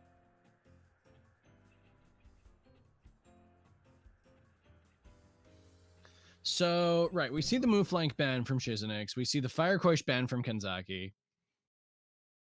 I feel like everybody who faces Shiznix is going to wind up banning his Fire Quash. Like, you have to respect the Synergy Master Water Cutting Lily, as you've said before. Kanzaki has the same opportunity, actually, playing it. But it's, yeah, such a strong lead that covers so many things. Isidore Nagai's kind of inverts that, though, right? Mm-hmm. Like, what Kanzaki doesn't have is a Nagai's to say, like, okay, cool, you don't get to have that combo work immediately. Yeah, no, yeah. At the same time, actually, he could even start with Wolfie and Cerneve. Even if Valorant's calm, you ban then Cerneve on the next spot, and he has no switch in for a double nature move. Because even if Anna here comes back for the Naga switch, well, then you can he's plagued, and you can just Dust Vortex him the turn after that. Isn't Shiznix the one rocking Snare on Gyalis, though? Yeah, I meant Anna here. Like, he's the only one being able to tank double nature. Isn't there a possibility that he just sacks his Anna here into that to remove, say, handcuffs from Volpi or something like that, just to make things more maneuverable inside that? Oh, but I always take a trade for a kill attempt just to snare. To be fair. I mean, if you know what I mean. Like, I always take a whole life of a Temtem just to get snared. I don't really care if it's not Sweatband. Yeah, no, I get you there. It's not it's not good. It's something, and your comment puts that in perspective. That's fair. Yeah, no, Shiznix doesn't have too many good answers in this, but we don't see that. What we see is a Volfi Raikan lead instead. Yep, and yeah, Gagbomb sadly separated from us, but he moved it to Ronin. Well, I mean, look, Ronin's like. We don't talk about this much, but like one of the things I really enjoy about the way in which Ronin interacts with a lot of the other competitive clubs is it's just always there and always chill. Like they've got a disambiguated structure, but that really works in terms of making sure that all of them are just like ladder gods. I mean, and they have such kind members: Alola, Ishir, Ricky Tan, Buff Duck, such really cool guys. I'm sorry, you didn't mention the legend himself, the like font of so many copy pastas, Tiki Book. Oh yeah, my bad, Tiki Book, and I even forgot Funky How. All of those are like really cool guys. No offense if I forgot someone else, please. Exactly. Still, though, sadly, we won't see Ron on top this particular tournament. It's basically guaranteed Exotic French. The question is, who will take that crown?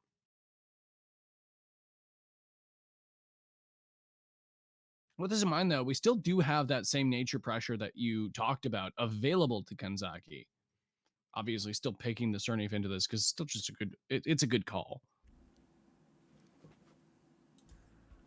Yep.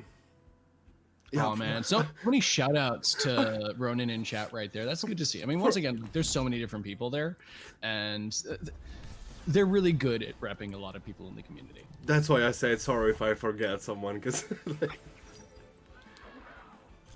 Nah, there's just so many people to mention is the thing, right? So, let's go to the match. With this in mind, right, so we're expecting an actual Decitor or Nagai's here. Now, Volfi still loves taking those apart. And now, remind me, do we remember the gear of Nagai's off of Shiznix? It's like double screen, I think?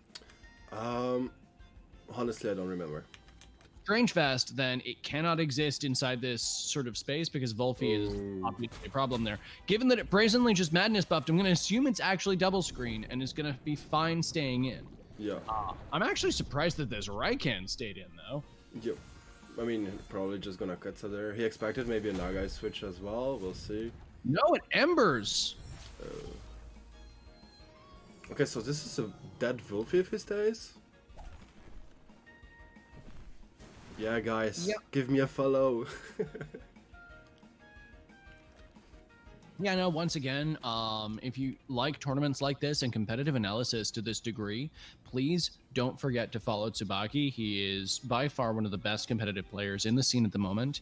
And while he's sitting here in the casting ring with me, the only reason why he's here is because he's organizing the tournament himself. Otherwise, he would be playing, and he'd probably be doing really well, too. Thank you, mate. I appreciate it.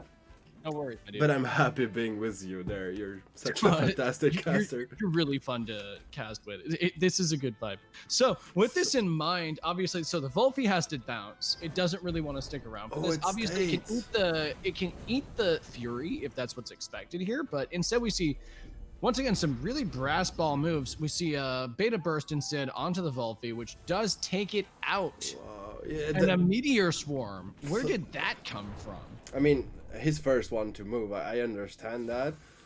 But really, like, Wolfie was a win con, and he let it die. So that's a bit harsh. Because even if Sernev comes now, he doesn't have front whip up. So he gets Nagai's Fury up 100%. Yolar is the only thing, if he has clinch, that could come. And I'm not even sure it kills. Yeah. Youch. No, that's fair. He opts for the Valish instead, which unbuffed doesn't perform particularly well against a Madness buffed Nagai's Fury, which is at this point signposted. Cerneef is the obvious swap in along. Like, are we expecting a double swap? That feels so bad for Kanzaki's momentum here. Like, I don't know if I don't remember now if Shiznix runs it, but it could even like be if you expect switch a Lullaby into a Valorant switch into Anahir, and you're in such a spot. Oh, that's rude, is what that is. Like, once you have that, it's just how do you go wrong? But okay, I don't remember seeing a Lullaby off of Shiznix. Oh, No, that's it. clinch Valash. Yeah, but that I mean, that doesn't kill with no attack investment. Okay, so the Raikan bounces, which makes sense here. It doesn't have much business existing, especially if you're expecting a Fury. So the Fury does come out, and the Raikan is saved here. I don't believe the Valet. Okay, no I guess I underestimated Valish's special defense. Double screen saving his day. Oh my god, it really is, though. So the Crystal Spikes does secure the kill against Nagai's and brings Valish back to a reasonable health stat. But, like, ouch. Yeah, definitely ouch. If it wasn't double screen, Valash would be dead, and Naga would still be there. So, yeah. Yeah, no, double screen making massive revenue for Kanzaki right there, and squeezing him back into this matchup, making this much more balanced than it felt in those first few turns. Nagai's, wreaking havoc on this board before dying in quite a spectacle.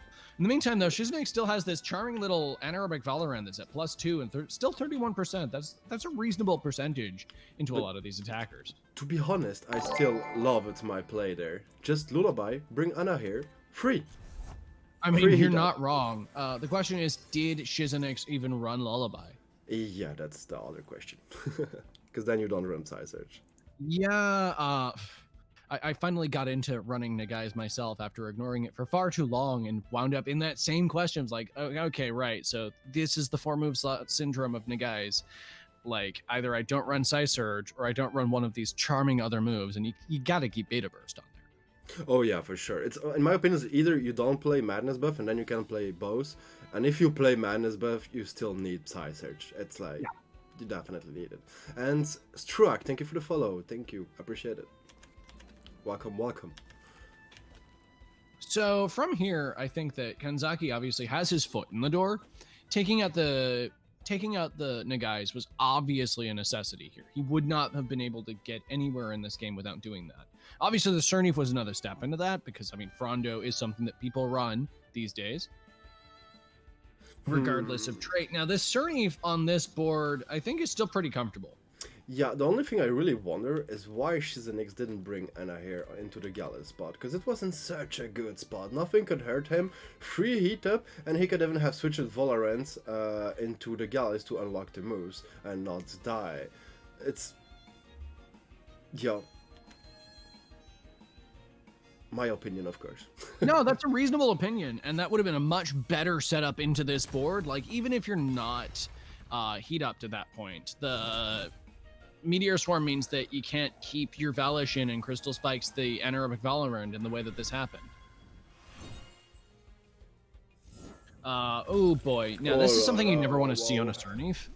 Like... yeah, this is really good for Shizenix.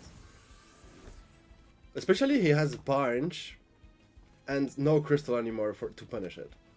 But of course, Raiken still can deal damage with it. He just needs to... Raiken is fine dealing with that, and honestly, even at -1, Cernif will still probably do a significant amount of damage to Barnshee. Not enough to 2 KO by any stretch of the imagination, but probably still enough to 3 KO. It'll be close, and it depends on Shiznix's spread, but I don't think it's impossible. So this is definitely a Valorant switch into Anahir, because you don't want to give a Prideful proc to Raiken. I mean, Raiken could, of course, just focus Gallus, but then you have a free Anahir. It's... I feel like at this point, you still have to just finish the Valorant, otherwise it's going to continue wreaking havoc on your board.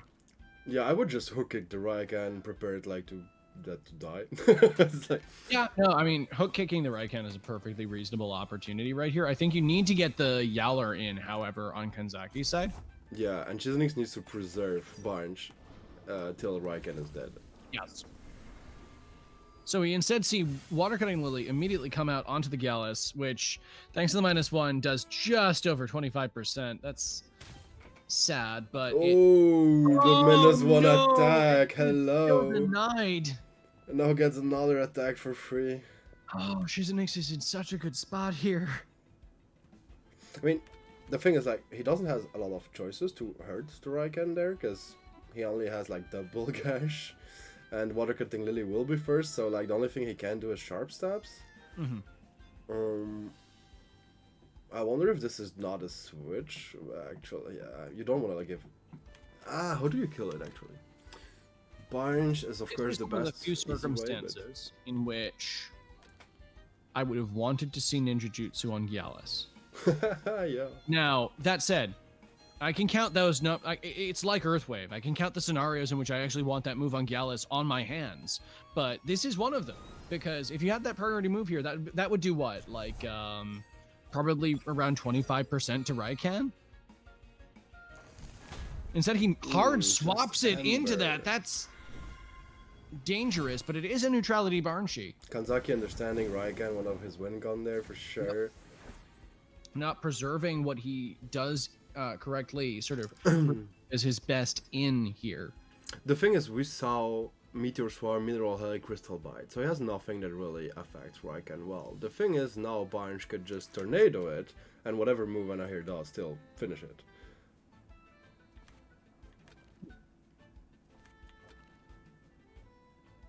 At this point, I'm not entirely sure why Shizenix has saved the Gallus at 0.7, though. To not give him a free Prideful, I suppose. But I agree with you. Okay, no, that's actually fair. It doesn't have enough stamina loss to try to OX itself, either. Thanks to the -1 attack on Cernif, I could afford that option. Really, just only thanks to that, because otherwise Cernif destroys Barnes too. Yeah, no, that's reasonable. At this point, Cernif is kind of relegated to support role. Now, remind me, Kanzaki's running settling Cernif? No, Kalasuchi. Oh, then this is fine. If that was settling, then that minus attack would only last so long. Yeah. But since it's Callosity, yeah, that's set in stone. We don't have to worry about that.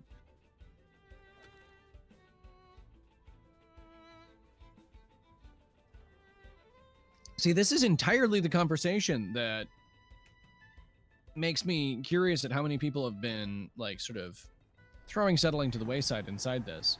The fact that settling offsets minus attack so significantly. So a tornado comes down onto the Raikan, getting it down to 12%.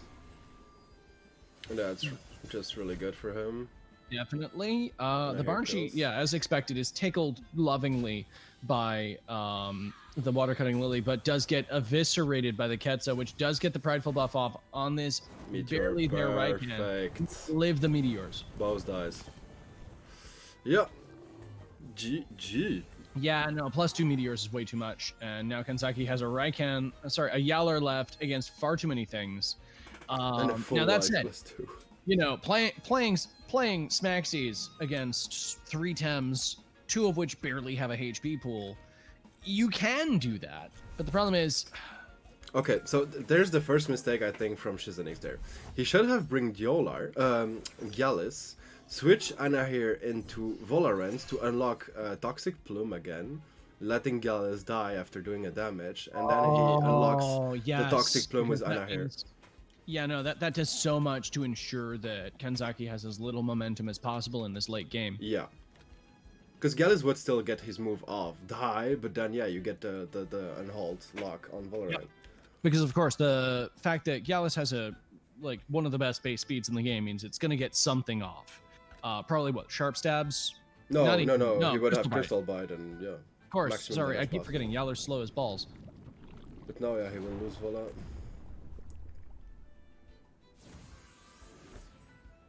Remind me, does Kanzaki run a one-hold move? If you run... Yeah, okay, he runs. He doesn't run... Hibernate then, okay. I'm curious about not running Hibernate on a Chamomile Yaller. Me too. But, I mean, yes, it's serving him well here, but... I feel like having Hibernate in another turn would have been really handy for him. Because he's probably not dying to everything this turn, and he probably outspeeds that Yaller if he's a 50 speed... Sorry, outspeeds that Anahir if he's a 50 speed Yaller.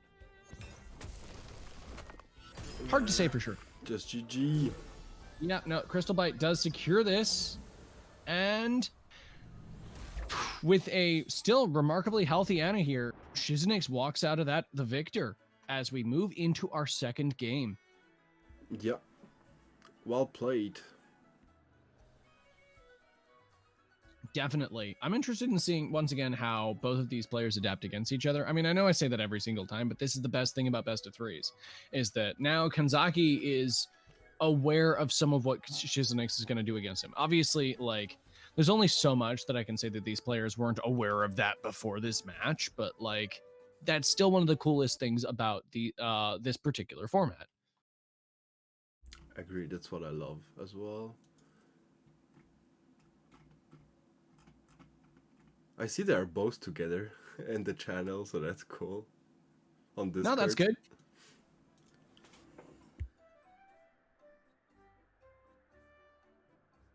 Just sitting here occasionally taking a big steamy gawk at all the 5% in Kanzaki's squad right here. Oh, by the way, do you know he already has every 2i evolution in Luma, and he still has 7 Luma 2is in preparation for every evolution possible? That's good. That's disgusting. And if we had time before this game, which is already underway, I'll have you know, I would ask you what you think is coming in Sipangu in terms of 2i evolutions. But we're already in game 2. Okay, because it's Fire Digital. Oh man, you're just saying that on stream, are you? Well, you at? Okay.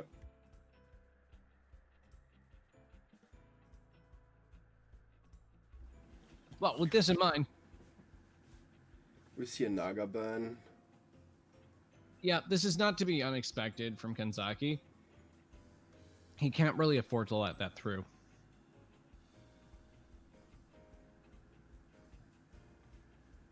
With Anahe combo, it's just too harsh. And yeah, Pink Giraffe, I didn't think about it, my bad.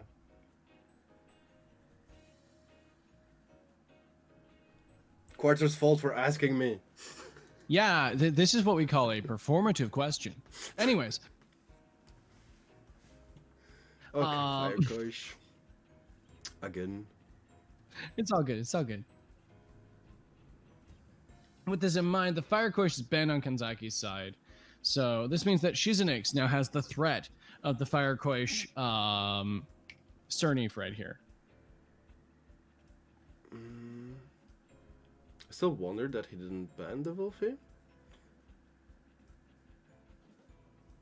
Well, he has ways to deal easier. Yeah, I was going to say, Wolfie isn't the hardest thing for him to deal with. Yes, it's going to take some things down with it, but with Wolfie, Firecoach, okay, if Shizunix is even allowed to get his Firecoach Cernif lead, then Wolfie can't exist.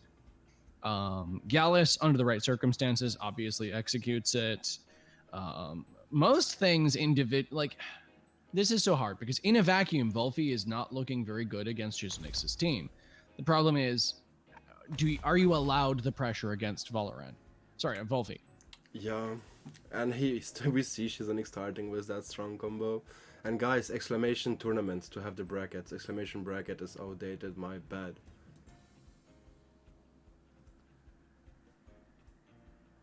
So we do see Shizunix bring in his Cernif Koish combo right here. So that's going to be something for Kanzaki to have to deal with right there. Yeah, I was thinking Vola is the only answer as well. Can double Noxious bomb it, but it helps meter it out, but this is still very hard for it to try to deal with. Yeah. Isn't this like an easy Wolfie ban as well now? I mean, yes, this is what I would be thinking, but at the same time, we've seen the Raikan once again serve a lot against what Shizunix has left. If we see a similar thing again, no, he goes ahead and bans the Raikan. I mean, I understand, because actually if he bans Wolfie, Kanzaki just can freely ban Anahir as well. I don't think you rely on Anahir this game.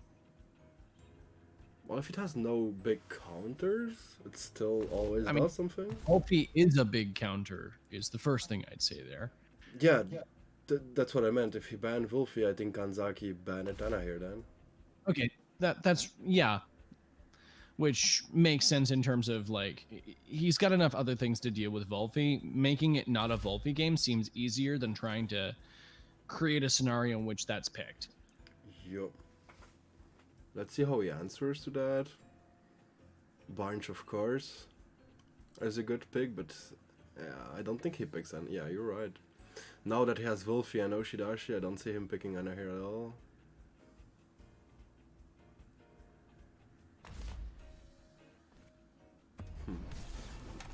Let's go, guys. Game number 2 of the semi-final. I'm still really interested in seeing how both of these players work against each other in this second game. Will Shizunix just take this in single-handed fashion, or will Kanzaki find his way back into this matchup and into the finals? Let's enjoy and see. Just final, Alola. Top 3 you can directly play. Just the final Alola. That's why I always stream both semifinals and let the top 3 go alone, because we saw every one of those players anyway. No, I still make an argument for swapping that around. Yeah, for the next time. Semis like this, because I do think losers bracket finals are actually really interesting for people to watch. Especially when oftentimes you lose a match of semis. But that's for another tournament. In the meantime here, so double in on Yowler.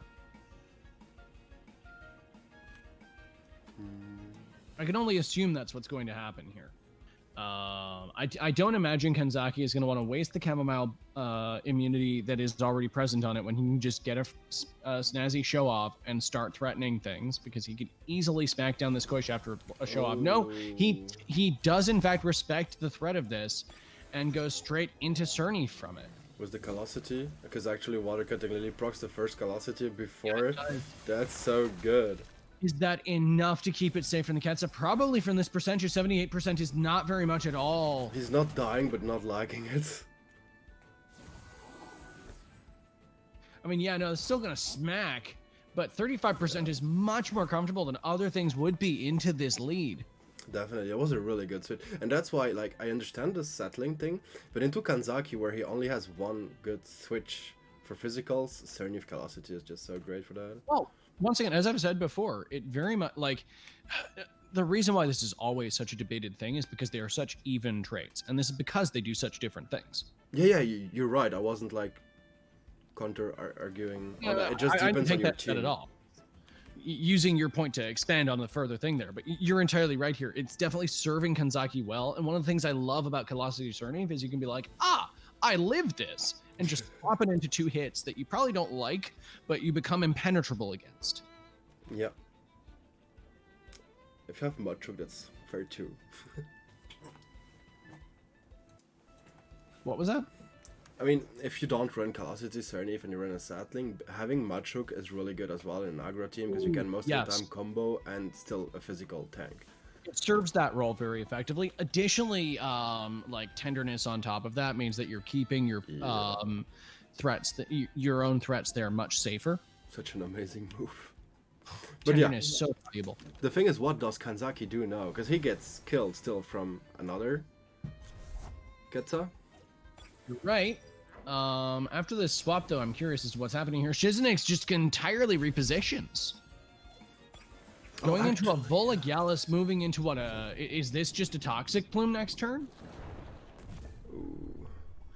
And actually, my bad, it wouldn't have killed Cerny because he got +1 defense after the Ketsa. Because now it's at +2, of course. And then it turns into +3 and then turns into +4. That's why he didn't even heal, expecting him to go all in into it. Yeah. But now it sucks. Now you need to bring Wolfie and read where is hook kick coming. Oof. Yeah, no, that's a very good point. Now, fortunately, Valorant, while it doesn't like the menace attack, isn't entirely crippled by the menace attack. Definitely, yeah. So I think you could probably keep that in and swap the Cerny, which means that I think Shiznix thinks that the Cerny is where the Wolfie comes in. Wait, not Evan. You can Water Cutting Lily Hyper Gallus, it's dead, and the Toxic Plume no synergy. Oh boy, now that's a spicy play. My question is Kanzaki's Cerny strong enough to make that move from this point? The Toxic Plume, probably close, but yeah, and isn't that worse? Killing like the only counter to Wolfie and Velash? I mean, no, sorry, there's Koish for Velash, but the only Wolfie big counter? Okay, I was about to say that Koish is a reasonable Wolfie counter, but I myself have experienced the fact that if you don't have synergy, Koish doesn't do nearly enough against Wolfie. Yeah. So I think that would be a really good play for him, just going all in into that spot, because everything coming there doesn't like the switch. I mean, Cernif is probably, not even hyper. Yeah, no, he blinks, which I suppose does make sense here after that amount of damage on it. As additionally, we see a Valish come in on the Cerny spot. Wait, is he gonna Toxic? Ouch. After all of those mind games on that side, we see a Toxic Plume on the other side, and the Feather Gatling comes down after a minus attack. Even with the Doppelganger Brooch, it's only doing down to 63%. Why not going aggressive there?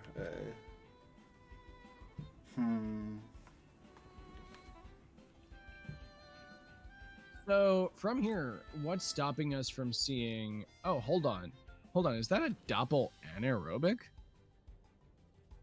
Yeah, because he did Feather Gatling and didn't get a buff, so it's a double anaerobic. I still don't like Doppel anaerobic. I just feel like that loses to Doppel arrow. Yeah, you're right. It always loses to double aero, but it's a solution when you can't afford to ban Vol, I suppose. But yeah, it feels like a concession rather than an actually good thing to do. But agreed. It is what it is. The biggest problem that I have with that is now I can't say, now Shiznix can hyperkinetic strike and tornado into this Valish, stopping it from madness buffing. Yeah, no, in that case, the -1 attack really hurts at Valorant. Like, now that Toxic Plume really hurts it. If this was Arrow, I'd be like, it'll be fine. But now it's kind of in a situation where the -1 attack is, as with any anaerobic Valorant, significantly hobbled this Valorant's offensive capabilities. So we see Yowler come in on Kenzaki's side.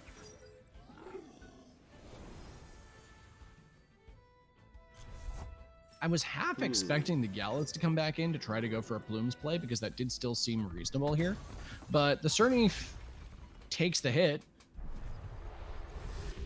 Yeah, not likely, but... You know, I'm still kind of surprised by the hyperkinetic strike there. Unboosted and on an anaerobic, I didn't expect it to be doing that much, but I mean, I suppose against an aerobic Valorant, it's still one of your best tools as an anaerobic. Yeah. Would have, especially with the -1 attack. Mm-hmm.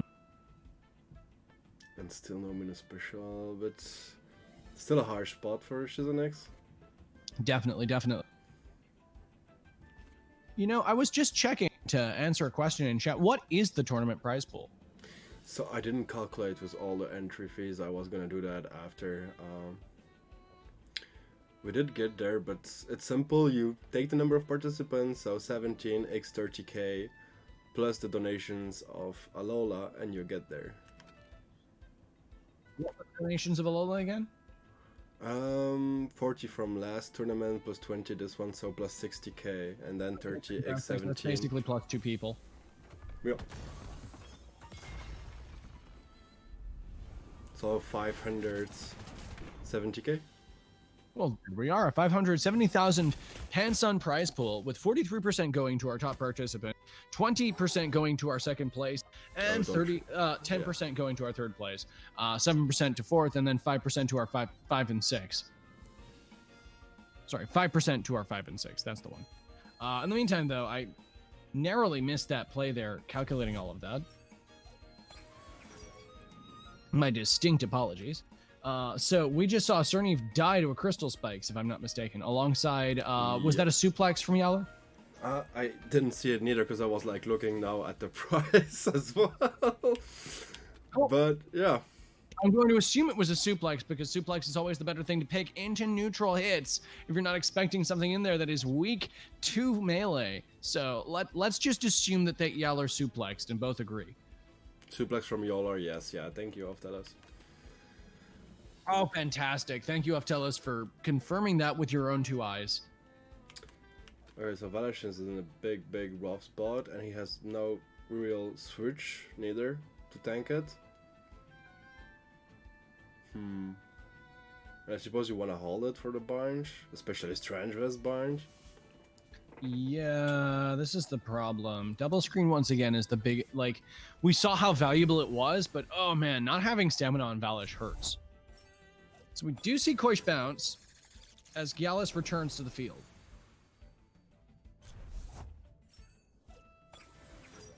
And it makes sense for Kanzaki to be swapping out the Valish here, given how low stamina it is. However, oh no, if this is the Toxic Plume, oh. Pooh, that's such a good one. That is such a value Toxic Plume.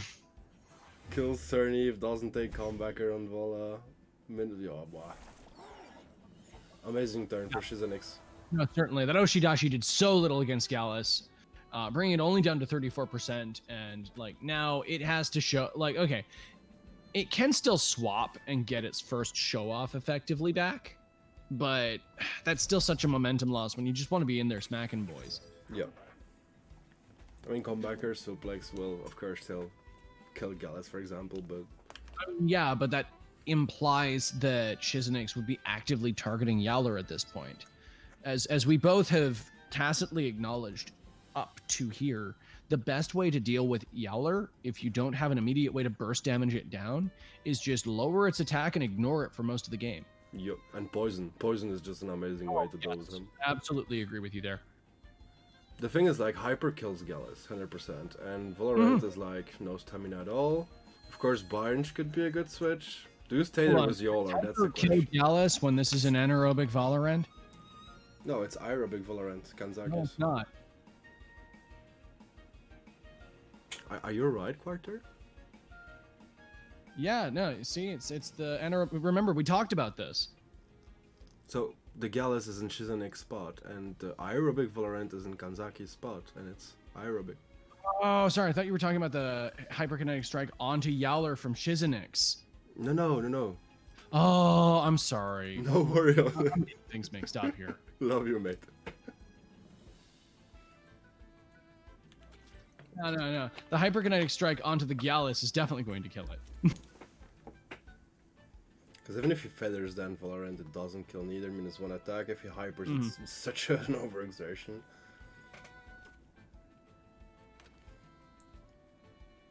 Yeah, no, if you're talking about the hyper onto the Valorant, that still doesn't feel particularly good because of the overexertion onto that. Oh, is that what you were talking about? Yeah, no, I mean, for me, Kanzaki hypers Gallus, but the only thing that could come there is Barnch. That's clear. Like, I would not do a move with Shizanik's Valorant. Because his Valorant is good into everything except Yola. Yeah, that makes sense. So we see the Barnshi swap, as expected. Tank the hyper. And no, I was kind of suspicious as to whether this Valorant would be staying in from that, given that it doesn't want to be in against the Yowler. But no, this is almost an entire board swap as Valish comes in instead of the Yowler.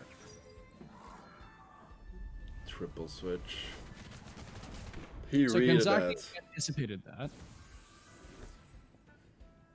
Oh, that's actually so good for him. He has a free crystal spike and whatever is left slot and just finish the Koishu's hyper. Phew. Oof. Yeah, that's pretty bad.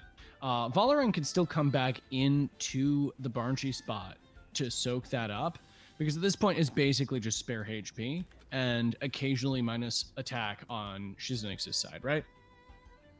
Right, but I mean, Valorant has +1 special defense, but if I'm not wrong, Kanzaki's Valorant is Brooch as well. So +3 hyper, sorry, will definitely still hurt. Oh, yeah, it kills it.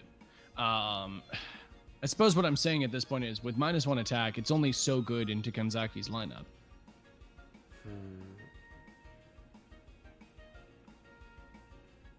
Yep. Not enough special defense buffs. That's the problem. And at this point, it's like if I'm Shizenix, I'd rather lose my Valorant that's only so valuable than any of my other things that actually does damage into Kanzaki. I mean, Vola is a really good switch for Barnch. Takes the crystal spike like a champ. Yeah, that's what I'm talking about. Yeah. But what do you switch Koish? I think Koish just Dies. Yeah, just hard nuts into Valish and tries to do it. I think you just try to secure that trade. If Yowler comes back in instead, at least you're doing damage to Yowler. It sucks because Yowler can still...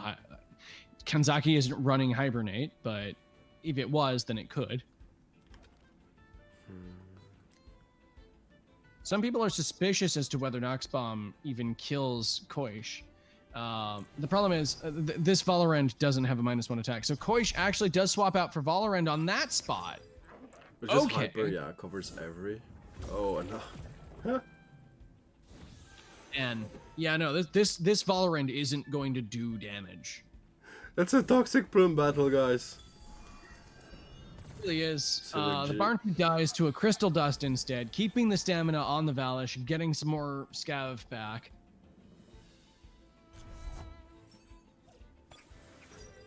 Yeah, this is looking pretty rough. Yeah, I don't see how Shizenix can come back there, to be fair. No, at this point, I'm looking at this and I'm seeing Valorant with absolutely no HP. This is why I was really hoping Shizenix would swap that into the Barnshi spot, because the Barnshi was a clear and distinct threat to a lot of things on Kanzaki's side with an aerobic Valorant and a Yowler, right? Right, and now Valash can freely Madness buff, hyper the Gallus spot, kills whatever comes there, and -2 attack Vola, yeah. Shizay just says GG from here, and that's entirely respectable when the game has turned to the way that it has turned. Well played to Kanzaki, taking it back into a game 3. GG, both. What's better than a real BO3 for a semifinal? Oh, I know, right? I Yeah, I'm wanna definitely. beat Kanzaki. We have So, a Kanzaki from here- simp. Oh, sorry. Oh no, you go ahead. I was just saying we have a Kanzaki simp here with Alola. Oh man, that's nice to see. I mean, Kanzaki's been all over the place. Kanzaki's been begging, Alola's been begging Kanzaki to be down in the loser bracket, if I recall correctly. I wasn't really paying attention to that one. He was saying like, you know, Kanzaki, come join me earlier. Oh, okay. I missed that. Okay. So, Oh, are we gonna see the same ban?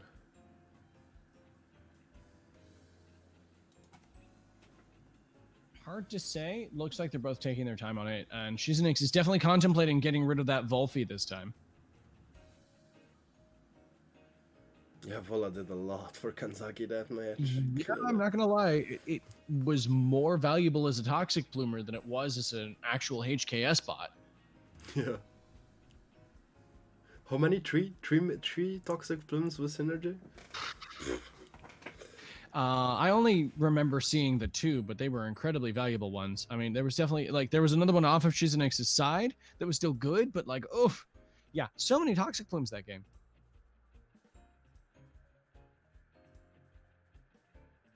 So yeah, I could understand the Vola ban there, but still going for the Fire Coach, okay. Fire Koish has been like, it's a cornerstone to either team, and it's definitely a respectable ban. But aren't you like now just banning Wolfie and pick Anahir Nagais?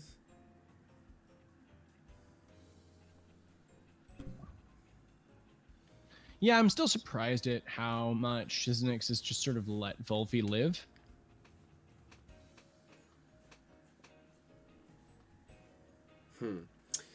Okay, let's see how they go. Yep. Hold on. Wait, My match is bugged. my match is completely bugged too because I don't see the ban. Yep. No, I'm gonna. Fortunately, I'm dual boxing here. What did he ban? Guys, does anyone see what that ban actually was? I actually have. Well, they're all looking from my screen, so I don't think they can see it. Even spectating on their own sub, they might be able to see it. True. I always try to take into account that, you know, somebody could be out there being, you know, elegant body their own. In the meantime, I'm just going to reset and try to get back into draft right now. Because Well, this... it would be amazing if yours is not bugged then.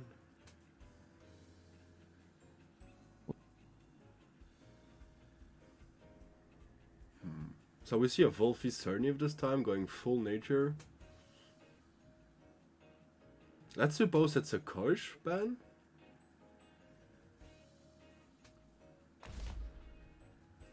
Fire Koish would make sense. Okay, we're right back in, and it was a Koish ban, Okay.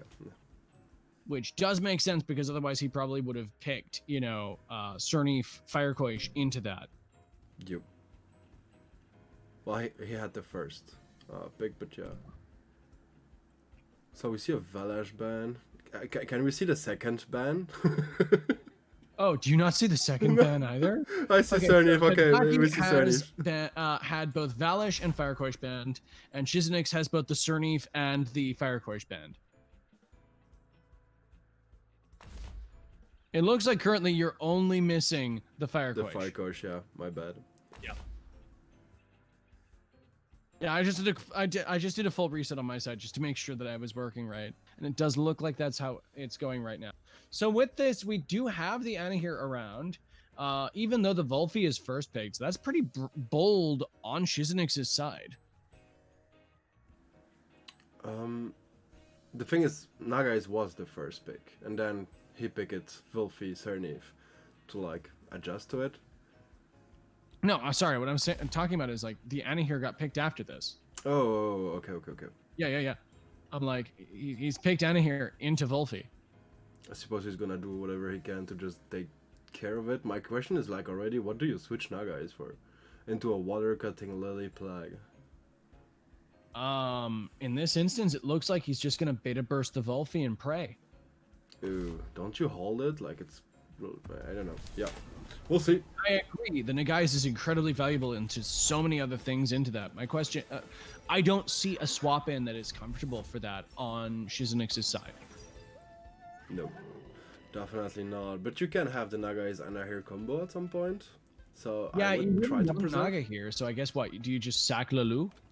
Yeah, I would sack something, I suppose. Well, Lulu doesn't get one shot from it, but you know, next turn like feels hard. You could do a bark. Yeah, no, a bark does feel really nice into a lot of things on Kanzaki's side. One thing I really enjoy the degree to which Momo finds utility the moment it gets a free swap in. It very much rewards good prediction. Yeah. Well, this is definitely not a free one, but you never die from the double, and you probably get something off after that. Let's see what he's decided In this case, to pick. it's more like, Yeah. it is totally that. Okay, so this is, if this survives, it does something, is what happens here. Being able to set up his Valorant is good as well. Oh, certainly. In this instance, he also doesn't have to worry about that Toxic Plume, which means that he's guaranteed actual offensive value off of his Valorant, which, as we both know, is so important. Yo. Okay, Okay. so we know it dies. So he needs like to bark or willpower drain. Probably Bark. Willpower Drain doesn't do enough into this, I don't think. It maybe overexerts Volphy. Actually, no, overexerts either, almost guaranteed. But, like, But yeah, I don't know if that's actually the best play. I think Bark Feather Gatling into Wolfie is just good, whatever his Yeah. reach is. I agree with you there, because you want to just snipe that Volphy, as you said. Free the Anahir. With this, though, a lot of people in chat are siding with Kanzaki here, looking like he's definitely the crowd favorite going into this third match. A lot of fans. Yeah, certainly he's, man of the people, as it seems. With this, though, if Kanzaki's expecting the amount of pressure that's going to be going down on Volphy, how does he respond to this? Like, Yowler can certainly eat a Bark Feathergat. Yeah, nothing really likes it, but he's still going for Yolar. Yeah, no, he goes for Chamomile, Chunky he Boy. can Because it's also reset. Chamomile, so it Yeah. eats the bark. It eats the bark. Oh, but he goes for the willpower drain on Cerny. So read it. Oh, glorious. So Lulu dies, as we all expected. Like, that dog was not living an extra turn, but this overexertion onto Cerny is massive. 21.1. Chip damage taken. Okay, chip damage does matter since, as far as we can tell, this Yowler does not run Hibernate, or Kanzaki doesn't click it. Have we seen 4 moves out of this Yowler? We saw Osh. Did we? Yeah, show off Oshi, Suplex, and Clench. Okay, yeah, no, he just doesn't run Hibernate. That's In which case, yeah, no, every bit of chip helps. Such a good board for Shizunix.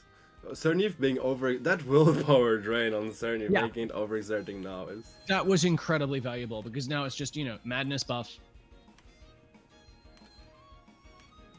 And switch to Anna here? Yeah, exactly. Because then after that, even if you have to bounce with Nagais, which I think you still do, you have to respect the Frondo, you still can just threaten with Anna here under that Decidora inside that. Mm-hmm. Of course, the other play could... Nah, I know, yeah. No. You could stay actually there too, do a madness buff, and then switch into Anna here Toxic Plume next turn, but... Ooh, that's bold. That's definitely possible. Because nearly everything is physical on Kanzaki's team at the moment. Ooh. Early suplex off on Nagais. Madness buff, yeah. Yep. I mean, it's quote punished, unquote.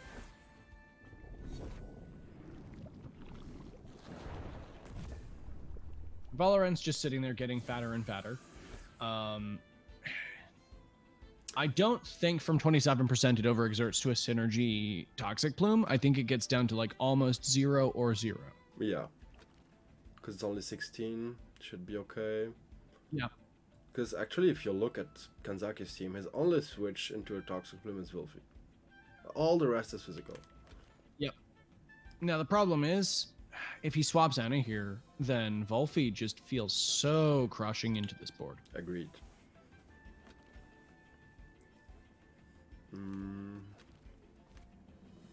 So you know your I mean, okay, Yolar's first one moving, but if you double the Vola, it's just dead? Brooch Feather Gatling with Beta Burst or Psy Surge, whatever. Because you still have Binge for Yolar as well? You do. He does decide to just swap in here. It looks like he is going for the Plumes play that you were describing. Although the Oshi is going to come down like a mighty force and take down just over half of its hit points.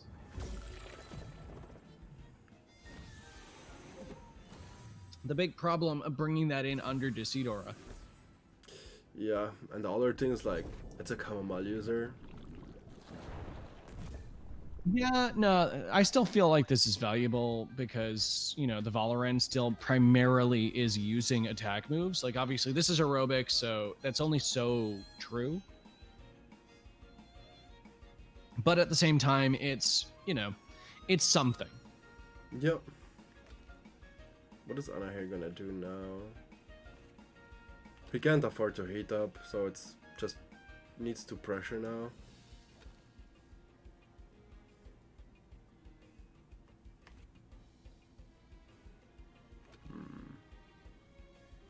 Yeah, no, I mean, I don't see much that's stopping. Actually, no, Anahir can't really afford to heat up this turn, can it?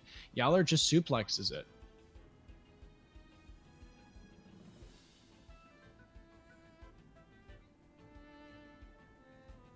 Like, I'm not seeing how Shiznix is able to push this from here because of what Kanzaki's done.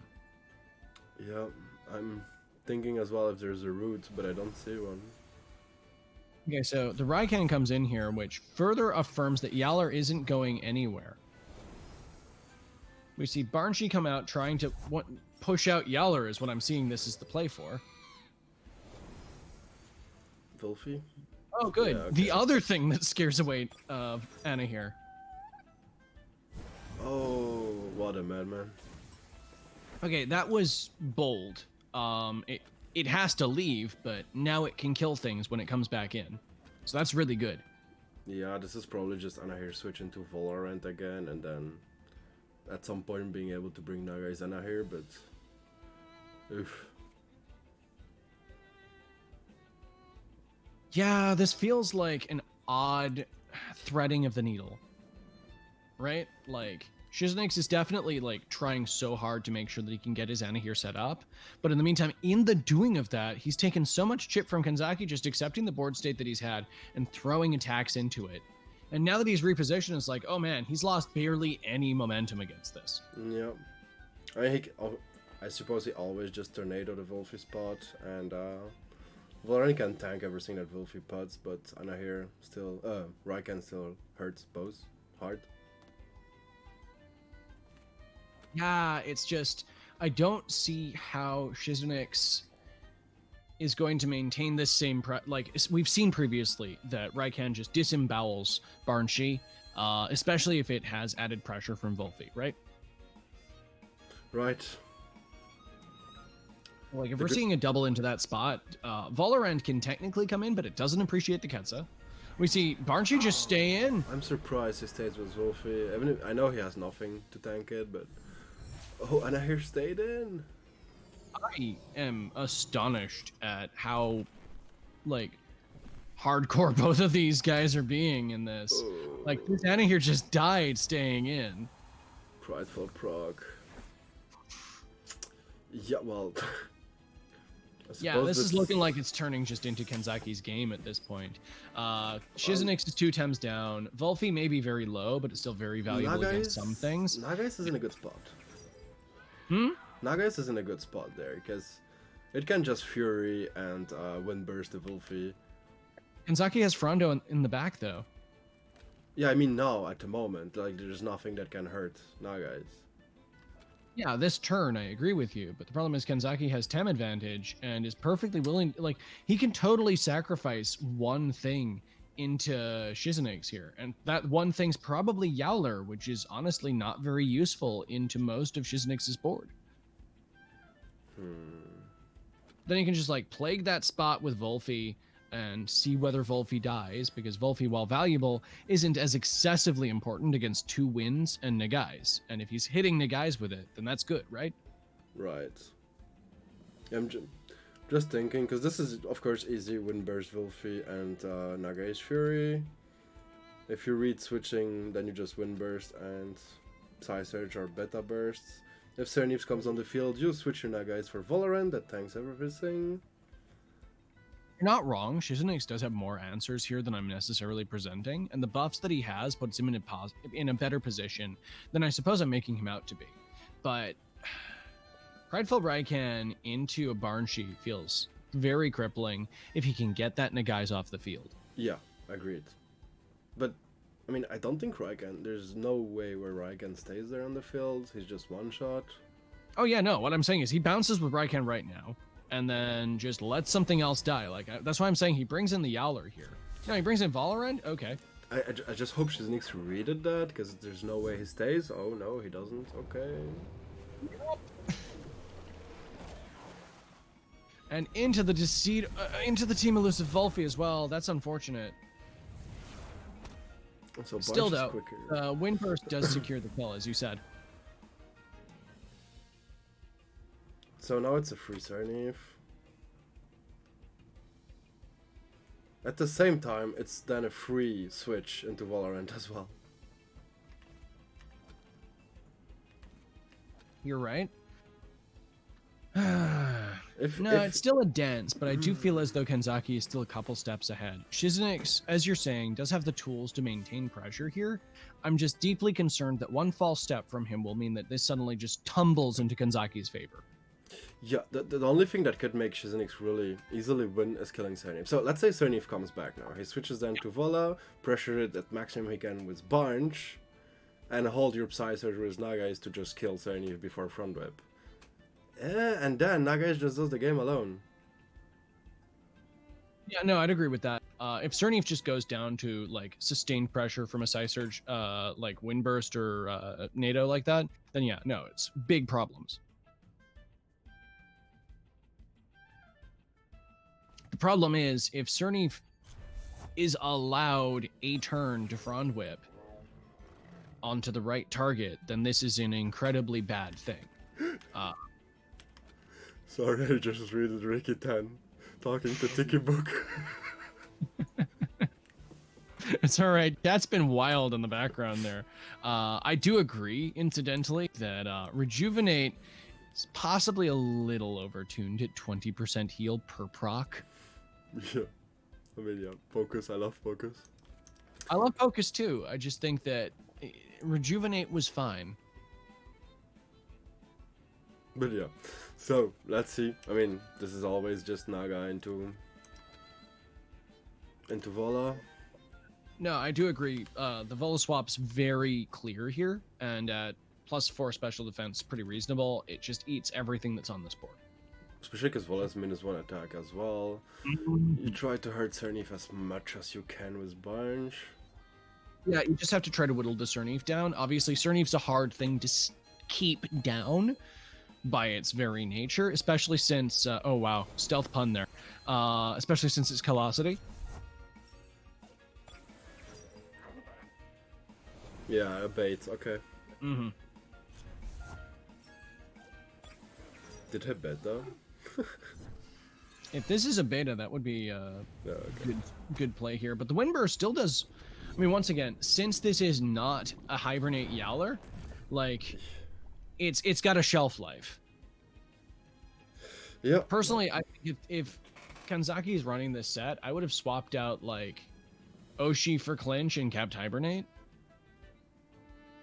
Maybe that's forward. I mean, yeah, Oshi has done a lot, and being able to pressure with both Suplex and Oshi is another really valuable tool for Yowler, but you have to make that call, and the move that restores a bunch of your HP and almost all of your stamina feels like a hard one to drop. But this is still harsh. I mean, he could just double into Yowler and kill it before he even moves. Yeah, Like, Vola is not a pressure at all there with -1. At this point, yeah, can't he just Nox Bomb again into that, and then Barnshee just beta bursts? Yeah, Beta Burst should like kill all his stamina left. That's the only little problem. What Kanzaki wants is having Raiken and Cerniv at the same time. To just like say, you will not come with Naga. Yeah, that's just hard to immediately read there. I mean, I do think that at this point, Shizunix doesn't have as much of a reason to swap. No, Shizunix not. I feel like you just let the Yowler die here and get the Barnshee to get low stamina, so that way you can start threatening again. So we see the Beta Burst, all the stamina. Yep. Oh, that alone kill. Oh, he makes a double kill there. That's not great after overexerting. Oh, no! Yeah, no, that's big. It seems big, but it's actually good for Kanzaki. Being able to reset with an overexertion on the field. This does mean that he's allowed the Cerniv and the Raiken in free. And Barnshee is at low stamina. Now, it's overexerted. The downside of this, in my opinion, is he can still just tornado, No, Barnshee's overexerted. Barnshee into that, right? Barnshee's overexerted. Oh, did it overexert? Yeah. It did overexert. Oh, by 2%. Oh, that's what I mean. It's really bad for Shizunix. I missed that. Because I'm sorry. I thought Barnshee was still able to move from here. Wow, wait, how do you do that? So okay. His only solution is like he needs to Noxious Bomb Cerniv now, ASAP. Yeah. But the problem is, don't you just Ketsa directly into Valorant right now? Yeah, you just need to hope you don't die, but from a Prideful, I really don't believe so, so maybe Hyper then, it's your only choice, actually. The last time we doubted we doubted a Prideful Ketsa, we both were embarrassed by it. So yeah, he needs actually to Hyper then Cerniv, and then pray, because actually I think it should, kill with Psy-Surge. But it feels hard. Now, at this point, I still feel like this could go either way. It very much depends on who makes the appropriate read in the coming few turns. Like, if this Raiken is able to get the Ketsa that it wants, then fantastic. The problem is, like, a Ketsa Frond into this Valorant basically just kills whatever's there. Oh, no right? front. Definitely no front whip. He needs to hold it. He knows that. Valorant, his only play is this turn and then Frond when Nagai's is directly on the field. Yeah. Gotcha. So he needs to like water cutting Lily Ketsa. Oh, he didn't hyper. No, why didn't you hyper? Oh. So this is the second prideful buff on Raiken, and it's looking like Kanzaki is going to quickly run away with this. The bush comes out. Yeah, well, this is... Is that going to be... Oh, but even hyper actually. If Raiken is invested into speed, because of the prideful, it's just quicker than anaerobic Vola. So there's nothing to say. Hyper just comes after. Oh, right, because it had the +1 speed anyways. Well, and no, it's... Yeah. Now, does Nagai's have Fury up? Nagai's has Fury up, but... But Frondo should underspeed. No, he doesn't have Fury up. Remember, he Furied when Wolfie was there and then switched it. Oh, then in that case, what's... Okay, right. So, we don't live in the universe where Barnshee ever packs Psy-Surge, but we could see a Psy-Surge from Nagai's and then a Barnshee beta into the Cerniv spot, right? It's the only thing he can do, but... Pff. If he has Lullaby, he wins. I mean, I feel like if he has Lullaby, he wins, but... I don't think he runs Lullaby, because if you run Madness buff, it's either Lula, either Psy-Surge, we'll see. No, well... No, just kills. Wait, why wouldn't... Wait, what? So, wait, what? Yeah, no, whatever happened there, Cerniv just undersped regardless, and Barnshee just overexerted, trying to get more damage onto the Cerniv. It is very clearly Kanzaki's game now. GG! So no Psy-Surge neither? Wait, what? I'm like, I'm confused. Yeah, no, I was surprised that Psy-Surge didn't show up there, but... So from this, now correct me if I'm wrong, I believe that was our last match right there. Yeah, it was 2-1 for Kanzaki. GG to both players. I'm still wondering, Shizenix, if you're in the stream, don't you run side search? But GG.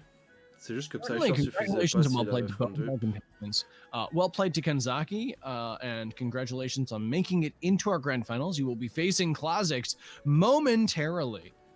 Mais oui, je sais, je voulais juste voir en fait les dégâts que t'aurais fait sur le Cernif avec, c'est pour ça. Mais oui, GG. I see. So he was just like, yeah, no, that's not going to kill it. Yeah.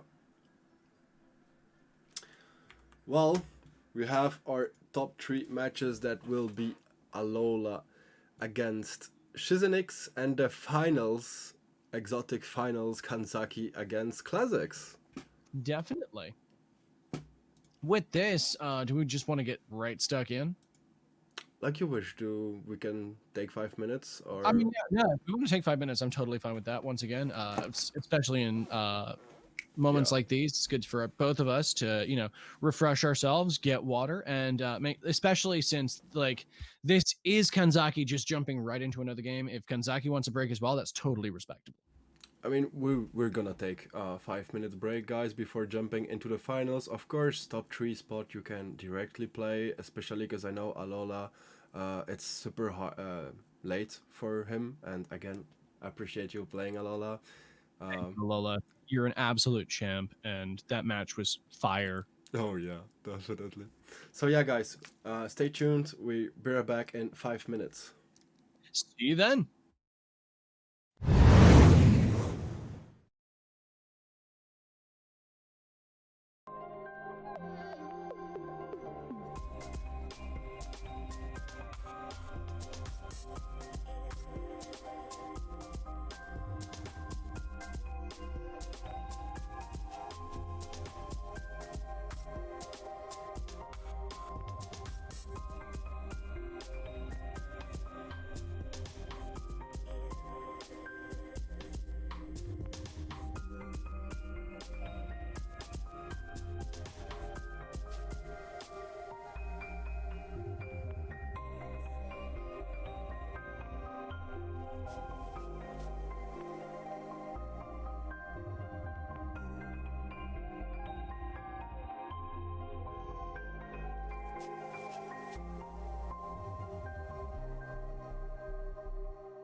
And here we are, folks. We're getting straight back to you into our grand final of this second Tsubaki Cup. Let's go, guys. Who will be the big winner of the second BO3 Cup? Again, guys, for a little reminder, the finals will have, so for the pansons approximately, we'll see, but should be 2 million pansons and minimum $200 prize pool. So hype for that one. For sure. That invitational sounds like it's going to be magnificent when we get there. In the meantime, for this one, I believe you said that the prize pool was what, 570,000 pansons? Yeah. Split, what was it? Oh god, So, let me get that up again. Like 47% to the first place contestant? Yeah, normally I do the top 8 because we were like a lot more. With 17 players, I will see how I need to split the prize pool, but the first spot will not change anyways. We'll take the 47 was it? So 47% of the prize pool, yeah. Okay, Alola's just giving us the head up that after the loser's bracket, he's just gonna go ahead and pass out. So he'll take the suns off of you later. Of course, Alola. You know, it will be rated on my Excel doc, and you can just take it whenever you want. And I wish you a good night after the amazing games you did, man. Those were so fun to look at. So with that, are our contestants ready? Can we get right into this? With, of course, Kanzaki facing up against Kha'Zix. Let me put the volume up. Oh, they're ready. Yep, no, they're already straight into it, getting their teeth sunk into this. We have a Nagaban on Kha'Zix's side. We have a Koishban on Kanzaki's side, and we have a Raiken into a Volfi Valish. Okay, so yeah, directly Naga, Koish.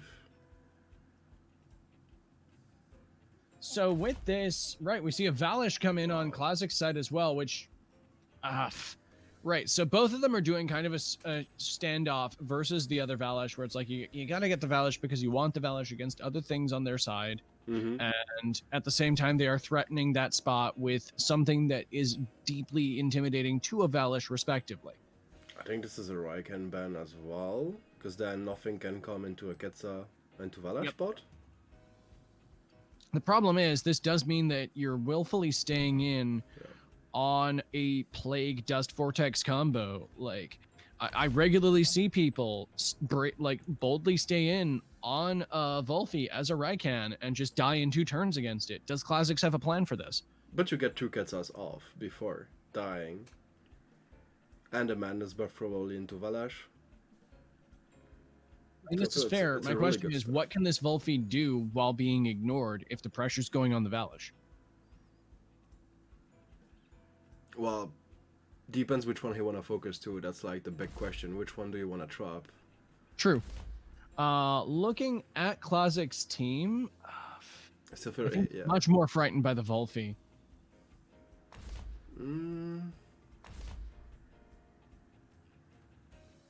He has no big answers except Volfi for Raiken neither. I mean, Vola actually still hurts as well. Yeah, I suppose. Well, let's see how this first game goes here. Kanzaki has picked a much sturdier response into this. Like, obviously, the fires are still going to be a bit intimidating into that. But, like, I don't know. It feels like a reasonable draft from both sides. The more that I look at this, like, we got both Valorants. If I recall correctly, Kha'Zix runs Arrow, and so does Kanzaki. So it's nothing too surprising there. We have a Cernif with no synergy, but still, and it's a Velocity one, so it's not excessively aggressive. Versus a number of fires that'll be eating the hits and doing some revitalize rather than necessarily just going in there and going ham on the Barnshee. Valish has space because the only thing that excessively threatens it on Kanzaki's side is Yowler and Volfi. The more I look at it, the more I want to still go into the Valish spot. Like, there's nothing that tanks while it gets synergy. He brings in his Camo Yowler into that. That's something.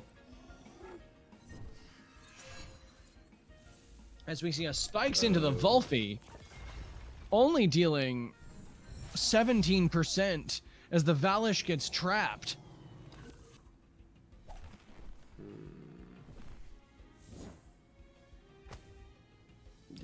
even close. I mean, okay, so this is basically signposting a willingness to trade Valish for Volfi here, which makes sense from Klazik's side. Like, if Volfi goes down, Klazix is totally happy here. He can definitely steamroll from there. Sure, The but now problem is- Oshidashi is still up. Yeah, that's the downside here, is that I think Valish just dies anyway and Kanzaki can swap the Volfi, right? Yeah, Kanzaki can just swap. Again, there's nothing that really likes it, but... Yeah, but Volfi is so valuable against Anna here. Like, it basically turns it into a dead pick if you use it correctly. And then, in the meantime, like... The thing that I'm seeing here that is the least valuable on Kanzaki's side into Klazix is Valorant. Like, it's still good, don't get me wrong, but it's not, like, single-handed win con good. Yeah, I still feel you double then with in Classic spot the Wolfie, because if he switches then Crystal Spike plus Ketsa just, yeah. Hurts way too much. And at the same time you take the heal if Wolfie stays, and then Yolar doesn't one-shot you with Oshidashi neither. This is true. I think what we've established is that Kanzaki definitely needs to get that Wolfie out of dodge. So, let's see what comes. It is the Valorant. Gets a hyper up. Does he survive? Because that's not... Oh, he switched it. Oh, he hit the Yeller instead. So the spread means that the Valorant's definitely fine. I'm sorry. Ooh, come I didn't expect the Yeller to focus the right cam. Me neither. Like, don't get me wrong, the Raikan's still valuable into Kanzaki's side, but it really felt like the Valish was going to be the thing that was more spooky here. But with that said, so taking down the Valish to this point, like at this point, taking down the Raikan to this point, the Raikan cannot really get another attack off without OXing to a frustrating degree. Yep. Like, now that pressure's eased off. Either Raikan hard rests, which let's face it isn't going to happen. What's more likely to happen is a Barnshi switch, which is much more comfortable into this field, into an aerobic Valorant and a Yowler, right? Just best field for Barnes at the moment. Yeah. That could happen. The thing is, Valish overexerts with the Crystal Spike as well. Crystal Dust is an option with synergy because of Barnes as well. Okay, a very silly part of me entertained the notion of Classic's Madness buffing there. I didn't like what I saw happening from that though, because I mean Oshi is still available on this Yowler. And I think that needs to be respected. Now the Valish is just kind of trapped here. I think it just has to continue spiking the Vola spot though, right? Yeah, the thing is like the Raikan switch is pretty obvious. He can't have an Ember without overexerting, so yeah. Just kill the Valish now, that's last turn of trap. Saying is staying with the Raikan and just rest instead, and then bring in the Barnshi on the dead Valish.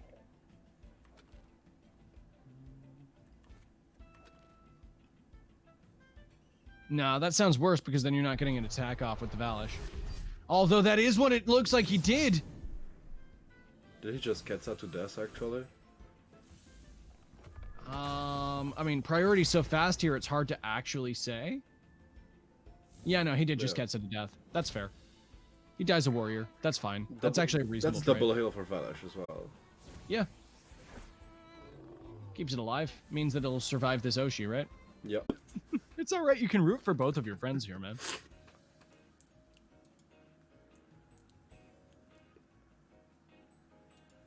And there's nothing wrong with, betting against your friend just because you want something else to happen, right? Yeah.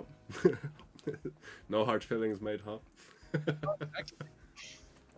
So, with this in mind, a lot of this comes down to how is Classics going to open this up?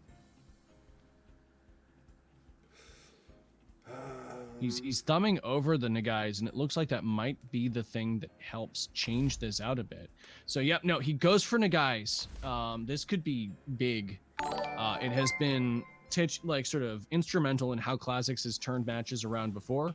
It does invite the Volfi pick because obviously that works so well against it, especially if you can get a Plague off before a Madness buff for whatever reason. Yeah, I think he definitely needs Nagais. There's really no question. And Le Morlaix, thanks a lot, man, for the support. Really appreciate it. Yep. Thank you very much.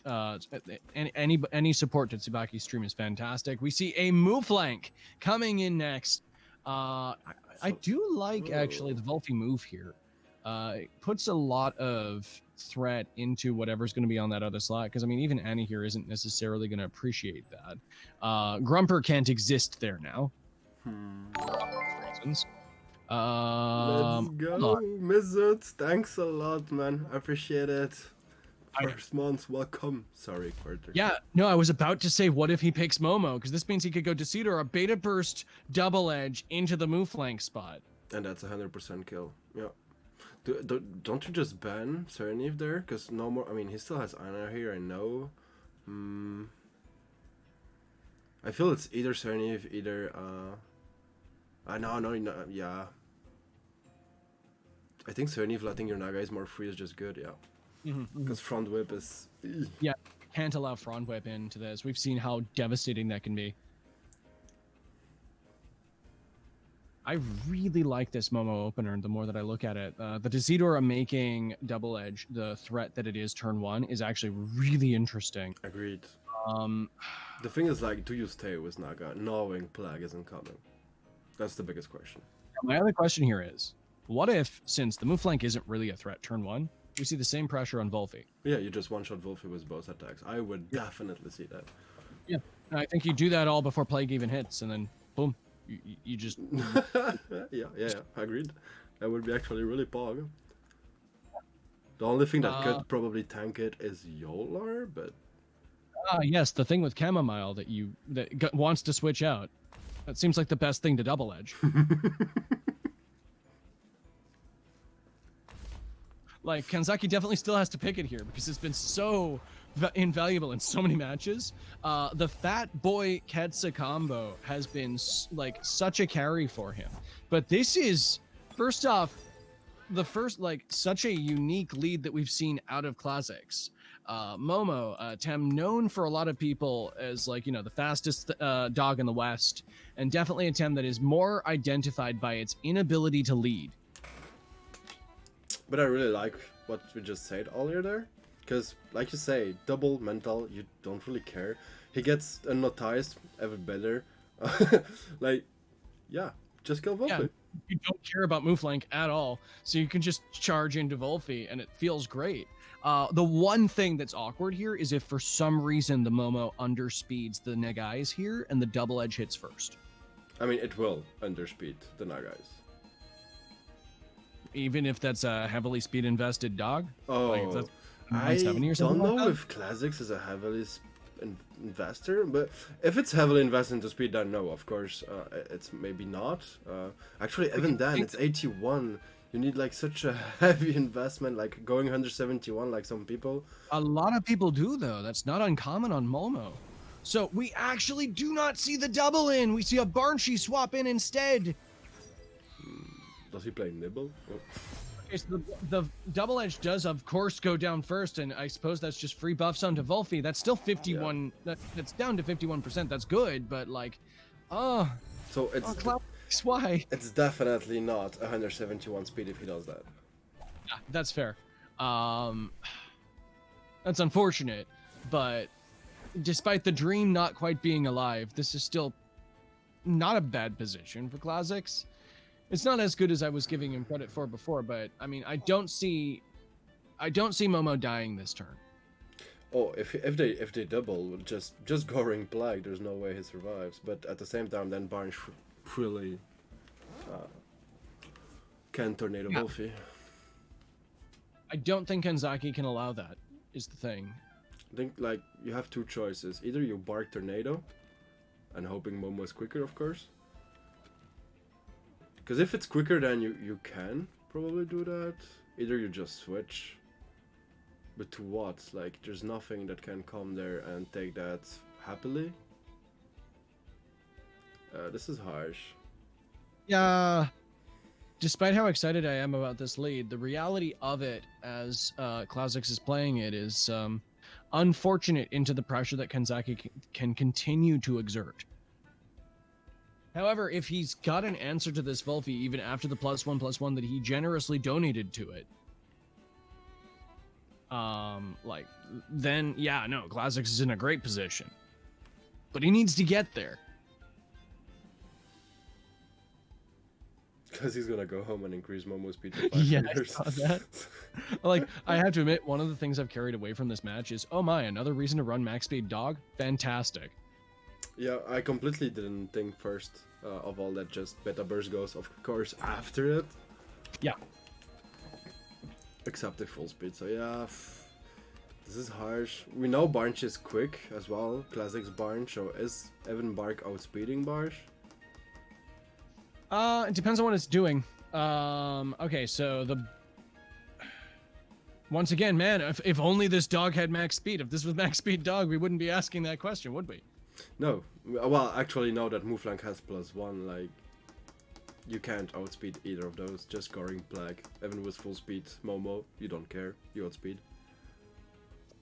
Even with full speed Momo, using a 3 priority move? Oh, of course, yeah, okay, I thought you were talking about Undermine, but yeah, sure, then, yeah. No, I'm talking Bark onto Wolfie here, securing the tornado kill.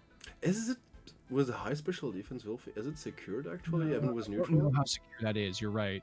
It's more secure than when it's +1/+1, but that's not really guaranteed, is it?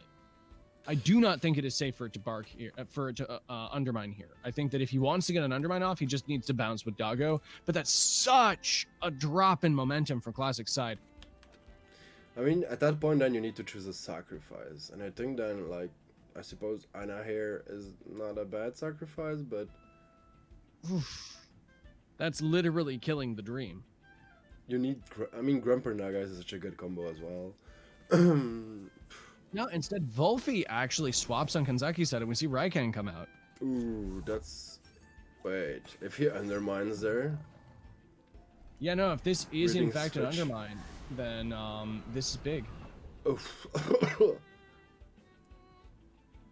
What did you do, lovely The Momo? base jump comes down to 8.3, and the undermine does come down, taking down the Raikan. Oh, the balls, you know, the balls, the big balls, because you know you die 100% from a double up.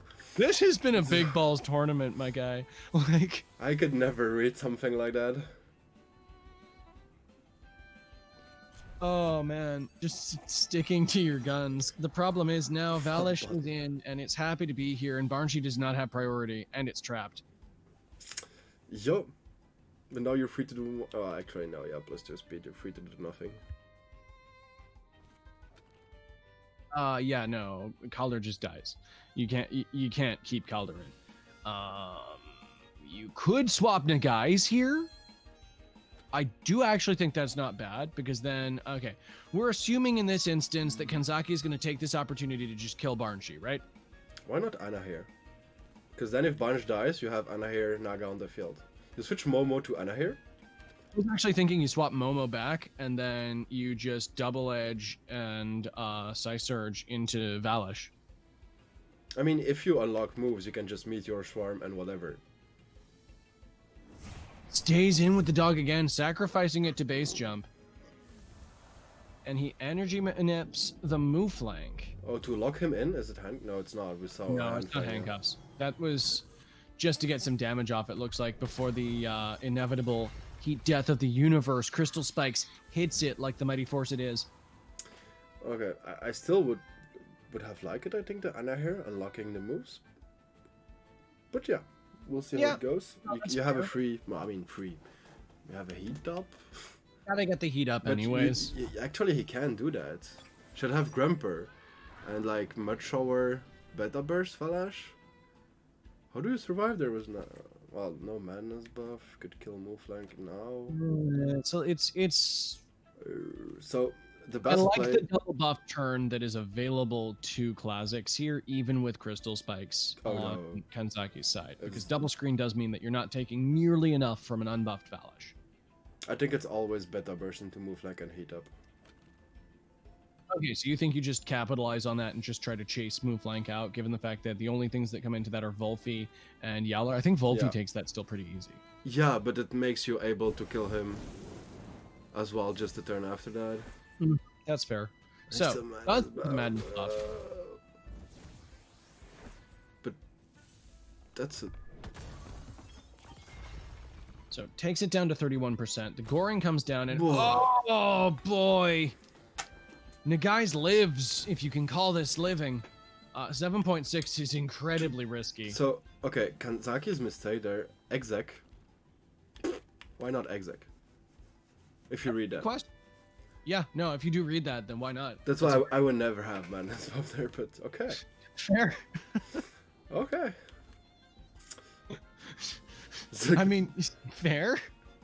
Execution is indeed a move, but you know, Kanzaki also has the ability to not click the move, apparently. So with this, right, we cannot do double spread here for obvious reasons. So are we back to the game of Meteor Swarm and Intuit where the Volphy comes in? No, Ricky, you're right. Ricky, you're right. Because it was only +2, and then Crystal Spike is still quicker. Yeah, you're right. Ew, Nagais. Oh. He actually went for the double spread. Kill. Oh my god! I was so stuck in the mind game of where's the Volphy coming in. I didn't think of the Volphy not coming in. And because of the +3, it's too quick. It's too quick. Unnoticed, biting Kanzaki in the ass. Okay, wait. What does he have? He's got the Yowler and the Volphy. Okay, that's so problematic. So because you need to kill the the Volphy, so Psy Search, Crystal Bite is your only option, and hope it kills. But honestly, I like the odds of Classics here because he still has the Grumper in the back. Yeah. Yes, Grumper. Okay, everything that's left on Classics side dies to Yowler. Right? Oh, clinches before Psy Search. Oh no! Does that actually underspeeds Psy Surge? It does. 100%. Yes, of course, because the base speed of Yowler is lower. Oh god. And we know he plays clinch, so yeah, we do know he plays clinch. That clinches the victory. I can't stop punning. I'm sorry. He can just clinch Naga, does Vortex Anahir, and like. Yep. No, basically just wins it. Right. So in that case, if we assume that, then Classics knows that Kanzaki plays clinch, right? He has to swap Grumper here. Yeah. But he always has clinch. It's not a hold move, so. Yeah. And the double edge on Wolfie actually feels so bad. I don't think if he knew that didn't underspeed his if he knew that his Naga didn't underspeed the double edge, I wasn't sure why he even went for it. I feel like you only do an offensive double edge if you know you're going to secure a kill. But that's a hindsight play, and I don't like making those. The clinch goes down into Grumper, as indeed Naga does avoid the inevitable death. And we see Crystal Bite into Volphy, taking it down to 22% thanks to that sweet, sweet buff that we saw earlier. And Robin Fenty enters the grave. Yeah, no, the Dust Vortex just annihilates it. Where's Baton Pass Nagais? Oh man, that Baton Pass Nagais would make a lot here.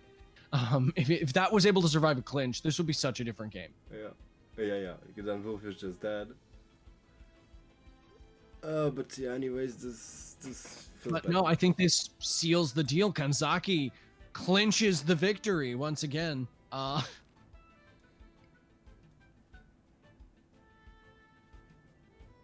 Yeah, no, that's quite the tech choice. I mean, it's situational, but this is the situation in which it has shined. I see actually one possibility for Classics. Oh, have I written him off too soon? Yeah, if Kanzaki loses internet.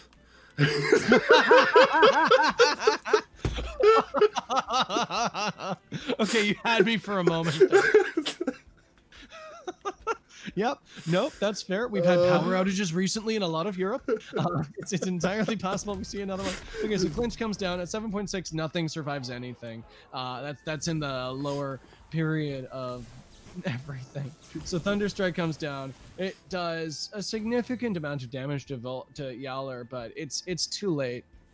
Plague comes down and strips Grumper of almost all of its health down to 25%, and Kanzaki just runs away with this. Yeah, GG to both players. Still amazing. We saw Anahir the whole long of the tournament.